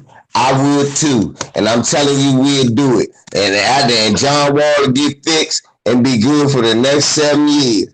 And Chris Paul gonna blow out both Achilles this year. And John Wall beat John Wall for real. Yep. That'll really happen. The Wizards got that kind of luck. They were like, John Wall, we thought he was dead. He's brought Harden's career back to life and his own career. Houston's won a championship. And he'd be like, I'm glad I'm out of Washington. Oh, man, that was easy. That was shit, though. We gotta get Masai Ujiri, man. But hey, here's the best part of all is when the day that like hours after Lonzo Ball fans found out he was getting traded to New Orleans Pelicans, dudes all over Twitter were literally like crying and shit like that. And then LeBron Ball comes out and says like, "Oh, it's okay. LeBron James ain't gonna win no championship. You won't win no championship without Lonzo Ball." Are you serious? Yeah. I ain't gonna ask you. Are you serious? I know he said that. He did. He did say that. He didn't say LeBron. He didn't say LeBron. He said the Lakers. The Lakers. Yeah. I like LeVar. Nah, yeah. I don't. I like LeBron to a certain extent. I just gotta say, hey, well, you know, I like LeVar because you know what LeVar is. LeVar is that father. Happy Father's Day, because this is the perfect. Yeah. This is the perfect conversation for it. The father that's pushing their kids, who's at every single game, from Little League all the way up to the pros, and is still there rooting for the kid. That's Lonzo's number one fan. Everything that he said in the media, he's supposed to say. Yeah. You know why? He got his son's back no matter what. Everybody else. Yeah. And that's why I told you I love him to a certain extent. I understand.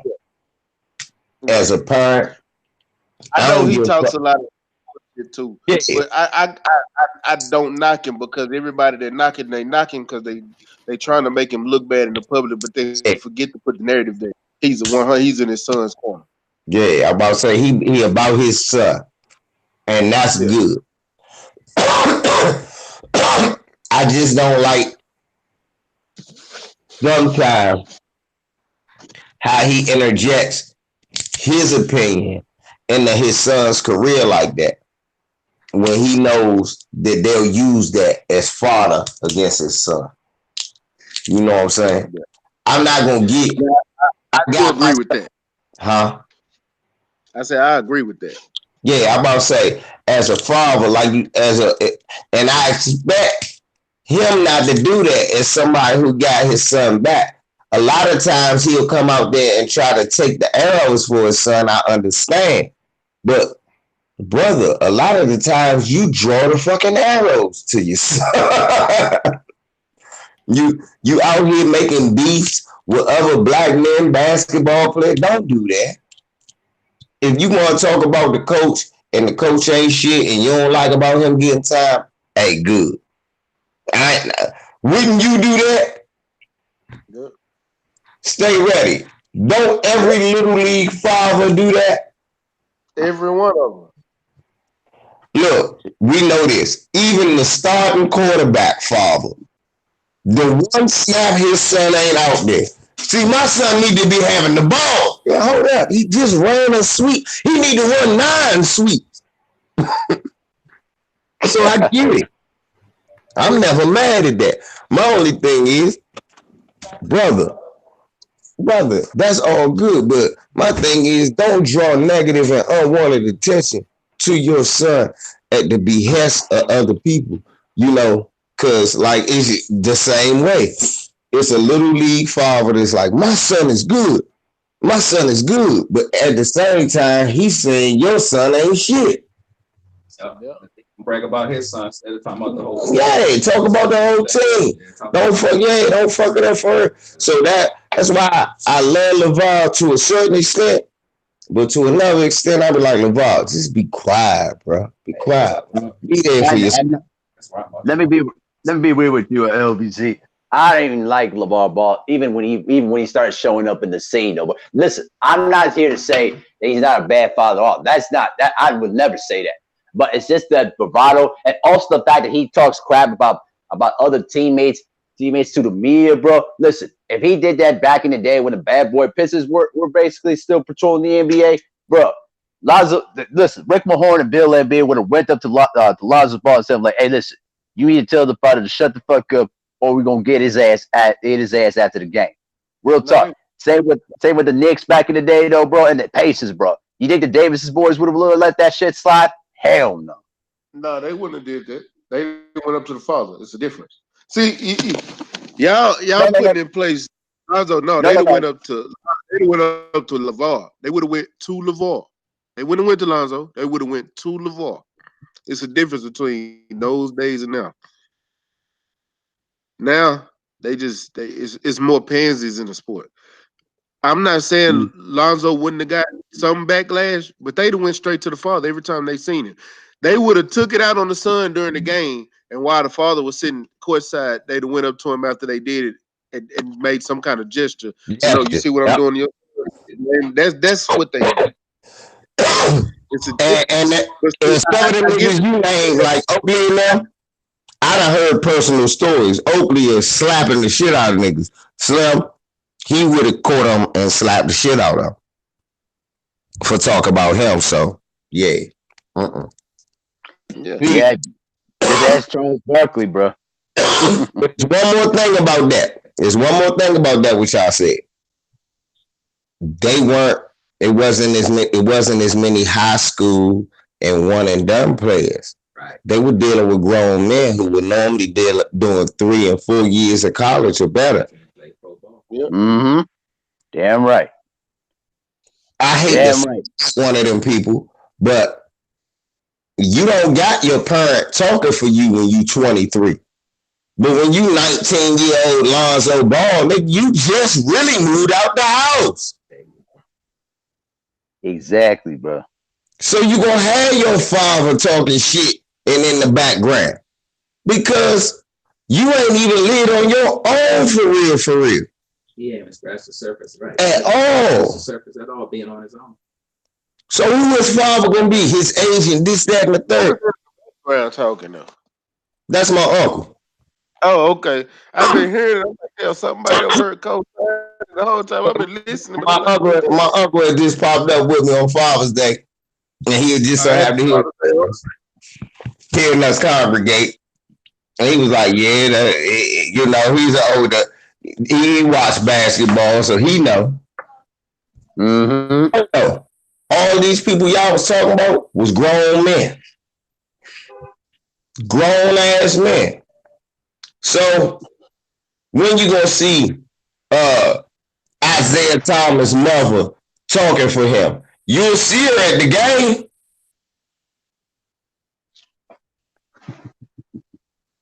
Well, Isaiah never needed to because he was his own man at that time. That's what I'm saying. You'll see Mama at the game, but Mama Thomas ain't had to speak for Isaiah. Like you said, Isaiah was a grown man by then. Mm-hmm. Magic father was a strong father. And we knew he had a lot of influence in Magic. Magic said that in the business moves he made. But outside of the Buss family, on the court with the Lakers, Magic father just got seats wherever he wanted to and ain't say shit. Matter of fact, I heard the motherfucking Buss family would go to Magic father and if they needed to get a message in the match. So it's just a different element, and that's cool. It's just a different element, and that's cool. And I ain't mad at LeVar for caring about his family. Like I said, it's just that after a while, bro, you gotta understand when you a detriment, fall back. It ain't you that we want to see. We want to see your son. I agree. Yeah. Ain't not much to say about that though, but you know, here's the other thing though too though. I've been thinking about the trade even afterwards though too. Can you imagine having? I know it's a long shot. You know, with Dwayne Wade coming back out of retirement, I don't believe it's gonna happen. I think Dwayne Wade's content on staying retired. But if you add Carmelo Anthony, you know, if you allow him to play 20 to 25 minutes a game off the bench and help with that young core of players, young core players, I mean, you can still you'll be able to still he'll be able to still contribute too. Plus, here's the other thing though too. The big concern I have with Anthony Davis is will LeBron James allow Anthony Davis to play his natural skill and show him and allow him to play his ability, let him play as the main guy. Because in history, as you guys know, when any big man that teams up with LeBron James has seen a slight decline in terms of the production. Chris Bosh and also Kevin Love, and also to a certain extent Antoine Jameson, but that's only about 1 year. But But check this out. I get that part, and I like that. But you got to look at this. LeBron is declining, and he's been building those players up. The reason Chris Bosh felt the decline is because it was a 3-man team, but the offense wasn't going through him. He knew when he signed that he was going to be the third option. So first option was out of LeBron and Wade, depending on who had the hot hand that night. When you went to Cleveland, the same thing. Your first option was LeBron, then your second option was Kyrie, but sometimes Kyrie was first option. Kevin Love was never first or second option. See, in this case, Anthony Davis is clearly first or second option. So is LeBron. So he don't have a choice because you don't have another player of that caliber that can do the majority of the scoring like those two. Even if they get a Kyrie, Kyrie knows he's not better than AD. And he knows he's not better than LeBron. So he would be a third option. He would actually be a true point guard, which he has the capability of being because I've seen it in it. Also, if you got a player like Jimmy Butler's not he's the third option in Philly now. So he don't have a problem being that third option role. And he would be a good closer because he can close games. See, you got players like that.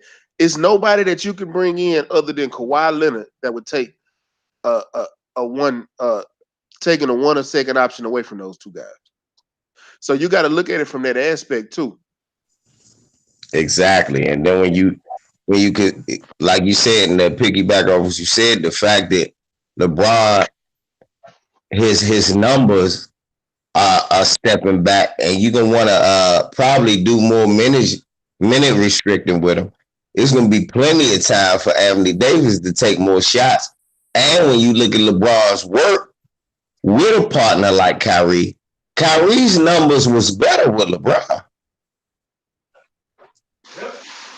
I mean, they just were. He was scoring more points. He was doing more with LeBron.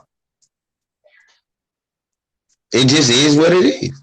So, yeah, I think this will just help Anthony Davis, and this will give Anthony Davis something he never had to give him a chance to be more open. But I think about that Durant type player now. I agreed with that, but we'll see what happens though. I mean, here's the thing. If when Klay Thompson and Kevin Durant come back in 2021, we're going to be set for a border war between both LeBron James and KD in terms of legacy. Because I really believe that KD is going to stay in Golden State. He ain't going anywhere. He ain't going anywhere. Hey, I think I'm gonna be honest with you on that too. You 100% right. He actually at this point don't have a choice but to stay. He can't go. Can't opt out this contract and hurt this year because nobody gonna pick him up. And then the way the NBA works, oh, you hurt, oh man, we can give you $10 million a year. No, he need to opt in his contract for this $35 million because they hurt. Gonna get paid this year and sit your ass on the bench. Yep. After that, and when you come back, if you come back next year, because being honest with you, KD is not gonna be KD. We'll KD see. is not KD. Ain't no we'll He's see. not. Name a player come back from a Achilles injury. Because even your boy from Honestly, hold up. You Haywood. look. I gotta say it. Look, I gotta agree with him. It's going to be at least a year, cause he gonna be off the year. He gonna come back. Even if he come back good with Russ, cause everybody like to bring up Dominique. Dominique did score 30, and he started doing the shooting. He gonna have to alter his shot. So he gonna probably average like 24, 25, and then the crossovers and the movement. It's gonna take him a whole year to figure out what his body gonna do. He gonna be You know, playing gingerly. you know what I was thinking too, LVZ. You know, when you're talking about that, I was thinking about, if Durant is going to be when he starts doing rehab, I would tell him like work on his post game. You know, because you're 6'9" and you got a 7'6" wingspan, you can shoot over the top of people.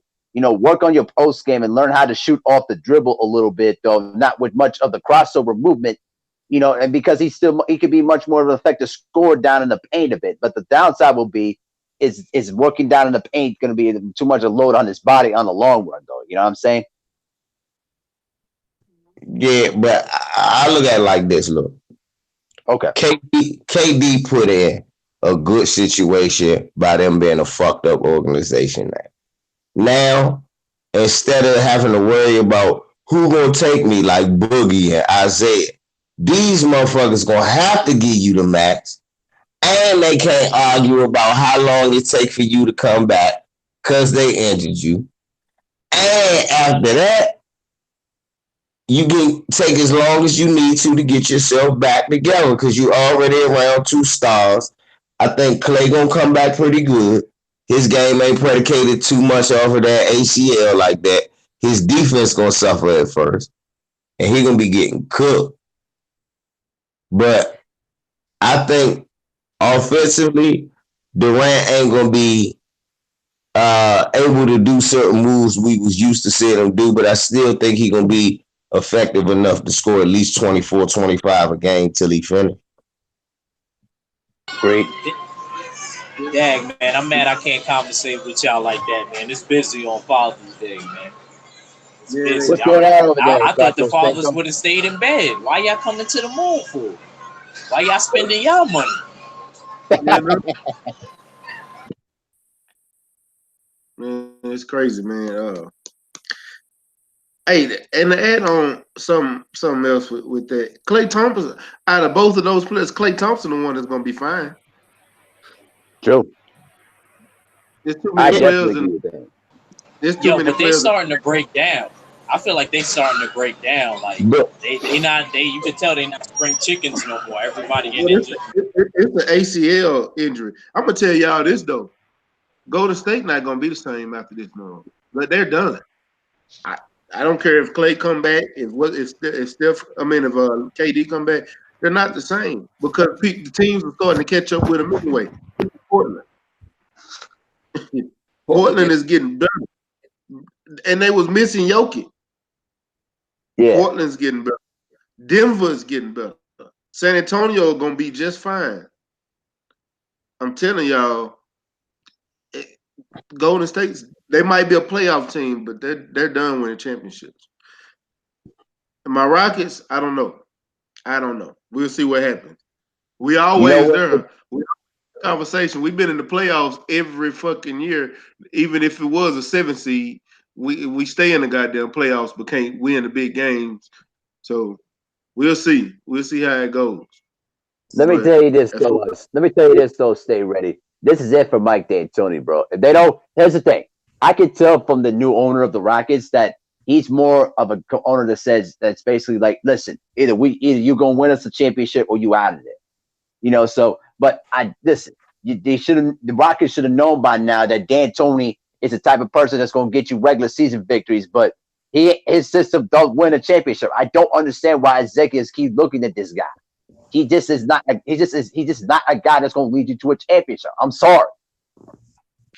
I can't say it does. I can't say it's not.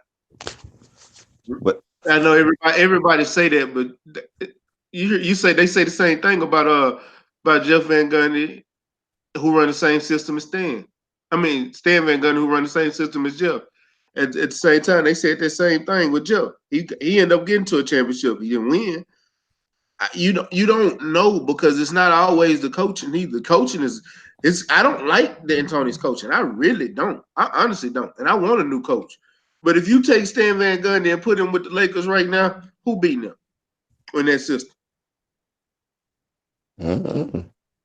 I'm telling you, it's a lot of times it got to do with your the front offices putting the people in the position to help the coaches out with their system. We didn't have a good enough bench. Clint Capella don't work good in that system. He's athletic enough, but he don't know how to move out of the paint. He don't know how to work outside of the paint. That was a big issue, and he didn't play enough defense. Our bench, besides Eric Gordon, our bench was garbage, and I like Gerald Green. They didn't play Kenneth Faried enough because he came mid-season. If he'd have been there during training camp, our bench would have been awesome. But as long as we keep Kenneth Faried and see what he does this year, I think it'll be good. Nene's getting old. Personnel was a big issue with us this year. Right, our bench of numbers at all, bro. All our points came from starters. If you ever watched the game and watch when our starters went out and our bench was in, that's when teams came back, or that's when they took them a big lead and we had to play catch up when our starters come back. Yep. It wasn't coaching. Even Ken Faried, the games he was playing good, he was start. Yeah. A lot of his best games he played, he was start. Man, my thing is, I said it when everybody lost their mind. My brother, Say Less Boxing, Say Less Sports, Jeff, formerly Dream Chase, was losing his mind. KD is messed up basketball and Golden State will win 80 championships. I said, man, the league always catches up with you. This is basketball, baby.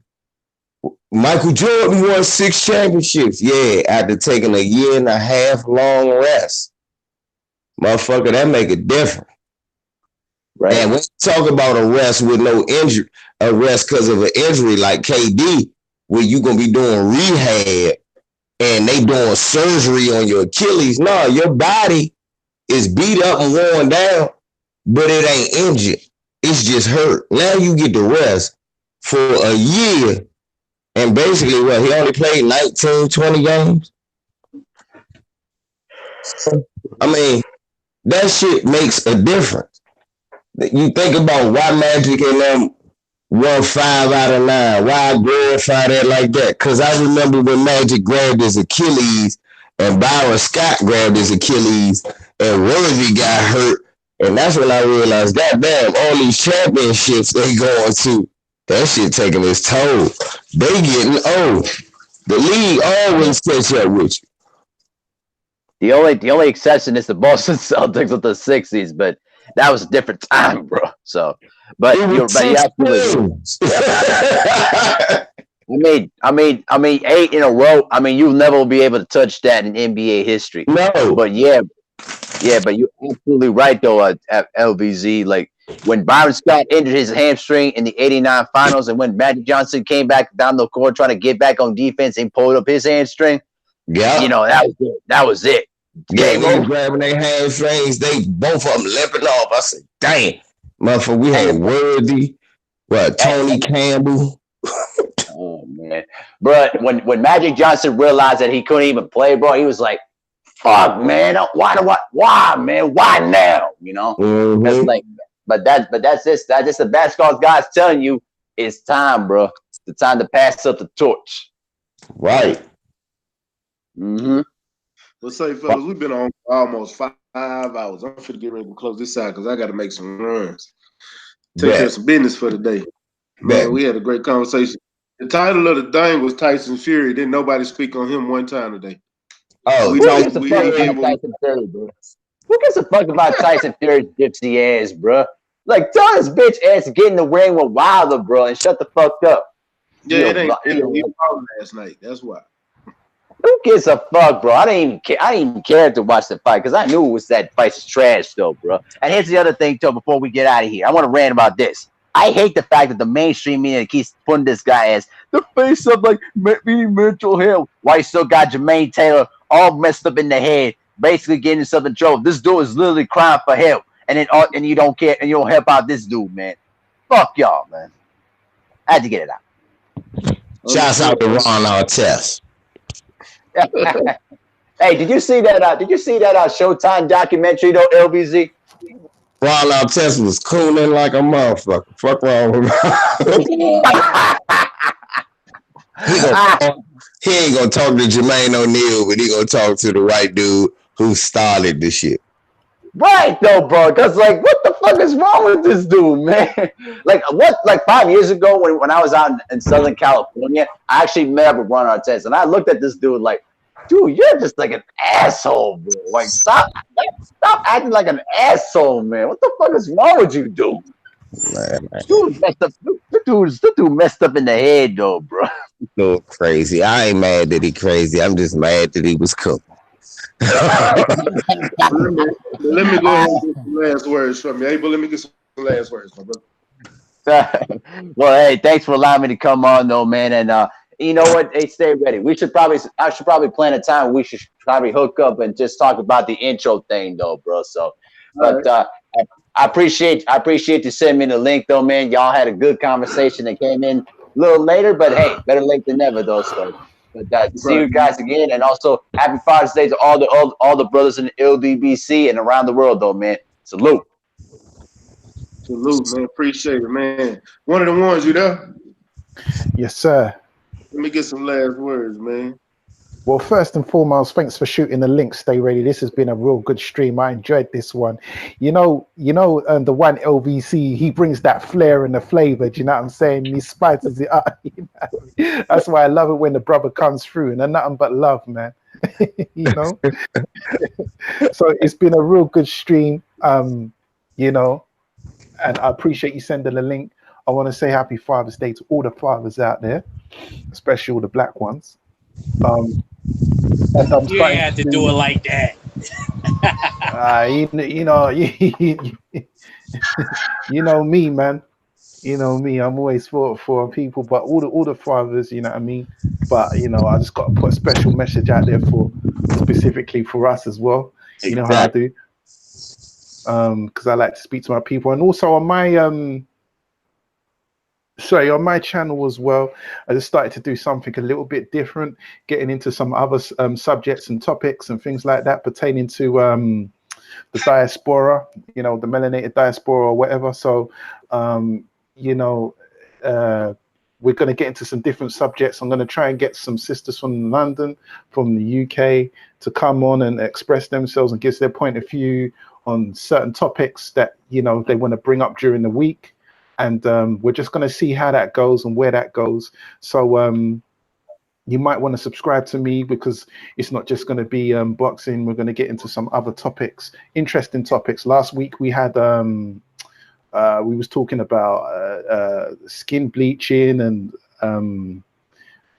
just some other topics, pertaining to us in the diaspora. So there's that as well. But I want to big up 1LVC, Stay Ready, 503, Akricha, aka Quattro Cinco, Abel Mahari came true, the rest of the usual suspects.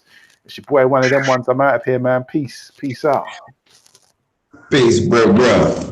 Peace, bro. Hey, let me know when you going live so I can at least listen in sometimes. Mac, I'm gonna be able to go. Just give me like 5 minutes. I'm just gonna let these people out, and then I'll give my last. All right. Well, LV, let me get some last words, my brother. Well, my friend, it's been good back chopping it up with y'all. Definitely on this Father's Day. Happy Father's Day to everybody. Shouts out to one of the ones, Quattro Cinco. You stay ready for inviting me, legendary Top Cat, World Breaker. We had Ariel come through. We had everybody come through. Shouts out to all of y'all in the chat room. Y'all know, hit me up. LVEEZY55@gmail.com. If y'all want to hit me up, send me a message or something. Send me an article or something that I think I want to do a video about. Let's do it. Other than that, shit, hit me up, family. I'm here. Shouts out to the LDBC. And like my brother said, you ain't got to get ready. if you stay ready. Stay ready. Yeah, I love that, brother, man. It's funny. I got one of my best friends is a female, and she made a post the other day on Instagram talking about describe me in one word. I'm like, shit, I don't know what word to describe you in. Hell, it's 2 minutes, so I just said rider. You a rider. And she said, well, your one word is shooter. It's because you ain't got to get ready if you stay ready. Man. That was slick. That was Pernell Whitaker slick. I like that one. Yeah. So yeah, that's what I mean, man. Y'all know what it is. I'm ready for whatever. God damn it. Hey, Don't but matter Matt, what it this, is. this is a good stream, man. I enjoyed this one. I enjoyed this stream though, for real, bro. Hell Yeah, yeah. man. It was a great conversation piece, man. It was just an all around great show.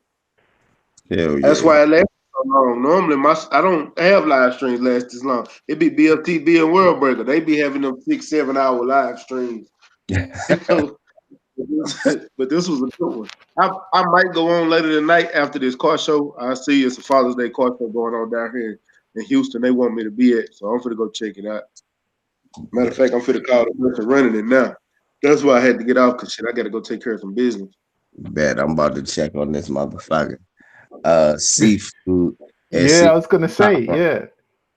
Yeah. And now I'm hungry, man. Up out of here, man. All right, one LV. Hey, Quattro, you able to close me Peace, out? one LVZ.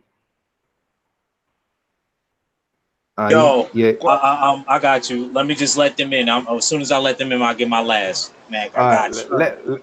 Let's hold it down, Mac, until we can. Because I think he wants to. So we might as well. So what's your final thoughts on yesterday's fight, man? Well, yeah. I mean, Galahad. And what's his name? Warrington. That was a very close fight. You know, not the best performance by Warrington, but it is what it is. It was a good fight. I've just seen highlights of the Glowacki situation, and it looks crazy. I've seen the highlights, so I'm definitely looking to watch the full fight because it just looks wild, man. What's that? Yeah, the daughter goes to Beatty.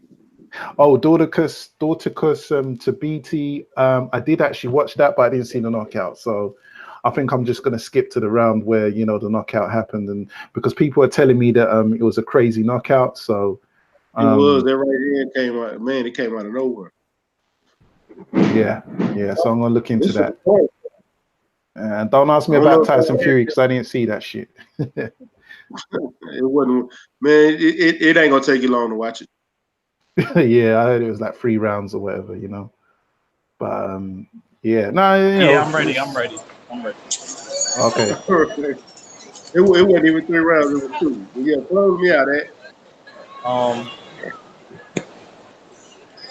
I just want to say that I appreciate you sending me the link, bro, and hopefully we can do it again soon. Well, we are going to do it soon because I go live.